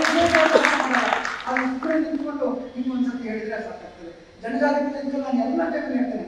ಇವತ್ತು ಇಡೀ ಪ್ರಪಂಚದಲ್ಲಿ ನಮ್ಮ ಪತ್ರಿಕರ್ತರು ನೋಟ್ ಮಾಡ್ಕೊಳ್ಬೇಕು, ಇಡೀ ಪ್ರಪಂಚದಲ್ಲಿ ಮದ್ಯವರ್ಜನೆ ಮಾಡುವ ಕಾರ್ಯಕ್ರಮಗಳು ಬಹಳ ಫೇಲ್ಯೂರ್. ಅಂದ್ರೆ ಸಾಧ್ಯವೇ ಇಲ್ಲ. ಯಾಕೆಂದ್ರೆ ಅದು ಸೈಂಟಿಫಿಕ್ ಆಗಿ ಆಗ್ತದೆ, ವೈಜ್ಞಾನಿಕವಾಗಿ ಆಗ್ತದೆ. 100 ಜನರಿಗೆ ನಾವು ಬೇರೆ ಬೇರೆ ಕ್ಯಾಂಪ್ಗಳಲ್ಲಿ ಇದ್ದುಕೊಟ್ರೆ 30 ಜನರು ಹುಷಾರಾದ್ರೆ ದೊಡ್ಡ ಪುಣ್ಯ. ಆದ್ರೆ ನಮ್ಮಲ್ಲಿ 70% ಅವ್ರಿಗೆಲ್ಲರೂ ನಾನು ಹೇಳ್ತೇನೆ, ಅವರೆಲ್ಲರೂ ಕೂಡ ಅದನ್ನು ಅನುಭವಿಸ್ತಾರೆ. ಏನು ಪೂಜರು ಬರದೇ ಇದ್ರೆ ನೀವು ವರ್ಷಕ್ಕೆ ಒಂದ್ಸತಿ 2 ಸತಿ ಧರ್ಮಸ್ಥಳಕ್ಕೆ ಬನ್ನಿ, ಮಂಜುನಾಥ ಸ್ವಾಮಿಗೆ ನಮಸ್ಕಾರ ಮಾಡಿ, ಆಮೇಲೆ ಪೂಜೆಗೆ ಹೋಗಿ ಅವ್ರದ್ದು ಹೇಳಿದಾಗಿದ್ದ ಕ್ಯಾಪ್ ಇರಬೇಡಿ. ಪೂಜರು ನಿಮ್ಮನ್ನ ನೋಡ್ತಾರಲ್ಲ, ಅಷ್ಟು ಸಾಕು ನಿಮ್ಮ ಜೀವನ ಪಾವನ ಆಗೋದಕ್ಕೆ. ನೀವು 100% ಇದು ನಮ್ಮ ಸಾಮಾನ್ಯವಾಗಿ ಹೇಳ್ತಕ್ಕಂಥದ್ದು. ಯಾಕಂದ್ರೆ ಇವತ್ತು ಜಗತ್ತಿನಲ್ಲಿ ಅತಿ ಹೆಚ್ಚು ಮದ್ಯ ವ್ಯಸನಿಗಳನ್ನ ಆಶೀರ್ವಾದ ಮಾಡುವ ಯಾರಾದ್ರಿದ್ರೆ ಅದು ಪೂಜ್ಯರು. ನಮಗಿಂತ ಜಾಸ್ತಿ ಜಾಸ್ತಿ ಪೂಜ್ಯರು ಮದ್ಯ ವ್ಯಸನಿಗಳಿಂದ ನೋಡಿದ್ದಾರೆ, ಅವರಿಗೆ ಆಶೀರ್ವಾದ. ಸಮಾಜದಲ್ಲಿ ಏನೂ ಇಲ್ಲ ರೀ. ಒಬ್ಬ ಮದ್ಯ ವ್ಯಸನಿದ್ರೆ ಅವನಿಗೆ ಏನು ಬದುಕಲ್ಲಿ ಏನಿದೆ, ಅವನಿಗೆ ಎಲ್ಲವನ್ನೂ ಕಳ್ಕೊಂಡಿದ್ದಾನೆ. ಅವನಿಗೆ ಏನೇನೂ ಇಲ್ಲ, ಅವನಿಗೆ ಸಾವೇ ಗತಿ, ಸಾವನ್ನೂ ಅವನಿಗೆ ದುಃಖವೇ. ಅಂತ ವ್ಯಕ್ತಿ ಕರ್ಕೊಂಡು ಸರಿ ಮಾಡ್ತಾರಲ್ಲ ಪೂಜೆಗಳು, ಅದಕ್ಕೊಂದು ಕಾರ್ಯಕ್ರಮ ಮಾಡಿದಾರಲ್ಲ. ನಿಜವಾಗಿ ನಾನು ಮೊದಲ 10 ವರ್ಷಕ್ಕಿಂತ ಅರ್ಥನೇ ಆಗಿರಲಿಲ್ಲ. 2001 ನಾನು ಬಂದು ಸೇರ್ಕೊಂಡಿದ್ದು. 2011 ಬರೀ ನಾಟಕ ಕೈದಾಗ ಹೊಡಿತೈತೆ. ನಾನು ಹೋಗ್ಬಿಟ್ಟು ಮಧ್ಯವರ್ತಿ ಶಿಬಿರದಲ್ಲಿ ನಾನು ಭಾಷಣ ಮಾಡೋದಲ್ಲ, ಬರೀ ನನ್ನ ಬಾಯಿ ಮಾತ್ರ ನಾನು ಭಾಷಣ ಆಗಿದ್ದೆ. ಆದ್ರೆ ಆಮೇಲೆ ನನಗೆ ಅರ್ಥ ಆಯ್ತು ಇದು ಪೂಜ್ಯರ ಶಕ್ತಿ ಎಷ್ಟಿದೆ, ಇದು ಯಾವ ರೀತಿ ಅವರ ಜನರು ಕನ್ವರ್ಟ್ ಆಮೇಲೆ ನಾನು ಒಳಗಿಂದ ಮಧ್ಯೋಜನ ಶಿಬಿರಗಳಲ್ಲಿ ಮಾತುಗಳು ಬರಕ್ಕೆ ಶುರುವಾಯಿತು. ಇವತ್ತು ನಂಗೆ ತುಂಬಾ ಸಂತೋಷ ಆಗುತ್ತೆ. ಈ ಒಂದು ಜನಜಾಗೃತಿ ಕಾರ್ಯಕ್ರಮ ಎಷ್ಟು ಹೆಣ್ಣುಮಕ್ಕಳ ಕಣ್ಣೀರು ಬರೆಸಿದೆ, ಎಷ್ಟು ಮಕ್ಕಳ ಕಣ್ಣೀರು ಬರೆಸಿದೆ, ಎಷ್ಟು ಕುಟುಂಬದಕ್ಕೆ ಒಂದು ಹೊಸ ಬದುಕನ್ನು ಬರುತ್ತೆ. ಇದು ಇನ್ನು ಯಾರೇನು ಬೇಕು ನಮಗೆ, ನಮ್ಮ ಯೋಜನೆ ಇಲ್ಲೇ ಪರವಾಗಿಲ್ಲ, ಈ ಜನಜಾಗೃತಿ ಯೋಜನೆ ಒಂದು ಸಕ್ಸಸ್ ಆಗಿದೆ. ನಮಗೆ ಇನ್ನೇನು ಬೇಕು ನಮಗೆ ಅಂತ ಒಂದು ಕಾರ್ಯಕ್ರಮವನ್ನು ಪೂಜೆ ನಡೆಸ್ತಾ ಇದ್ದಾರೆ. ಹಾಗೆ ನಮ್ಮ ಎಲ್ಲ ಕಾರ್ಯಕ್ರಮಗಳು ಸ್ಕೇಲಿಂಗ್ ಅಂದ್ರೆ ಇವತ್ತು ಸಣ್ಣ ಸಣ್ಣ NGO ಇರ್ತಾರೆ, ಒಂದು ಗ್ರಾಮ ಒಂದು ಕಾರ್ಯಕ್ರಮ ತಗೊಂಡು ಬಹಳ ಮಾಡಿ ಅದು ದೊಡ್ಡ ದೊಡ್ಡ ಪತ್ರಿಕೆಗಳು ದೊಡ್ಡದಾಗ್ಲಾಗ್ತದೆ ಅಂತ ಸಣ್ಣ ಕಾರ್ಯಕ್ರಮ ಸಣ್ಣದಾಗಿ ಕಾರ್ಯಕ್ರಮಿಸಿ ಅದನ್ನು ಸ್ಕೇಲಿಂಗ್ ಮಾಡಿ ಅಂದ್ರೆ ಅದರ ಮೌಲ್ಯವನ್ನು ಜಾಸ್ತಿ ಮಾಡ್ತಾ ಹೋಗ್ತೀವಿ. ಒಂದು ತಾಲೂಕಿನ ಜನಜಾಗೃತಿ ವೇದಿಕೆ ಇವತ್ತು ಅಖಿಲ ಕರ್ನಾಟಕ ಜನಜಾಗೃತಿ ವೇದಿಕೆ ಸಂಸ್ಥಾಗಿದೆ. ಅದರ ಅಧ್ಯಕ್ಷರು ಹುಬ್ಬಳ್ಳಿ ಅವರು ರಾಜಣ್ಣ ಕೊಡಿಯೂರಿಗೆ ಬಂದಿದ್ದಾರೆ. ಇವತ್ತು ಅವರು ಅಲ್ಲಿಂದ ಬಂದಿದ್ದಾರೆ. ಅಂದ್ರೆ ಅವ್ರು ಎಷ್ಟು ತ್ಯಾಗ ಮಾಡ್ಕೊಂಡು ಬರ್ತಾರೆ ನೋಡಿ. ಅಂದ್ರೆ ಇದೊಂದು ರಾಜ್ಯ ಮಟ್ಟದ ಒಂದು ಚಳವಳಿ ಆಗಿದೆ, ಹೋರಾಟ ಆಗಿದೆ. ಇಂದಿನ ಅಧ್ಯಕ್ಷರು ಸತೀಶ್ ಹೊನ್ನಳ್ಳಿ ಅವರ ಹಾಸನದವರಾಗಿದ್ದರು, ಅವರು ಇವತ್ತು ಬಂದಿದ್ದಾರೆ. ಇದು ಒಂದು ರಾಜ್ಯ ಮಟ್ಟದ ಒಂದು ಹೋರಾಟ ಆಗಿದೆ. ಬಹುಶಃ ರಾಷ್ಟ್ರ ಮಟ್ಟಕ್ಕೆ ಹೋಗಬೇಕು. ಜನಜಾಗೃತಿ ವೇದಿಕೆಯ ಒಂದು ಕಾರ್ಯಕ್ರಮ ಇಂಥದ್ದು ಸ್ಕೇಲಿಂಗ್ ನಾವು ಮಾಡಿದ್ದೀವಿ. ಯಾವುದೊಂದು SHSC ಕಾರ್ಯಕ್ರಮ 1 ಸೆಂಟರ್ 164 ಸೆಂಟರ್. ನಮ್ಮ ಇನ್ಶೂರೆನ್ಸ್ ಕಾರ್ಯಕ್ರಮ ಅಂದ್ರೆ 20 ಲಕ್ಷ ಬೆನಿಫಿಷರು. ನಮ್ಮ ಸಂಪೂರ್ಣ ಸುರಕ್ಷಾ ಅಂತಂದ್ರೆ ಸುಮಾರು 45 ಲಕ್ಷ, ಅಥವಾ 8 ಲಕ್ಷ ಸಂಪೂರ್ಣ ಸುರಕ್ಷಾ, 40 ಲಕ್ಷ ನಮ್ಮ ಆರೋಗ್ಯ ರಕ್ಷಾ. ಈ ರೀತಿಯ ಕಾರ್ಯಕ್ರಮ ಮಾಡ್ತಾರೆ. ಮುಂಚಿನ ಹಣ ಕೊಡೋದು ಹಿಂಜರಿಯುವುದೇ ಇಲ್ಲ. ಈ ವರ್ಷ ನಮ್ಮ ಕಾರ್ಯಕರ್ತರಿಗೆ ಕಾರ್ಯಕರ್ತ ಸುರಕ್ಷಾ ಯೋಜನೆ 100%. ನಮ್ಮ ಎಲ್ಲ ಕಾರ್ಯಕರ್ತರು ಯಾವ ಆಸ್ಪತ್ರೆಗೆ ಹೋಗಿ ಎಷ್ಟು ಟ್ರೀಟ್ಮೆಂಟ್ ಬೇಕಾದ್ರೂ ಮಾಡಿಸ್ಕೊಳ್ಳಿ, ಇವೇನು ದುಡ್ಡು ಕೊಡೋದು ಬೇಡ. ಹೋಗಿ ಟ್ರೀಟ್ಮೆಂಟ್ ಮಾಡಿಸ್ಕೊಂಡು ಮನೆಗೆ ಹೋಗಿ. ನಿಮಗಾಗ್ಬೋದು, ನಿಮ್ಮ ಹೆಂಡತಿಗಾಗ್ಬೋದು, ನಿಮ್ಮ ಮಕ್ಕಳಿಗಾಗ್ಬೋದು, ನಿಮ್ಮ ಅಪ್ಪ ಅಮ್ಮನಿಗಾಗ್ಬೋದು, ಫ್ರೀ ಟ್ರೀಟ್ಮೆಂಟ್ ಕರ್ನಾಟಕ ರಾಜ್ಯದಲ್ಲಿ ನಮ್ಮಂತ ಕಾರ್ಯಕರ್ತರಿಗೆ ಪೂಜೆ ಕೊಟ್ಟಿರ್ತಕ್ಕಂಥ ಇದು ಸ್ಕೇಲಿಂಗ್ ನಾವು ಮಾಡಿದ್ದೇವೆ. 1 ರೂಪಾಯಿ ನಾವು ಉಳಿಸಿಲ್ಲ. ಇದನ್ನ ರಾಜ್ಯಕ್ಕೆ ತಗೊಂಡೋಗ್ಬೇಕು, ಎಲ್ಲರಿಗೂ ಫಲ ತರಬೇಕು ಅಂತ ಹೋರಾಟ ಮಾಡಿದ್ವಿ. ಅದು ನಮ್ಮ ಸಕ್ಸಸ್ ಅಂತ ಹೇಳ್ತಾರೆ. ಆರೋಗ್ಯದ ಬಗ್ಗೆ ಕಾರ್ಯಕ್ರಮ ಮಾಡಿದ್ವಿ. ಅಸೆಟ್ ಕ್ರಿಯೇಷನ್ ಎಷ್ಟು ಇವತ್ತು 1,20,000 ಕೋಟಿ ರೂಪಾಯಿ. ಇದು ಪೂಜೆ ಹೇಳೋದಕ್ಕೆ ಇಷ್ಟಪಡೋದಿಲ್ಲ, ಆದ್ರೆ ಇವತ್ತು ಅಂಡರ್ಸ್ಟ್ಯಾಂಡ್ ಮಾಡ್ಕೊಳ್ಳಿ. 1,20,000 ಕೋಟಿ ರೂಪಾಯಿ ಸಾಲ ಬಡವರ ಮನೆಗೆ ಹೋಗಿದೆ. 1,20,000 ಕೋಟಿ ರೂಪಾಯಿ. Something nobody can imagine. 10,000 bank ಸಾಲ ತಗೊಳ್ಳೋಕೆ ಸಾಧ್ಯ ಇಲ್ಲ. I know how big the banks are. ಸಾಮಾನ್ಯರಿಗೆ ಬ್ಯಾಂಕ್ ಇವತ್ತು ಕೂಡ ಸಾಧ್ಯ ಇಲ್ಲ. ಅಂದ್ರೆ ಇಷ್ಟು ಹಣ ಯಾರು ಎಲ್ಲಿಯೋ ಬೀದರ್ನಲ್ಲಿ ಎಲ್ಲಿಯೋ ಗುಲ್ಬರ್ಗ ಅವನು ಎಲ್ಲಿ ನೋಡಿದ್ದಾರೆ ಪೂಜೆ ಅವರ ಪರವಾಗಿ ಗ್ಯಾರಂಟಿ ನಿಲ್ತಾರಲ್ಲ.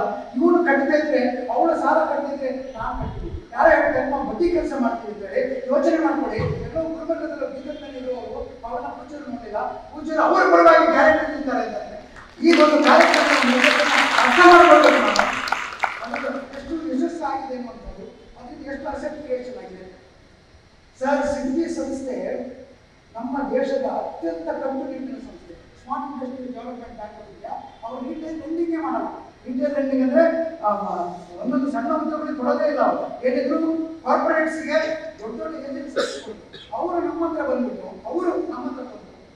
ಸರ್ ಅವ್ರು ಹೇಳ್ತಾರೆ, ನೀವು ಬಡವರಿಗೆ ಇಂಡಸ್ಟ್ರಿ ಮಾಡೋದಕ್ಕೆ, ಮೈಕ್ರೋ ಎಂಟರ್ಪ್ರೈಸ್ ಮಾಡೋದಕ್ಕೆ ಕೊಡಿ, ನಾವು ಅವರಿಗೆ ಸಾಲ ಕೊಡ್ತೀವಿ, ನೀವು ಹೇಳಿದ ಬಾಕಿ ಕೊಡ್ತೀವಿ. ಒಂದೆರಡಲ್ಲ, 45,000 ಇಂಡಸ್ಟ್ರಿಗಳು ಇವತ್ತು ಕರ್ನಾಟಕ ರಾಜ್ಯದಲ್ಲಿ ಸಿದ್ಧಿಗಳಿಂದ ಆಗಿದೆ. ಫೈನಾನ್ಸ್ ಬೈ ಸಿದ್ಧಿ, ಮ್ಯಾನೇಜ್ ಬೈ ಎಸ್ಟೇಟ್. 1,250 ಕೋಟಿ ಇವತ್ತು ಔಟ್ಸ್ಟ್ಯಾಂಡಿಂಗ್ ಇದೆ. ಅವರು ಅಷ್ಟನ್ನ ಎಷ್ಟು ಸ್ಯಾಟಿಸ್ಫೈ ಆಗಿದ್ದಾರೆ ಅಂತಂದ್ರೆ, ಸಿದ್ಧಿ ಸಂಸ್ಥೆಯವರು ಎಷ್ಟು ಸ್ಯಾಟಿಸ್ಫೈ ಆಗಿದ್ದಾರೆ ಅಂತಂದ್ರೆ, ಎಲ್ಲ ಅವರು ಸುಮ್ಮನೆ ಕೊಡೋದಿಲ್ಲ, ಇನ್ಸ್ಪೆಕ್ಷನ್ ಮಾಡಿ ಕೊಡ್ತಾರೆ. ಇನ್ಸ್ಪೆಕ್ಷನ್ ಮಾಡಿ ಸ್ಯಾಟಿಸ್ಫೈಡ್ ಆದರೆ ಮಾತ್ರ ಫ್ರೆಶ್ಗಳನ್ನು ಕೊಡ್ತಾರೆ. ಅವರು 1,200 ಕೋಟಿ 1,250 ಕೋಟಿ ವಾಪಸ್ ಆಗಿದೆ, 1,205 ಕೋಟಿ ಅವ್ರು ಹೇಳ್ತಾರೆ ಈ ವರ್ಷದಕ್ಕೆ ನಾವು 2,000 ಕೋಟಿ ನಿಮಗೆ ಕೊಡ್ತೇವೆ, ನೀವು ಎಂಟರ್ಪ್ರೈಸ್ ಕ್ರಿಯೇಟ್ ಮಾಡಿ ಅಂತ. ಮೋದಿ ಅವರು ಹೇಳ್ತಾರೆ ಸ್ಟಾರ್ಟ್ಅಪ್ ಇಂಡಿಯಾ ಅಂತ ಹೇಳಿ. We are actually doing startup India. Karnataka ರಾಜ್ಯದಲ್ಲಿ ಸುದ್ದಿ ಸಹಯೋಗದೊಂದಿಗೆ ಸ್ಟಾರ್ಟ್ಅಪ್ ಇಂಡಿಯಾ ಇವತ್ತು ಕನಸನ್ನು ನನಸು ಮಾಡ್ತಾ ಇರ್ತಕ್ಕಂಥ ಸಂಸ್ಥೆ. ಅದು ಯಾವ ಇದ್ರೆ ಅದು SKT ಆಗಿದೆ. ಯಾಕೆಂದ್ರೆ ಈ ಎಂಟರ್ಪ್ರೈಸ್ 50,000 ಅಲ್ಲ, 5 lakh ರೂಪಾಯಿ ಲೋನ್, 5 ಲಕ್ಷ ರೂಪಾಯಿನ ಸಾಲವನ್ನು ಮನೆ ಬಾಗಿಲಲ್ಲಿ ಅವರು ಪಡ್ಕೊಂಡು ಅದನ್ನ ಅವರು ಬಳಕೆ ಮಾಡಿ ವಾಪಸ್ ಕಟ್ತಾ ಇದ್ದಾರೆ. ಬ್ಯೂಟಿ ಈಸ್ 1,500 ಕೋಟಿ ನಾವು ಕೊಟ್ಟಿದ್ದೀವಲ್ಲ, ಅದರಲ್ಲಿ ಓವರ್ ಡ್ಯೂ ಎಷ್ಟು ಅಂತ ಕೇಳಿದ್ರೆ ಖಾಲಿ 10 ಲಕ್ಷ. ಇವತ್ತು ನಮ್ಮ ಮೇಲೆ ಕೆಟ್ಟ ಪ್ರಚಾರ ಮಾಡ್ತಾ ಇರೋದು ಕೂಡ ಇದೇ ಸಿದ್ಧಿ ಲೋನ್ ತಗೊಂಡ್ಬಿಟ್ಟು ನಮ್ಮ ಮೇಲೆ ಪ್ರಚಾರ ಮಾಡ್ತಾ ಇದ್ದಾರೆ. ನಮಗೆ ಹೊಡೆಯೋ ಯೋಗ್ಯತೆ ಇಲ್ಲ, ನಮಗೆ ಬಿಡೋದು ಬುದ್ಧಿ ಕಲಿಸೋ ಯೋಗ್ಯತೆ ನಮಗೆ ಏನ್ ಮಾಡೋಣ. ಆದ್ರೆ ಅವನ ಸಾಲ ಕಪ್ಪು ಬಾಕಿ ಆಗಿದೆ ಬಿಟ್ರೆ 45,000 ಜನ ಸಿಡ್ನಿ ಸಾಲವನ್ನು ತೆಗೆದುಕೊಂಡು ಬಳಕೆ ಮಾಡಿ ವಾಪಸ್ ಕಟ್ತಾ ಇದ್ದಾರೆ. ಇದು ನಾನು ಹೇಳಲಿಕ್ಕೆ ಬಯಸ್ತೇನೆ. ನಾನು ಎಲ್ಲ ಕ್ಷೇತ್ರಗಳಲ್ಲೂ ಇಂಟ್ರೆಸ್ಟ್ ತಗೋತೇನೆ. ಈ ನಮ್ಮ SKDR ನಾವು SGS ಪ್ರೋಗ್ರಾಮ್ ಮಾಡಿದ್ವಿ. ಅದರಲ್ಲಿ ಆ SGS ಪ್ರೋಗ್ರಾಮ್ ಇರುವ ಕಾಂಪೊನೆಂಟ್ಸ್ ನೋಡಿದ್ರೆ ಇವನ್ನು ಅದು ಸ್ಯಾಂಕ್ಷನಿಂಗ್ ಅಥಾರಿಟಿಗೆ ತಲುಪಿಸಿ ಆಗೋದು. ಅದು 3 ಕಡೆಗೆ ಸ್ಯಾಂಕ್ಷನ್ ಆಗಬೇಕಿತ್ತು. ಜಿಲ್ಲಾ ಪಂಚಾಯತ್ ಅವರು ನೋಡ್ತಾ ಇಲ್ಲ. ಆಮೇಲೆ ಸ್ಟೇಟ್ ಗೌರ್ಮೆಂಟ್ ನಮ್ಗೆ ಪ್ರಾಜೆಕ್ಟ್ ಮಾಡಿದ್ದಾರೆ, ಅದನ್ನು ಡೆಲ್ಲಿ ಕಳಿಸ್ಬಿಟ್ಟು ಡೆಲ್ಲಿಯವರು ಸ್ಯಾಂಕ್ಷನ್ ಮಾಡಿ ಆಮೇಲೆ ನೋಡ್ಕೊಂಡ ಅಂತೇಳಿ. ಡೆಲ್ಲಿಯಲ್ಲಿ ಆವಾಗ ವೆಂಕಯ್ಯನಾಯ್ಡು ಅವರು ಗ್ರಾಮೀಣಾಭಿವೃದ್ಧಿ ಸಚಿವರಾಗಿದ್ದರು. ಅವರು ಸಲಹೆ ಮೇರೆಗೆ ನಾನು ಪ್ರೆಸೆಂಟ್ ಮಾಡಿಕೊಟ್ಟಿದ್ದೆ. ಅವರು ಅದನ್ನ ನನ್ನ ಪೇಪರಲ್ಲಿ ಹೋಗೋತ್ತಿಗೆ ಗ್ರಾಮೀಣಾಭಿವೃದ್ಧಿ ಸಚಿವರಿಂದ ಹೊರಗೆ ಬಂದ್ಬಿಟ್ಟಿದ್ರು. ಅವರು BJP ಅಧ್ಯಕ್ಷರಾಗಿದ್ದರು, ರಾಷ್ಟ್ರೀಯ ಅಧ್ಯಕ್ಷರಾಗಿದ್ದರು. ಅವತ್ತು ನಾನು ಹೋದೆ, ಸ್ವಾಮಿ ನೀವು ಹೇಳಿದ್ರೆ ನಾನು ಪ್ರಾಜೆಕ್ಟ್ ಮಾಡಿ ತಂದು ಕೊಟ್ಟಿದ್ದೀನಿ. ಅವರು ಇಮಿಡಿಯೇಟ್ ಆಗಿ ರಾಮ್ಲಾಲ್ ಅಂತ ರೂರಲ್ ಮಿನಿಸ್ಟರ್ ಅವರಿಗೆ ಫೋನ್ ಮಾಡಿ, ನೋಡಿ ನಮ್ಮ ಮಂಜುನಾಥ್ ಅಂತ ಬಂದಿದ್ದಾರೆ, ಧರ್ಮಸ್ಥಳದಿಂದ ಬಂದಿದ್ದಾರೆ, ಅವರನ್ನು ಪ್ರಾಜೆಕ್ಟ್ ಮಾಡಿ ತಂದಿದ್ದಾರೆ. ನಾನು ಮಿನಿಸ್ಟರ್ ಆಗಿದ್ದಾಗ ಇದನ್ನ ನಾನು ಮಾಡ್ಕೊಡ್ತೀನಿ ಅಂತ ಹೇಳಿದೆ, ಇವತ್ತು ನೀವು ಅದನ್ನು ಮಾಡ್ಕೊಡ್ಬೇಕು ಅಂತ. ಮಾರ್ಚ್ 8ನೇ ತಾರೀಕು ನಾನು ಪ್ರಾಜೆಕ್ಟು ಅವರ ಟೇಬಲಿಗೆ ಹೋಗಿದೆ. ಮಾರ್ಚ್ 12ನೇ ತಾರೀಕು 14,50,000 ಸ್ಯಾಂಕ್ಷನ್ ಆಗಿ ಅದು ಜಿಲ್ಲಾ ಪಂಚಾಯತಿಗೆ ಬಂತು. ನಮ್ಮ ಇವರು ಸಾಹೇಬ್ ಅವಾಗ LDM ಆಗಿದ್ರು, ಮಂಗಳೂರಿನಲ್ಲಿ LDM ಆಗಿದ್ರು ಜನಾರ್ದನ್ ಸಾಹೇಬರು. ಆವಾಗ ಆ ಪ್ರಾಜೆಕ್ಟ್ ಅಲ್ಲಿ ಬಂತು. 1 ವಾರದೊಳಗೆ 14.5 ಕೋಟಿ ಪ್ರಾಜೆಕ್ಟ್. ಅಂದ್ರೆ ನಾನು ಟಾಪಿಂಗ್ 2002, ಇವಾಗಲ್ಲ 22 ವರ್ಷದ ಹಿಂದಿನ ಮಾತು. ಅದನ್ನು ನಾವು ಮಾಡಿಕೊಟ್ಟು. ಹಾಗೆ ಎಲ್ಲ ವಿಷಯದಲ್ಲಿ ನಾನು ಹಿಂದೆ ಹೋಗಿ ಮಾಡ್ತಾ ಇದ್ದೆ. ಇಲ್ಲಿ ನಮ್ಮ ಸಿರಿ ಸಂಸ್ಥೆ ಮಾಡಿದ್ವಿ. ಪ್ರತಿ ವಾರ ನಾನು ಹೋಗ್ತಾ ಇದ್ದೆ ಸಿರಿ ಸಂಸ್ಥೆ. ಎಷ್ಟು ಬೈದಿದ್ದೀನೋ, ಎಷ್ಟು ಜಗಳ ಆಡಿದ್ದೀನೋ, ಎಷ್ಟು ಸಿಟ್ಟು ಮಾಡ್ಕೊಂಡಿದ್ದೀನೋ, ಎಷ್ಟು ಬಿಸಾಡಿದ್ದೀನೋ ನನಗೆ ಅಷ್ಟು ವರ್ಕ್ ಮಾಡಿದ್ದೇನೆ. ಹಾಗೆ ನಮ್ಮ ಸಿರಿ ಸಂಸ್ಥೆ ಇರ್ಬೋದು, CHS ಇರ್ಬೋದು, ನಮ್ಮ ಅನೇಕ ಕಾರ್ಯಕ್ರಮಗಳು ಎಲ್ಲವೂ ನೆಲೆಗೊಳ್ಳೋದಕ್ಕೆ ಸಾಧ್ಯ ಆಗಿತ್ತು. ಈ ರೀತಿ ಆ ಕ್ಷೇತ್ರದಲ್ಲಿ ನಾನು ಮೈನ್ಯೂಟ್ ಆಗಿ ಹೋಗ್ತಾ ಇದ್ದೇನೆ ಅಂತ ಹೇಳೋದಕ್ಕೆ ಬಯಸ್ತೇನೆ. ನನ್ನಲ್ಲಿ ಯಾವುದೇ ಸ್ವಾರ್ಥ ಇಲ್ಲ. ನನಗೆ ಬೇಕಾದಷ್ಟು ಕೊಡ್ತಾರೆ. ಅವರು ಏನೇನು ಕೊಡ್ತಾರೆ ಅಂತ ನಿಮಗೆ ನಾನು ವರ್ಣಿಸಲಿಕ್ಕೆ ಸಾಧ್ಯವೇ ಇಲ್ಲ. ಈ ಬದುಕಲ್ಲ, ನಿಮ್ಮ 10 ಬದುಕಿಗೆ ಸಾಕಾಗುವಷ್ಟು ಪುರುಷರು ನನಗೆ ಕೊಟ್ಟಿದ್ದಾರೆ. ಅವರು ಒಂದು ಹೊರಗಾಗಿಲ್ಲ, ನಾನು ಹೋಗಿಲ್ಲ. ಅಷ್ಟು ನನ್ನನ್ನು ಅವ್ರ ಅವರು ನನಗೆ ಬೇಕಾಗಿಲ್ಲ ಕೊಟ್ಟಿದ್ದಾರೆ. ಹಾಗಾಗಿ ನನಗೆ ಸ್ವಾರ್ಥ ಇಟ್ಕೊಳ್ಳಿಕ್ಕೆ ಮನಸ್ಸೇ ಇಲ್ಲ. ನನಗೆ ಬೇಕು ಅನ್ನೋದು ಅಗತ್ಯವೇ ಇಲ್ಲ. ಯಾಕಂದರೆ ಅವರು ಕುಟುಂಬದಲ್ಲಿದ್ದೀನಲ್ಲ, ನಾನು ನನಗೇನು ಬೇಕು ಅವ್ರು ನೋಡ್ಕೊಂಡು ಬಿಡುವಾಗ ನಾನಿದ್ದ ನನಗೆ ಇದ್ಬೇಕು ಅನ್ನಬೇಕು ಅಂತ ಆಸೆ ಬಿಡುವ ಅಗತ್ಯವೇ ಇಲ್ಲ. ಅದನ್ನು ಅವರೇ ಮಾಡ್ಕೊಡ್ತಾರೆ. ನಾನೇ ಹೊರಟ್ಬಿಟ್ರೆ ಅವ್ರು ಎಷ್ಟು ಪ್ರೀತಿಯಿಂದ ನೀವು ನಾನು ಫಸ್ಟ್ ಟೈಮ್ ಯೂನಿವರ್ಸಿಟಿಗೆ ಹೋಗುವಾಗ ನಮಗೊಂದು ಕೋಟ್ ತಗೋಬೇಕಂತ ಗೊತ್ತಿಲ್ಲ, 2004ರಲ್ಲಿ. ಅವಾಗ ಅವ್ರು ನನಗೆ ದುಡ್ಡು ಕೊಟ್ಬಿಟ್ಟು, ನೋಡಿ ನೀವು ಬೆಂಗಳೂರಿಗೆ ಅಂತ ಪಾರ್ಕ್ ಹೋಗ್ತಿದ್ದೀನಿ, ಇಂಥ ಶರ್ಟ್ ಹಾಕೊಂಡು ಹೋಗ್ತಿದ್ಯಾ, ಹೋಗಿ ಬೆಂಗಳೂರಿಗೆ ಹೋಗಿ ಫಸ್ಟ್ ಒಂದು 4-5 ಒಳ್ಳೆ ಕೋಟ್ ತಗೋ, ಒಳ್ಳೆ ಡ್ರೆಸ್ ತಗೋ, ಒಳ್ಳೆ ಸೂಟ್. ಅಷ್ಟರ ಮಟ್ಟಿಗೆ ಪ್ರೀತಿ ಮಾಡುವಂಥ ವ್ಯಕ್ತಿ ಯಾರು? ಅದು ನಾನು ಮಾತ್ರ ಅಲ್ಲ, ನಮ್ಮ ಒಬ್ಬ ಸೇವಾ ಪ್ರತಿನಿಧಿ ಹೋದರೆ ಅಥವಾ ಒಬ್ಬ ಕಾರ್ಯಕರ್ತ ಹೋದರೆ ಅದೇ ಪ್ರೀತಿಯನ್ನು ಅವ್ರು ಕೊಡ್ತಾರೆ. ಅದರಿಂದ ನಮಗೆ ಸ್ವಾರ್ಥ ಮಾಡೋದಕ್ಕೆ ಯಾವುದೇ ಮನಸ್ಸಿಲ್ಲ ಅಂತೇಳಿ ನಾನು ಭಾವಿಸ್ತೇನೆ. ಇನ್ನು ಮುಂದಕ್ಕೆ ಬೇಗನೆ ಹೇಳಬೇಕಂದ್ರೆ ಭವಿಷ್ಯ ಹೇಗಿರ್ತದೆ, SKDR ನಾನು ಅನೇಕ ಪ್ರಾಜೆಕ್ಟ್ಗಳನ್ನು ಕೊಟ್ಟಿದ್ದೇನೆ. SKDR ಭವಿಷ್ಯ ದೊಡ್ಡ ಮಾಡಬೇಕು ಅಂತ ವಿಜಯರು ಇಲ್ಲಪ್ಪ ಸಾಕು ಮಾಡಿ ಸಾಕು ಅಂತ ಹೇಳಿ ಹೇಳ್ತಾ ಇದ್ದಾರೆ. ನಾನು ಹೇಳ್ತಾ ಇದ್ದೀನಿ ರಾಷ್ಟ್ರ ಮಟ್ಟಕ್ಕೆ ತಗೊಂಡು ಹೋಗ್ಬೇಕು ಸರ್, ಮೆಂಟರ್ಶಿಪ್ ರೋಲ್ ಮಾಡಬೇಕು ಅಂತ ಹೇಳಿ ಬಹಳ ಆಸೆ ಇತ್ತು ನನಗೆ. ನೋಡೋಣ, ನಾನು ವಿಜಯ ಮತ್ತೊಂದು ಕರ್ನಾಟಕ ಮೆಂಟರ್ಶಿಪ್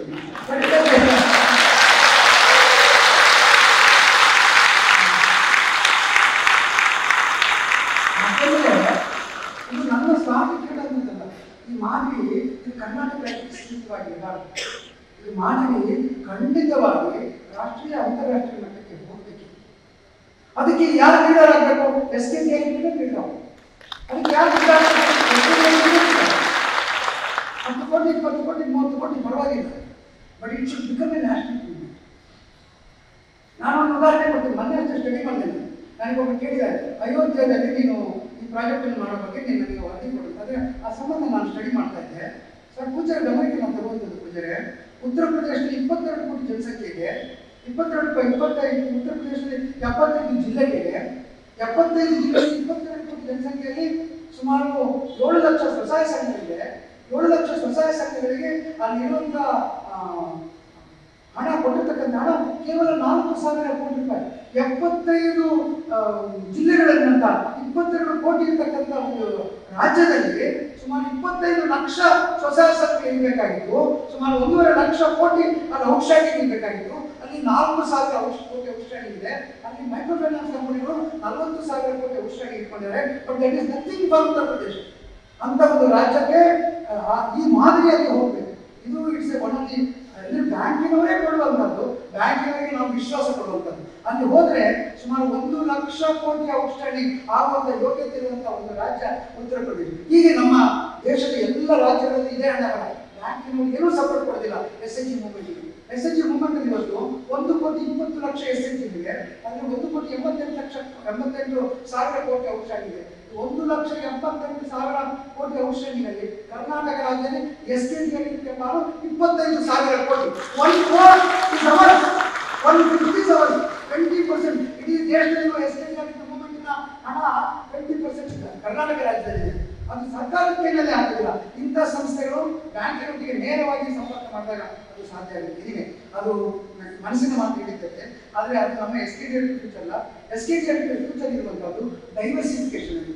ತಮ್ಮೆಲ್ಲರಿಗೆ ನಾನು ಹೇಳ್ತೇನೆ, ಇವತ್ತು ನಮಗೆ ಈ ರೈತರಲ್ಲಿ ಧಾನ್ಯದ ಕಾರ್ಯಕ್ರಮ ಇದೆ, ಅದನ್ನು ನಾವು ಫಾರ್ವರ್ಡ್ ಲಿಂಕ್ ಮಾಡಿ ಮಾರಾಟಕ್ಕೆ ಕೈ ಹಾಕಬೇಕಾಗಿದೆ. ಅದು ಮಾಡಿದರೆ ಮಾತ್ರ SKD ಭವಿಷ್ಯ ಇದೆ. SKD ಭವಿಷ್ಯ ಇದೆ. CHSE ಪ್ರೋಗ್ರಾಮ್ ಇದೆ. ಯಂತ್ರೋಪಕರಣ ಬಾಡಿಗೆ ಕೇಂದ್ರಗಳನ್ನು ನಾವು ಇನ್ನಷ್ಟು ಜನಪ್ರಿಯಗೊಳಿಸಿದಾಗ ನಮಗೆ ಭವಿಷ್ಯ ಇದೆ ಅಂತ ಹೇಳಿ ನಾನು ಭಾವಿಸ್ತೇನೆ. ಆದ್ದರಿಂದ ಇವತ್ತು ಮುಂದಿನ ದಿನಗಳು ನಮಗೆ ಚಾಲೆಂಜಿಂಗ್ ಆಗಿದೆ. ನಾನು ಪೂಜ್ಯರಿಗೆ ಆಶ್ವಾಸನೆ ಕೊಡ್ತೇನೆ. ಪೂಜ್ಯರೇ, ಈ ಕಾರ್ಯಕರ್ತರ ಮೇಲೆ ನೀವು 110% ವಿಶ್ವಾಸ ಇದೆ. ಯಾವುದೇ ಒಬ್ಬನೇ ಒಬ್ಬ ಕಾರ್ಯಕರ್ತ ಇಲ್ಲ ಪೂಜ್ಯರೇ. ಒಬ್ಬನೇ ಒಬ್ಬ ಅವನನ್ನು ನೀವು ಕೆಲಸದಿಂದ ತೆಗೆದುಹಾಕ್ಬೋದು, ಅವನಿಗೆ ನೀವು ಏನೇ ಶಿಕ್ಷೆ ಕೊಡ್ಬೋದು, ಆದರೆ ಅವನು ತಮಗೆ ಮೋಸ ಮಾಡುವವನಲ್ಲ. ಅಂತ ಕಾರ್ಯಕರ್ತರ ಗಂಡ ನಾವು ಏನ್ ಬೇಕಾಗಿ ಮಾಡ್ಬೋದು ಅಂತ ಹೇಳ್ತಾ, ಕೊನೆಯದಾಗಿ ತಮ್ಮಲ್ಲಿ ನನ್ನಲ್ಲಿ ಎಷ್ಟು ಜನ ಇವರೆಲ್ಲರೂ ಗುರುಗಳು ತಾವು ನನಗೆ ಆಶೀರ್ವಾದ ಮಾಡಿದ್ದೀವಿ. ನಾನು ಎಲ್ಲರ ಮಾತನ್ನು ಕೇಳ್ಕೊಂಡು ಬೆಳೆದಿದ್ದೇನೆ, ಎಲ್ಲರ ಜನ ಕೇಳಿದ್ದೇನೆ. ಇವತ್ತು ಕೆಲವು ಮನಸ್ಸಿಗೆ ಡೌಟ್ ಇದೆ, ಯಾಕೆ ಇವನು ಆರೋಗ್ಯವಾಗಿದ್ದಾನೆ, 69 ವರ್ಷ 70 ವರ್ಷ ಆದರೂ ಇವ್ರಿಗೆ ಏನಿದ್ದಾರೆ, ಯಾಕೆ ಇವನು ರಿಟೈರ್ ಆಗಿ ಹೋಗ್ತಾ ಇದ್ದಾನೆ, ಇನ್ನೂ ಇರ್ಬೋದಿತ್ತಲ್ಲ ಅದಕ್ಕೆಲ್ಲ ನಾನು ಹೇಳ್ತೇನೆ. ನಾನು ಅದಕ್ಕೋಸ್ಕರ ತಮ್ಮ ಉತ್ತರವನ್ನ ಹೇಳೋದಕ್ಕೆ ಬಯಸ್ತೇನೆ. ಏನಂದ್ರೆ ಸರ್, ಕುರಿಯಲ್ ಅಂತ ಹೇಳಿ ಒಂದು ಮಹಾನ್ ಮೇಧಾವಿ. ಇವತ್ತು ಯಾರಿಗಾರು ಭಾರತ ರತ್ನ ಪ್ರಶಸ್ತಿ ಕೊಡಬೇಕಿದ್ರೆ ನಿಜವಾಗಿ ಭಾರತ ರತ್ನ ಪ್ರಶಸ್ತಿಗೆ ಅರ್ಹರಾದಂಥ ವ್ಯಕ್ತಿ ವರ್ಗೀಸ್ ಕುರಿಯಲ್ ಸಾಹೇಬರು. ಅವರು ಇವತ್ತಿಲ್ಲ. ಅವರು ಸಿಂಗಲ್ ಹ್ಯಾಂಡೆಡ್ಲಿ ಭಾರತದ ಹೈನುಗಾರಿಕಾ ಚಳುವಳಿಯನ್ನು ಪ್ರಾರಂಭಿಸಿದರು. ಒಂದು ಜಿಲ್ಲೆಯಲ್ಲಿ ಪ್ರಾರಂಭಿಸಿ ಇಡೀ ರಾಷ್ಟ್ರಕ್ಕೆ ಅದನ್ನು ತೆಗೆದುಕೊಂಡರು. ನ್ಯಾಷನಲ್ ಡೈರಿ ಡೆವಲಪ್ಮೆಂಟ್ ಬೋರ್ಡ್ ಮುಖಾಂತರ ಇಡೀ ರಾಷ್ಟ್ರಕ್ಕೆ ಅವರು ತೆಗೆದುಕೊಂಡರು. ಇವತ್ತು ನಮ್ಮ ದೇಶ ಹಾಲು ಉತ್ಪಾದನೆ ನಂಬರ್ 1 ಸ್ಥಾನ ಇದೆ. ಅಂತ ವ್ಯಕ್ತಿ ಅವರಂದ್ರೆ ಅವರು ಕಮಿಟೆಡ್ ಟು ಡೈರಿ ಡೆವಲಪ್ಮೆಂಟ್. ಅವ್ರ ಮನೆಯೇ ಆನಂದ, ಅವ್ರ ಕಾರ್ಯಕ್ರಮವೂ ಆನಂದ, ಅವ್ರ ಹೆಂಡತಿ ಮಕ್ಕಳೆಲ್ಲ ಆನಂದ. ಗುಜರಾತ್ ಅವ್ರು ಕೇಳಿದ್ರು, ಗುಜರಾತ್ ಸೆಟ್ಲ್ ಆಗಿದೆ. ಅಂತ ವ್ಯಕ್ತಿ 70-72 ವರ್ಷ ಆದಮೇಲೆ ಅವರ ಪ್ರಸ್ತುತ ಅವರಿಗೆ ಮಾನಸಿಕವಾಗಿ ಸಮಸ್ಯೆ ಆಗ್ತದೆ. ಏನು ನಾನು ಇವರೆಲ್ಲ ಹುಡುಗರು ಮಾಡ್ತಾರೆ ಸರಿ ಇಲ್ಲ, ಇವರು ತಪ್ಪು ಮಾಡ್ತಾರೆ, ನನ್ನ ಆಶೆ ಇದ್ದಲ್ಲ, ನಾನೀಗ ಮ್ಯಾನೇಜ್ಮೆಂಟಲ್ಲಿ ತುಂಬ ಒಬ್ರಿಗೊಬ್ರು ಬಹಳ ಭಿನ್ನಾಭಿಪ್ರಾಯ ಬಂದರೆ ಕುರಿಯನ್ನು ಹೊರಗಾಕಕ್ಕಾಗಲ್ಲ. ಯಾಕೆಂದ್ರೆ ಅವರೇ ಹೋಗ್ತಾರೆ, ಅವ್ರನ್ನ ಒಳಗೆ ಇಟ್ಕೊಳ್ಳೋಕ್ಕಾಗಲ್ಲ. ಯಾಕೆಂದ್ರೆ ಕಾರ್ಯಕ್ರಮ ನಡೆಸೋದಕ್ಕೆ ಸಾಧ್ಯ ಇಲ್ಲ. ಅಂತ ಒಂದು ಅತ್ಯಂತ ದುರಂತಮಯವಾದ ಸನ್ನಿವೇಶದಲ್ಲಿ ಕುರಿಯರು ತುಂಬ ಹತಾಶರಾಗಿ ಅವರು ಮರಣವನ್ನಾಗಿದ್ದಾರೆ. ಆ ಟೈಮಲ್ಲಿ ಅವರ ಏನಂತಾರೆ ಮಾನಸ ಪುತ್ರಿ, ಆಕೆ ಡಿಕೆಯಲ್ಲಿ MD ಆಫ್ ದಿ NDDB, ಆ ಮಾನಸ ಪುತ್ರಿ ಅವ್ರನ್ನ ಹೊರಗಾಕಿದ್ರು, ಕುರಿಯರನ್ನ ಹೊರಗಾಕಿದ್ರು. ಅಂದರೆ 70 ವರ್ಷ ಆದಮೇಲೆ ಮನುಷ್ಯ ಸಮಚಿತ್ತವಾಗಿ ಮತ್ತೆ ಇದರಿಂದ ಯೋಚನೆ ಮಾಡ್ತಾನೆ ಹೇಳಕ್ಕಾಗಲ್ಲ. ಇದರಿಂದ ನಾವು ಅರ್ಥ ಮಾಡ್ಕೊಳ್ಬೇಕು. 70 ವರ್ಷ ಆದಮೇಲೆ ಮಸ್ಟ್ ಇದೆ. ಯಾಕೆಂದ್ರೆ ಯಂಗ್ ಬ್ಲಡ್ಗೆ ನಾವು ಅವಕಾಶ ಮಾಡಿಕೊಡ್ಬೇಕು.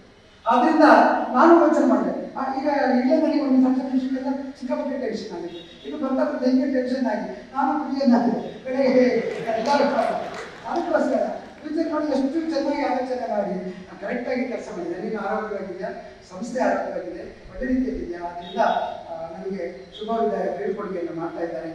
ಯಾರು ಕೂಡ ಈ ಬಗ್ಗೆ ಚಿಂತಿಸಬಾರ್ದು. ನಿಜವಾಗಿ ಇದೊಂದು ಅದ್ಭುತವಾದಂಥ ಸಂಸ್ಥೆ, ಅದ್ಭುತವಾದಂಥ ಒಂದು ಕಾರ್ಯಕ್ರಮ.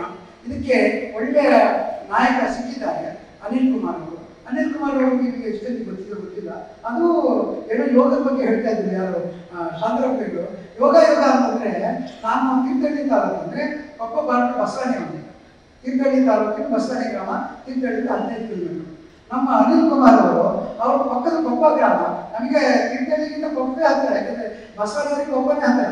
ಅವರು ಕೊಪ್ಪಳ ತಾಲೂಕಿನ ಹರಿಹರಪುರದವರು. ಅವರು ಹರಿಹರಪುರ, ನಾನು ಬಸವಾದಿ. ನಾವಿಬ್ರು ಕಲ್ಲಂದ್ರೆ ಅವ್ರ ಮನೆಗೆ ಹೋಗುತ್ತೆ, ಅವ್ರ ಕಲ್ಲಂದ್ರೆ ನಮ್ಮ ಮನೆಗೆ ಬರುತ್ತೆ. ಅದು ನಮಗೆ ಗೊತ್ತಿದ್ದಿಲ್ಲ, ನಾವು ಅಷ್ಟು ಹತ್ತಿರದವರು ನಮಗೆ ಗೊತ್ತಿಲ್ಲ.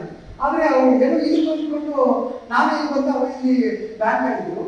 ಹಾಗೆ ಅವರು ನಮ್ಮ ಊರಿನವ್ರಿಂದ ಒಂದು ಒಲಿಮೆ ಆದರೆ, ಎರಡನೇದಾಗಿ ಅವ್ರನ್ನ ನಾನು ನೋಡ್ತಾ ಇದ್ದೆ. ಅವ್ರು ತುಂಬ ಇಂಟ್ರೆಸ್ಟ್ ತಗೊಂಡು ನಮ್ಮ ಯೋಜನೆ ಕೆಲಸದಲ್ಲಿ ಅವ್ರು ಸಪೋರ್ಟ್ ಮಾಡ್ತಾ ಇದ್ರು. ಏನೋ ಅವರದ್ದೇನೋ ತಂತ್ರದಲ್ಲಿ ಮಾಡ್ತಾ ಇದ್ರು. ಹಾಗೆ 2019 ಪೂಜಾರು ನನಗೆ 2ನೇ ಟರ್ಮ್ ಕೊಟ್ಟಾಗ ಪೂಜಾರು ಹೇಳಿದ್ರು, ನೋಡಪ್ಪ ನೀವು ಸೆಕೆಂಡ್ ಲೈನ್ ತಯಾರಿ ಮಾಡಬೇಕು ಅರ್ಜೆಂಟಾಗಿ, ಏನು ಹೇಳೋಕ್ಕಾಗಲ್ಲ, ಮಾಡೋದು ಚೆನ್ನಾಗಿದೆ ಇದ್ರು. ಅವಾಗ ನಾವು ಇಂಟರ್ವ್ಯೂ ಮಾಡಿದಾಗ ಸುರೇಂದ್ರಣ್ಣ ಅವರು ಲೀಡರ್ಶಿಪ್ನಲ್ಲಿ ನಾವು ಇಂಟರ್ವ್ಯೂ ಮಾಡಿದ್ವಿ. ಅವಾಗ ನಾನೇ ಇವ್ರಿಗೆ ಹೇಳಿದೆ, ನನಗೆ ನೀವು ಯಾವ್ದಕ್ಕೆ ಬ್ಯಾಂಕಲ್ಲಿ ವರ್ಕ್ ಮಾಡ್ತೀರಾ, ಇಲ್ಲಿ ಬಂದ್ಬಿಡಿ ಅಂತ. ಅವ್ರಿಗೆ ಫಸ್ಟಿಗೆ ಶಾಕ್ ಆಗ್ತಾ ಇದ್ರು, ಫಸ್ಟ್ ಟೆನ್ಷನ್ ಅವ್ರಿಗೆ ಹೆದರಿಕೆ ಆಯ್ತಾ ಇದ್ರು, ಏನಪ್ಪ ಇದು ಏನು ಹೇಳ್ತಾ ಇದ್ದಿಲ್ಲ. ಆಮೇಲೆ ಅವ್ರು ನಿಧಾನ ಯೋಚನೆ ಮಾಡಿದ್ರು, ಹೌದು, ಯಾಕಂದ್ರೆ ಅವರ ಮನಸ್ಥಿತಿಗೆ ಒಪ್ಪುವಂತ ಕೆಲಸ ಇದ್ರು. ಹಾಗೆ ಅವರು ಒಪ್ಪಿದ್ರು. ನಿಜವಾಗಿ ಅವ್ರ ಬ್ಯಾಂಕಲ್ಲಿ ಸೀನಿಯರ್ ಮ್ಯಾನೇಜರ್ ಆಗ್ಬಿಟ್ಟಿದ್ರು ಆಲ್ರೆಡಿ. ಅವ್ರಿಗೇನು ಚೀಫ್ ಮ್ಯಾನೇಜರ್ ಆಗ್ಬೇಕಾಗಿತ್ತು. ಇಷ್ಟೊತ್ತಿಗಾಗಲೇ ಅವ್ರು ಜನರಲ್ ಮ್ಯಾನೇಜರ್ ಆಗ್ಬಿಟ್ಟಿದ್ರೆ ಅನ್ನೋ ಗೊತ್ತಿಲ್ಲ ನನಗೆ. ಬಟ್ ಆ ಪೊಸಿಷನ್ ಇಂದ ಅವರು ರಾಜೀನಾಮೆ ಕೊಟ್ಟು ನಮ್ಮನ್ನು ಸೇರ್ಕೊಂಡು 2025 ಬಹಳ ಪಾಸಿಟಿವ್ ಥಿಂಕಿಂಗ್ ಇದೆ. ಪೂಜೆಗಳು ನಾನು ಫಾಸ್ಟ್ ಇದ್ದಾರೆ, ಈಗ ಫಾಸ್ಟ್ ಆಗಿದ್ದಾರೆ. ಅವರು ಏನು ತೊಂದರೆ ಇಲ್ಲ. ಅವರಿಗೆ ಎಲ್ಲ ಸಾಧಾರಣ ಎಲ್ಲ ಟೆಕ್ನಾಲಜಿ ಬಗ್ಗೆ ಮತ್ತು ಈ ಕಾರ್ಯಕ್ರಮವನ್ನು ಮುಂದೆ ತೆಗೆದುಕೊಂಡು ಹೋಗುವಂಥ ಎಲ್ಲ ಐಡಿಯಾ ಇದೆ. ಬಹುಶಃ ನಿಮ್ಮ ಸಪೋರ್ಟ್ ಅವರಿಗೆ ಬೇಕು. ನೀವೆಲ್ಲ ಕಾರ್ಯಕರ್ತರು ಏನು ನನಗೆ ಸಪೋರ್ಟ್ ಕೊಟ್ಟಿದ್ದೀರೋ ಅದೇ ಸಪೋರ್ಟನ್ನು ನೀವು ಅನಿಲರಿಗೆ ಕೊಡಬೇಕು. ಖಂಡಿತವಾಗಿ ಅವರು ಅತ್ಯಂತ ಮುಂದಿನ ಕರ್ಕೊಂಡು ಹೋಗ್ತಾರೆ. ಅದಕ್ಕೆ ಆ ಕೆಪಾಸಿಟಿ ಅವರಿಗಿದೆ. ಮತ್ತು ಅವರು ಬಹಳ ದೊಡ್ಡ ವಿಶೇಷ ಅಂತಂದ್ರೆ, ಅವರು ಪೂಜೆಯನ್ನು ನಾನು ಹೇಗೆ ಪೂಜೆಯನ್ನು ದೇವರೇ ನನಗೆ ದೇವರು ತಿಳ್ಕೊಳ್ಳೋದಿಲ್ಲ, ನಾನು ಹೇಗೆ ಅವ್ರನ್ನ ದೇವರಾಗಿ ನಾನು ಪ್ರೀತಿಸ್ತೀನೋ ಹಾಗೆ ಅವರು ಕೂಡ ಆ ಪೂಜೆಯನ್ನು ಅದೇ ರೀತಿಯಲ್ಲಿ ಪ್ರೀತಿಸ್ತಾರೆ. ಅದನ್ನ ನೀವು ನೆನಪಿಟ್ಕೊಳ್ಬೇಕು. ಹಾಗೆ ಅಮ್ಮನವರನ್ನು ಕೂಡ ಅದೇ ರೀತಿಯಲ್ಲಿ ಪ್ರೀತಿಸ್ತಾರೆ. ಹಾಗಾಗಿ ಖಂಡಿತವಾಗಿ ನನಗೆ ಎಕ್ಸಲೆಂಟ್ ರಿಪ್ಲೇಸ್ಮೆಂಟ್ ಅಂತ ನನಗೆ ಸ್ಯಾಟಿಸ್ಫ್ಯಾಕ್ಷನ್ ಇದೆ. ನಾನು ನೆಮ್ಮದಿಯಿಂದ ಹೋಗ್ತೇನೆ ಅಂತಂದ್ರೆ ಅದಕ್ಕೆ ಅದೇ ಕಾರಣ ಅಂತ ನಾನು ಹೇಳೋದಿಲ್ಲ. ಇಷ್ಟನ್ನೇ ಹೇಳ್ತಾ ನಾನು ತುಂಬ ದೀರ್ಘವಾಗಿ ಮಾತಾಡಿದೆ. ಬಹುಶಃ ಇಷ್ಟೊಂದು ಮಾಡಿದಾಗ ಇದನ್ನ ಇಷ್ಟು ಮನಸ್ಸು ಹೇಳಲೇಬೇಕಾಗುತ್ತೆ. ಇದೊಂದು ಈ ಕ್ಷೇತ್ರ ಅತ್ಯಂತ ದೃಷ್ಟವನ್ನು ಇಲ್ಲಿ ಒಳಗೆ ಬಂದ್ಬಿಟ್ರೆ ನೋಡಿ, ನೀವು ಎಂತ ಯಾರನ್ನು ಇದು ಮಾಡೋದಿಲ್ಲ. ಅಂದ್ರೆ ನೀವು ಹಾಗೆ ಮಾಡ್ಕೊಳ್ಬೇಕು, ಹೀಗೆ ಮಾಡ್ಕೊಳ್ಬೇಕು. ನೀವು ನಿಮ್ಮ ಮನಸ್ಸೊಳಗೆ ಇರುವಂಥದ್ದನ್ನ ಅದು ಸಚ್ಚಾರಿತ್ರವಾಗಿದೆ, ಅದು ಒಳ್ಳೆಯ ಕೆಲಸವಾಗಿದ್ರೆ ಇಲ್ಲಿ ವಿಘ್ನವೇ ಇಲ್ಲ. ಎಂಥವ್ರಿಗೆ ಕೂಡ ಅವಕಾಶ ಕೊಡ್ತಾರೆ, ಎಂಥವ್ರಿಗೆ ಕೂಡ ಅವಕಾಶ ಕೊಡ್ತಾರೆ. ಅಂತಹ ಕ್ಷೇತ್ರ ಬಹುಶಃ ಯಾವುದೇ ಧಾರ್ಮಿಕ ಕ್ಷೇತ್ರ ಈ ರೀತಿ ಇರಲಿಕ್ಕೆ ಸಾಧ್ಯವೇ ಇಲ್ಲ. ಅದನ್ನು ನೀವು ನಮ್ಮ ಸುಬ್ರಹ್ಮಣ್ಯ ಪ್ರಸಾದನ್ನ ಹೇಳಿದ್ರೆ ಹೇಳ್ಬೋದು. ಸುಬ್ರಹ್ಮಣ್ಯ ಪ್ರಸಾದ್ ನಮ್ಮನೆ ಡೈರೆಕ್ಟರ್ ಆಗಿದ್ದ. ಅವನು ಅಶೋಕನವರ ನಮ್ಮ ಅನ್ನಪೂರ್ಣದಲ್ಲಿ ಮ್ಯಾನೇಜರ್ ಆಗಿದ್ದಾನೆ. ಅವನು ಹೇಳ್ತಾನೆ, ಎಂತ ನನಗೆ ಕೆಲಸನೇ ಇಲ್ಲ, ಏನ್ ಮಾಡೋದು? ಯಾಕಂದ್ರೆ ಎಷ್ಟು ನಾನು ಹೇಳ್ತೇನೆ, 50,000 ಊಟಕ್ಕೆ ಬರ್ತಾರಲ್ವಾ ಕೆಲಸ ಎಲ್ಲ ಸೆಟ್ ಮಾಡಿಬಿಟ್ಟಿದ್ದಾರೆ. ಅಲ್ಲ ಏನ್ ಮಾಡಿದ್ರು ಆಟೋಮೆಟಿಕ್ ಮಾಡ್ಕೊಂಡು ಹೋಗ್ತಾ ಇರ್ತಾರೆ. ನನಗೆ ಕೂತಾ ಇದ್ದು ಕೆಲಸ ಆಗಿ ಹೋಗ್ತಾ ಇರ್ತದೆ. ಅಂತ ರಥ ಇದೆ, ಅಂತ ರಥ ನಮ್ಮ ಕ್ಷೇತ್ರ. ಈ ಕ್ಷೇತ್ರದಲ್ಲಿ ನಾವೆಲ್ಲ ಸೇವೆ ಮಾಡ್ಕೊಂಡು ಬಂದಿರ್ತಕ್ಕಂಥದ್ದು ನಮ್ಮ ಎಲ್ಲರ ಪುಣ್ಯ ಅಂತ ಹೇಳ್ತಾ, ನನ್ನ ಪುಣ್ಯ ನಿಜವಾಗಿ ಈ ಕ್ಷೇತ್ರಕ್ಕೆ ಬಂದು 23 ವರ್ಷಗಳ ಕಾಲ ಪೂಜ್ಯರ ಪಾದಾರದಲ್ಲಿ ಅವರ ಧೂಳಿಯಲ್ಲಿ ಅವರ ಜೊತೆ ಟೂರ್ ಹೋಗುವಂಥದ್ದು ಎಂಥ ನೆಲ ಹೇಳ್ದವನ್ನೆಲ್ಲ ಆಗಲೇ ಆಗುತ್ತೆ ಬೇಡ ಅಂತ ಒಂದು ಇದರಲ್ಲಿ ನಾವು ಭಾಗವಹಿಸಿದ್ದೇವೆ. ನನ್ನ ಹೆಂಡತಿ ನಳಿನಿ ಎಷ್ಟು ನನಗೆ ಸಾಕು, ನಾನು ಎಂತೆಂಥ ಮಾಡಿದ್ರು, ಎಷ್ಟು ತುಂಟಾಟ ಮಾಡಿದ್ರು ಸಹಿಸ್ಕೊಂಡಿದ್ದಾರೆ. ಅದನ್ನು ಅಂಥದ್ದು ನಾನು ಹೇಳಕ್ಕೆ ಸಾಧ್ಯ ಇಲ್ಲ. ನನ್ನ ಮಕ್ಕಳು ಅಷ್ಟೇ ನಿಜವಾಗಿ ನನ್ನ ಅದೃಷ್ಟ. ಯಾಕೆಂದರೆ ನನ್ನ ಮಗಳಾಗಲಿ ಅವರು ನನಗೆ ಸಪೋರ್ಟ್ ಮಾಡೋರು. ನಮ್ಮ ಮಗ ಸರ್ ಇವತ್ತಿನ ದಿವಸ ಡಾಕ್ಟರ್ ಆದಾಗ ಯಾರು ಹಳ್ಳಿಗೆ ಬರ್ತಿಲ್ಲ. ಅವನು MS ಮಾಡಿದ, ಕ್ಯಾನ್ಸರಲ್ಲಿ ರಿಸರ್ಚ್ ಮಾಡಿದ್ದಾನೆ, ಕ್ಯಾನ್ಸರಲ್ಲಿ ಸ್ಪೆಷಲೈಸೇಷನ್ ಮಾಡಿದ್ದಾನೆ. ಅವನು ಹೇಳ್ತಾನೆ, ಇಲ್ಲಪ್ಪ ನಿಮ್ಮ ಜೊತೆ ಬಂದಿದ್ದೇನೆ, ಉಜಿರೆಗೆ ಬಂದು ಪೂಜಾರ ಸೇವೆಗಾಗಿ ಅವನು ಬಂದಿದ್ದಾನೆ. ಅದು ನನ್ನ ನಮ್ಮರ ಆಶೀರ್ವಾದವನ್ನು ಕೊಟ್ಟ ಪೂಜಾರ ಆಶೀರ್ವಾದ ಕೊಟ್ಟು ಮನೆ ಅದರ ಬಗ್ಗೆ ಹೇಳಲಿಕ್ಕೆ ನನಗಿರುವುದಕ್ಕಿಂತ ಹೆಚ್ಚು ಹೇಳಿಕೆ ನಿಮಗೆ ಹೇಳಿಕೆ ಇರಬಹುದು. ನಾನು ಇಷ್ಟು ಮಾತ್ರ ಹೇಳಬಲ್ಲೆ. ನನ್ನ ಅನುಭವದಲ್ಲಿ ನನಗೆ ಅನೇಕ ಮಂದಿ ನಮ್ಮ ಜೊತೆ ಕೆಲಸ ಮಾಡಲಿಕ್ಕೆ ಬಂದವರು, ಸೇವೆ ಮಾಡಲಿಕ್ಕೆ ಬಂದವರು ದೇವರಿಂದಲೇ ಆಯ್ಕೆ ಮಾಡಿ ಬಂದವರು ಅಂತ ನಾನು ಹೇಳ್ತಿದ್ದೇನೆ.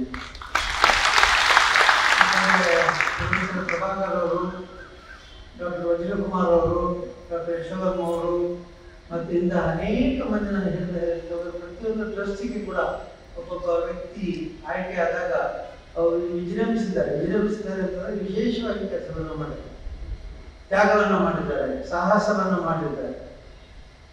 ಇದರಿಂದ ನಾವು ಅಸೂಯೆ ಕೂಡ ಪಟ್ಟಿದ್ದೇವೆ, ಸಮಸ್ಯೆ ಕೂಡ ಪಟ್ಟಿದ್ದೇವೆ.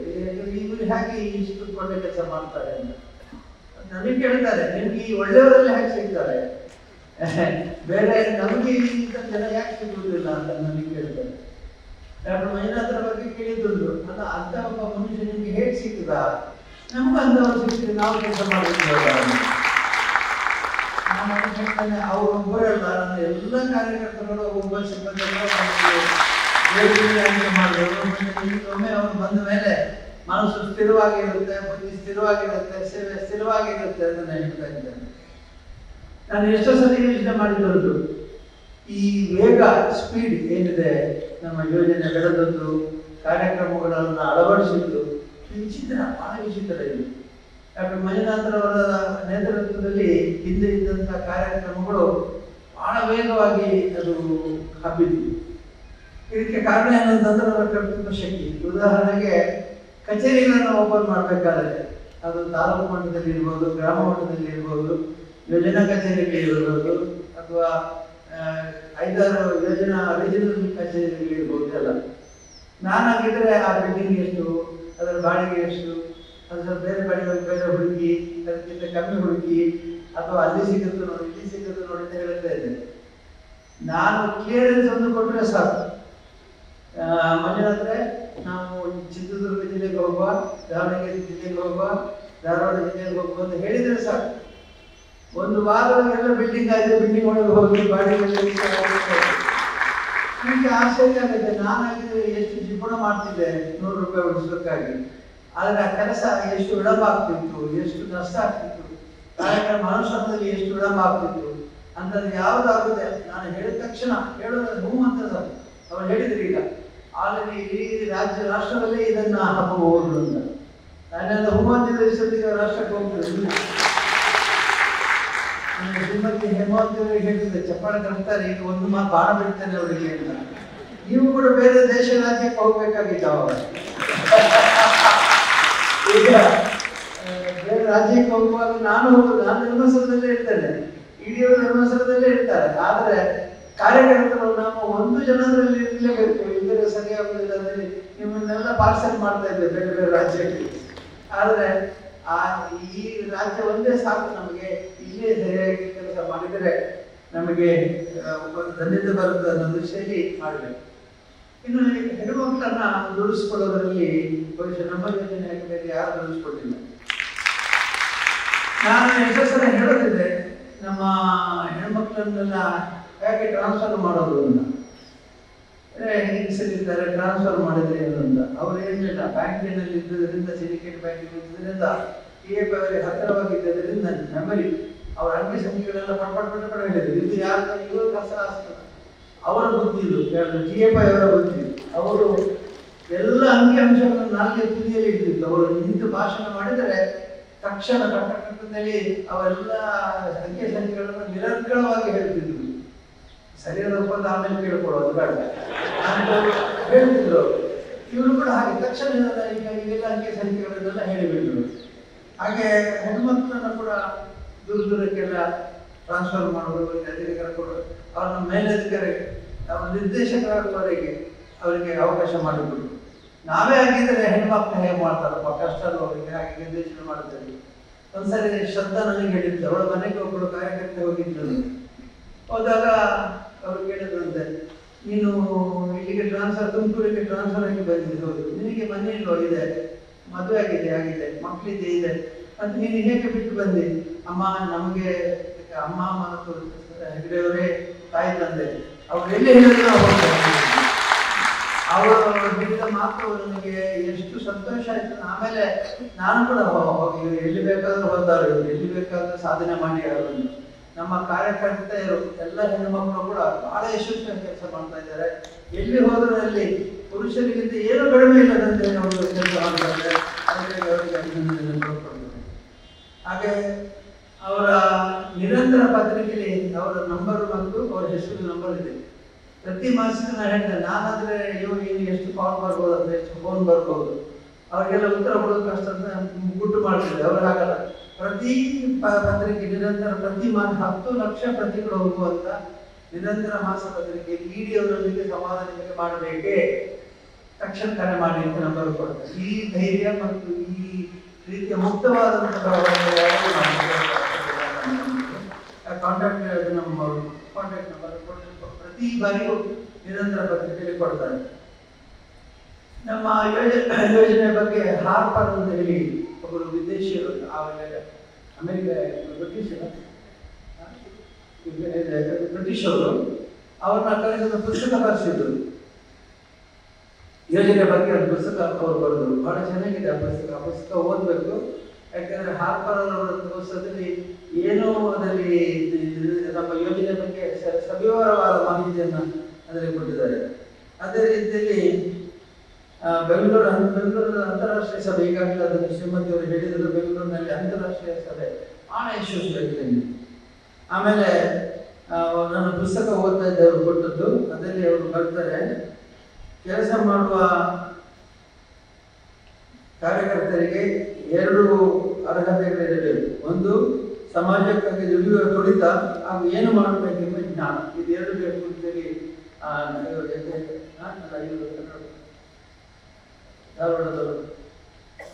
ಪ್ರಕಾಶ್ ಭಟ್ ಅವರು ಇದನ್ನು ಹೇಳಿದವರು ಮಾತ್ರ ಮಣಿಭಾಯಿ ದೇಸಾಯಿ ಅವರು. ಮಣಿಭಾಯಿ ದೇಸಾಯಿ ಅವರನ್ನು ಮಾತ್ರ ಹೇಳ್ತಾರೆ, ಕೆಲಸ ಮಾಡುವ ಕಾರ್ಯಕರ್ತರಿಗೆ 2 ಅರ್ಹತೆಗಳು ಬೇಕು. ಒಂದು, ಸಮಾಜಕ್ಕಾಗಿ ದುಡಿಯುವ ತುಡಿತ ಹಾಗೂ ಏನು ಮಾಡಬೇಕೆಂಬ ಜ್ಞಾನ. 2 ಇದ್ದರೆ ಮಾತ್ರ ಕಾರ್ಯಕರ್ತರಾಗ್ತಾರೆ ಅವರಿಂದ.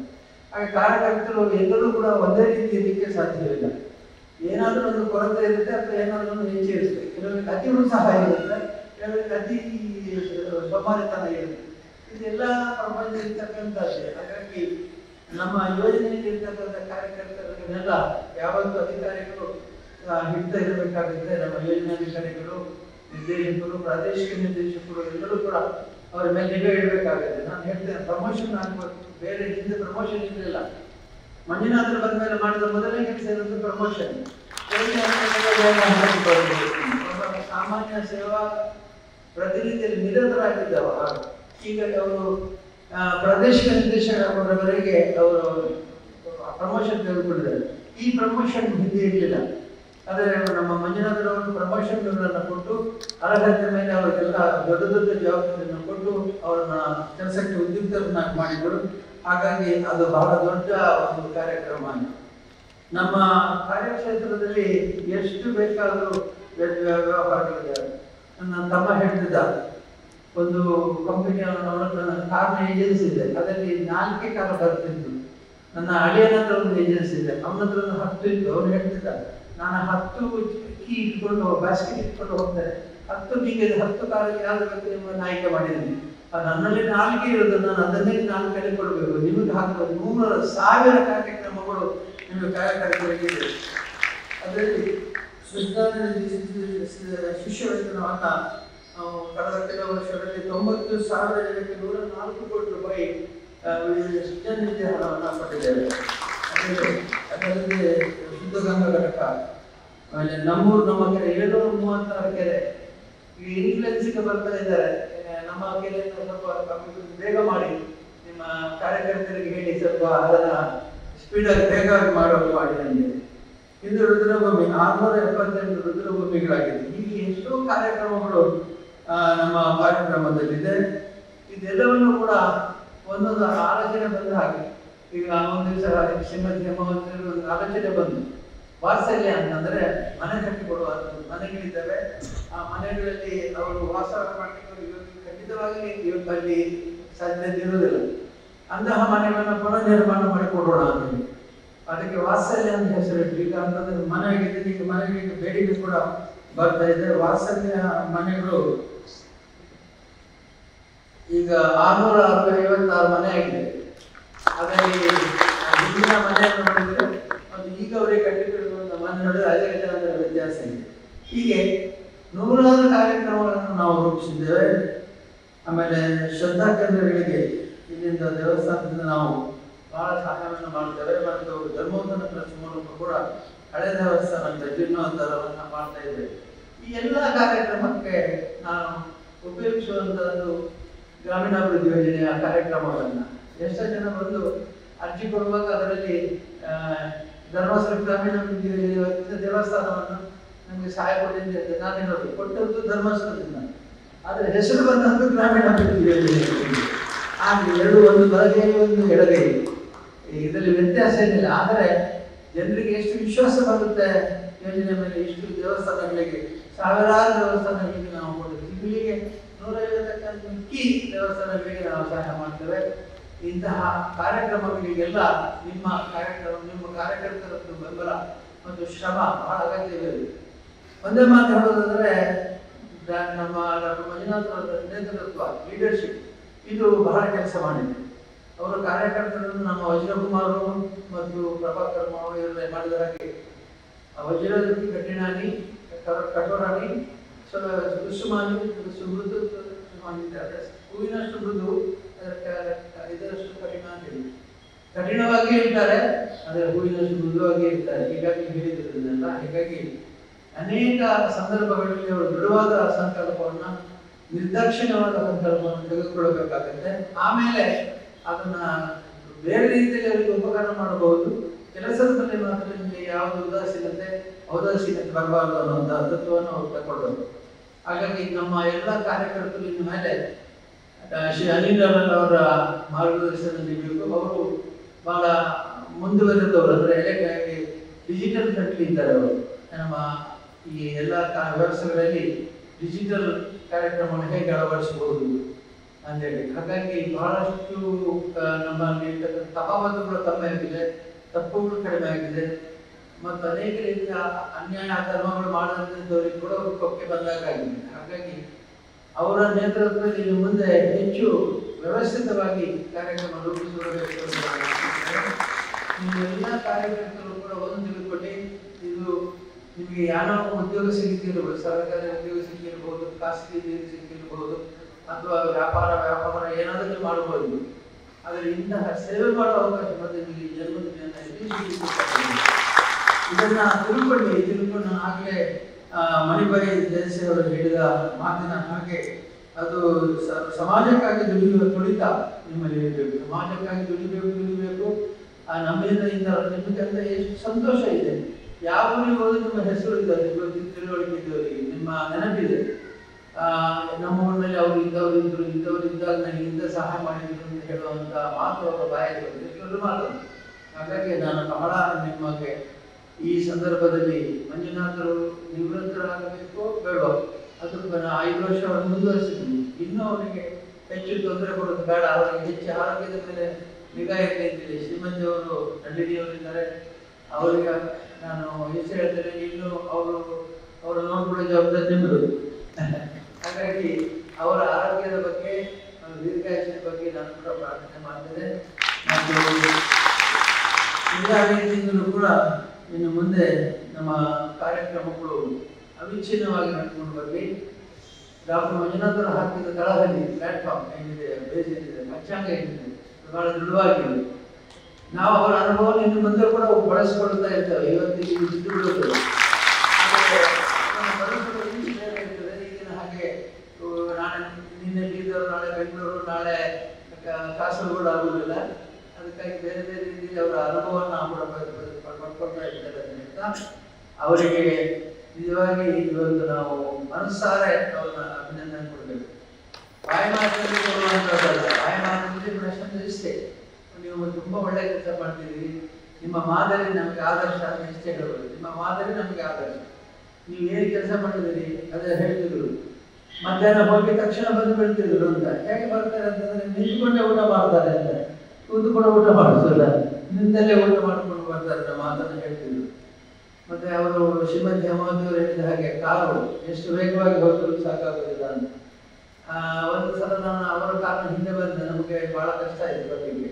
ಹಾಗೆ ಹೇಳಿದ್ರು, ಅವನ ಡ್ರೈವರ್ ನಿಂತಿದ್ರು ರೂಢಿ ಸ್ಪೀಡ್ ಹೋಗಿ, ಅವನನ್ನು ನಾನು ಹಿಂದೆ ಕಾರಿನ ಗೊತ್ತಿಲ್ಲ, ಅವನ ಸಾಯ್ಬರ್ ಕಾರ್ ಗೊತ್ತಿದ್ದಾರೆ, ಹೋಗ್ತಾ ಇದ್ದಾರೆ.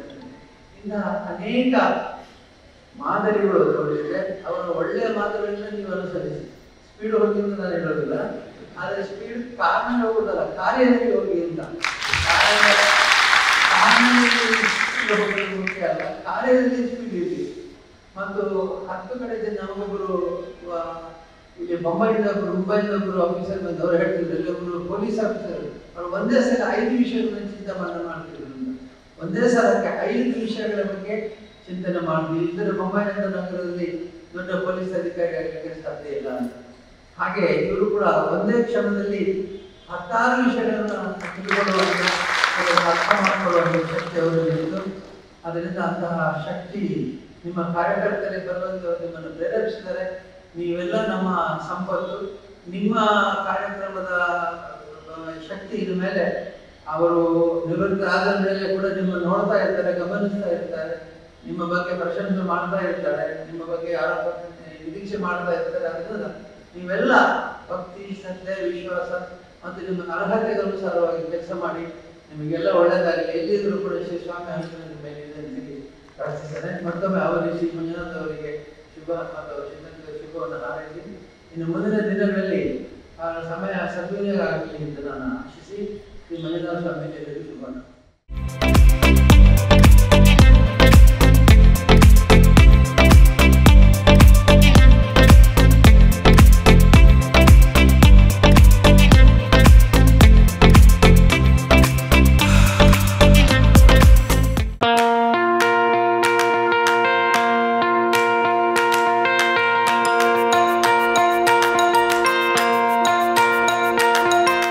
Dr. M.V. Shetty Institutions, Mangaluru.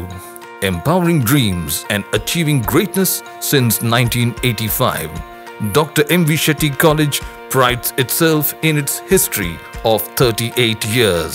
It undertook path-breaking initiatives in Indian higher education with the introduction of innovative and modern curricula, insistence on academic discipline, imparting of holistic education, and adoption of global higher education practices with the support of creative and dedicated staff.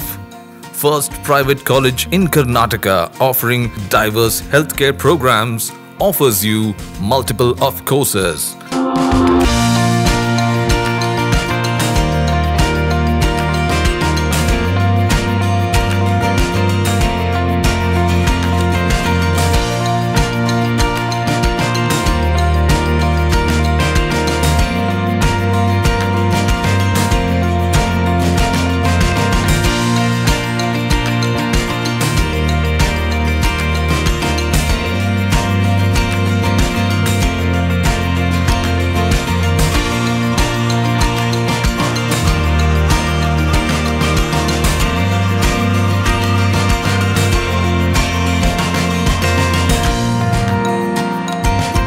Dr. M.V. Shetty Institutions is a nurturing ground for an individual's holistic development to make effective contribution to the society in a dynamic environment. Dr. M.V. Shetty Institutions, Kavu Road, Vidyanagar, Mangaluru, Karnataka 575013. Contact 0824 248 1048 0824 248 1096. Website www.mvshettycolleges.edu.in.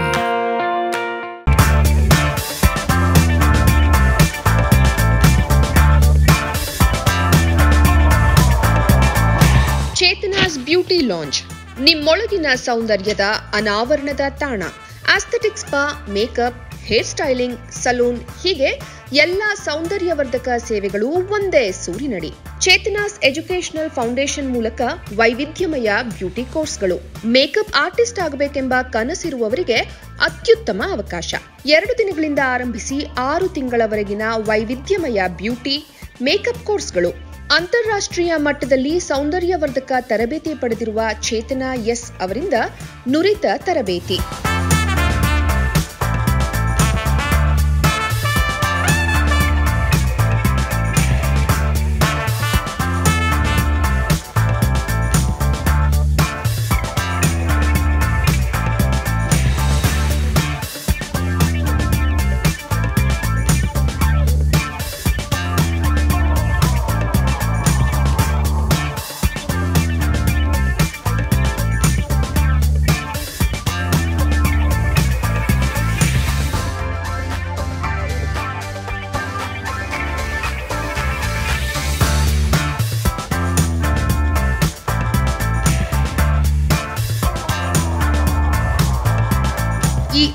ಅವಕಾಶವನ್ನ ಸದುಪಯೋಗಪಡಿಸಿಕೊಳ್ಳಿ.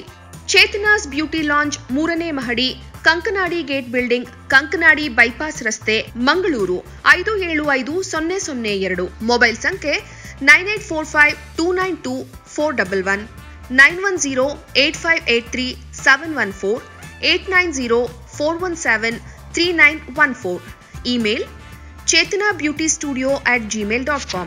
Web www.cblaunch.com.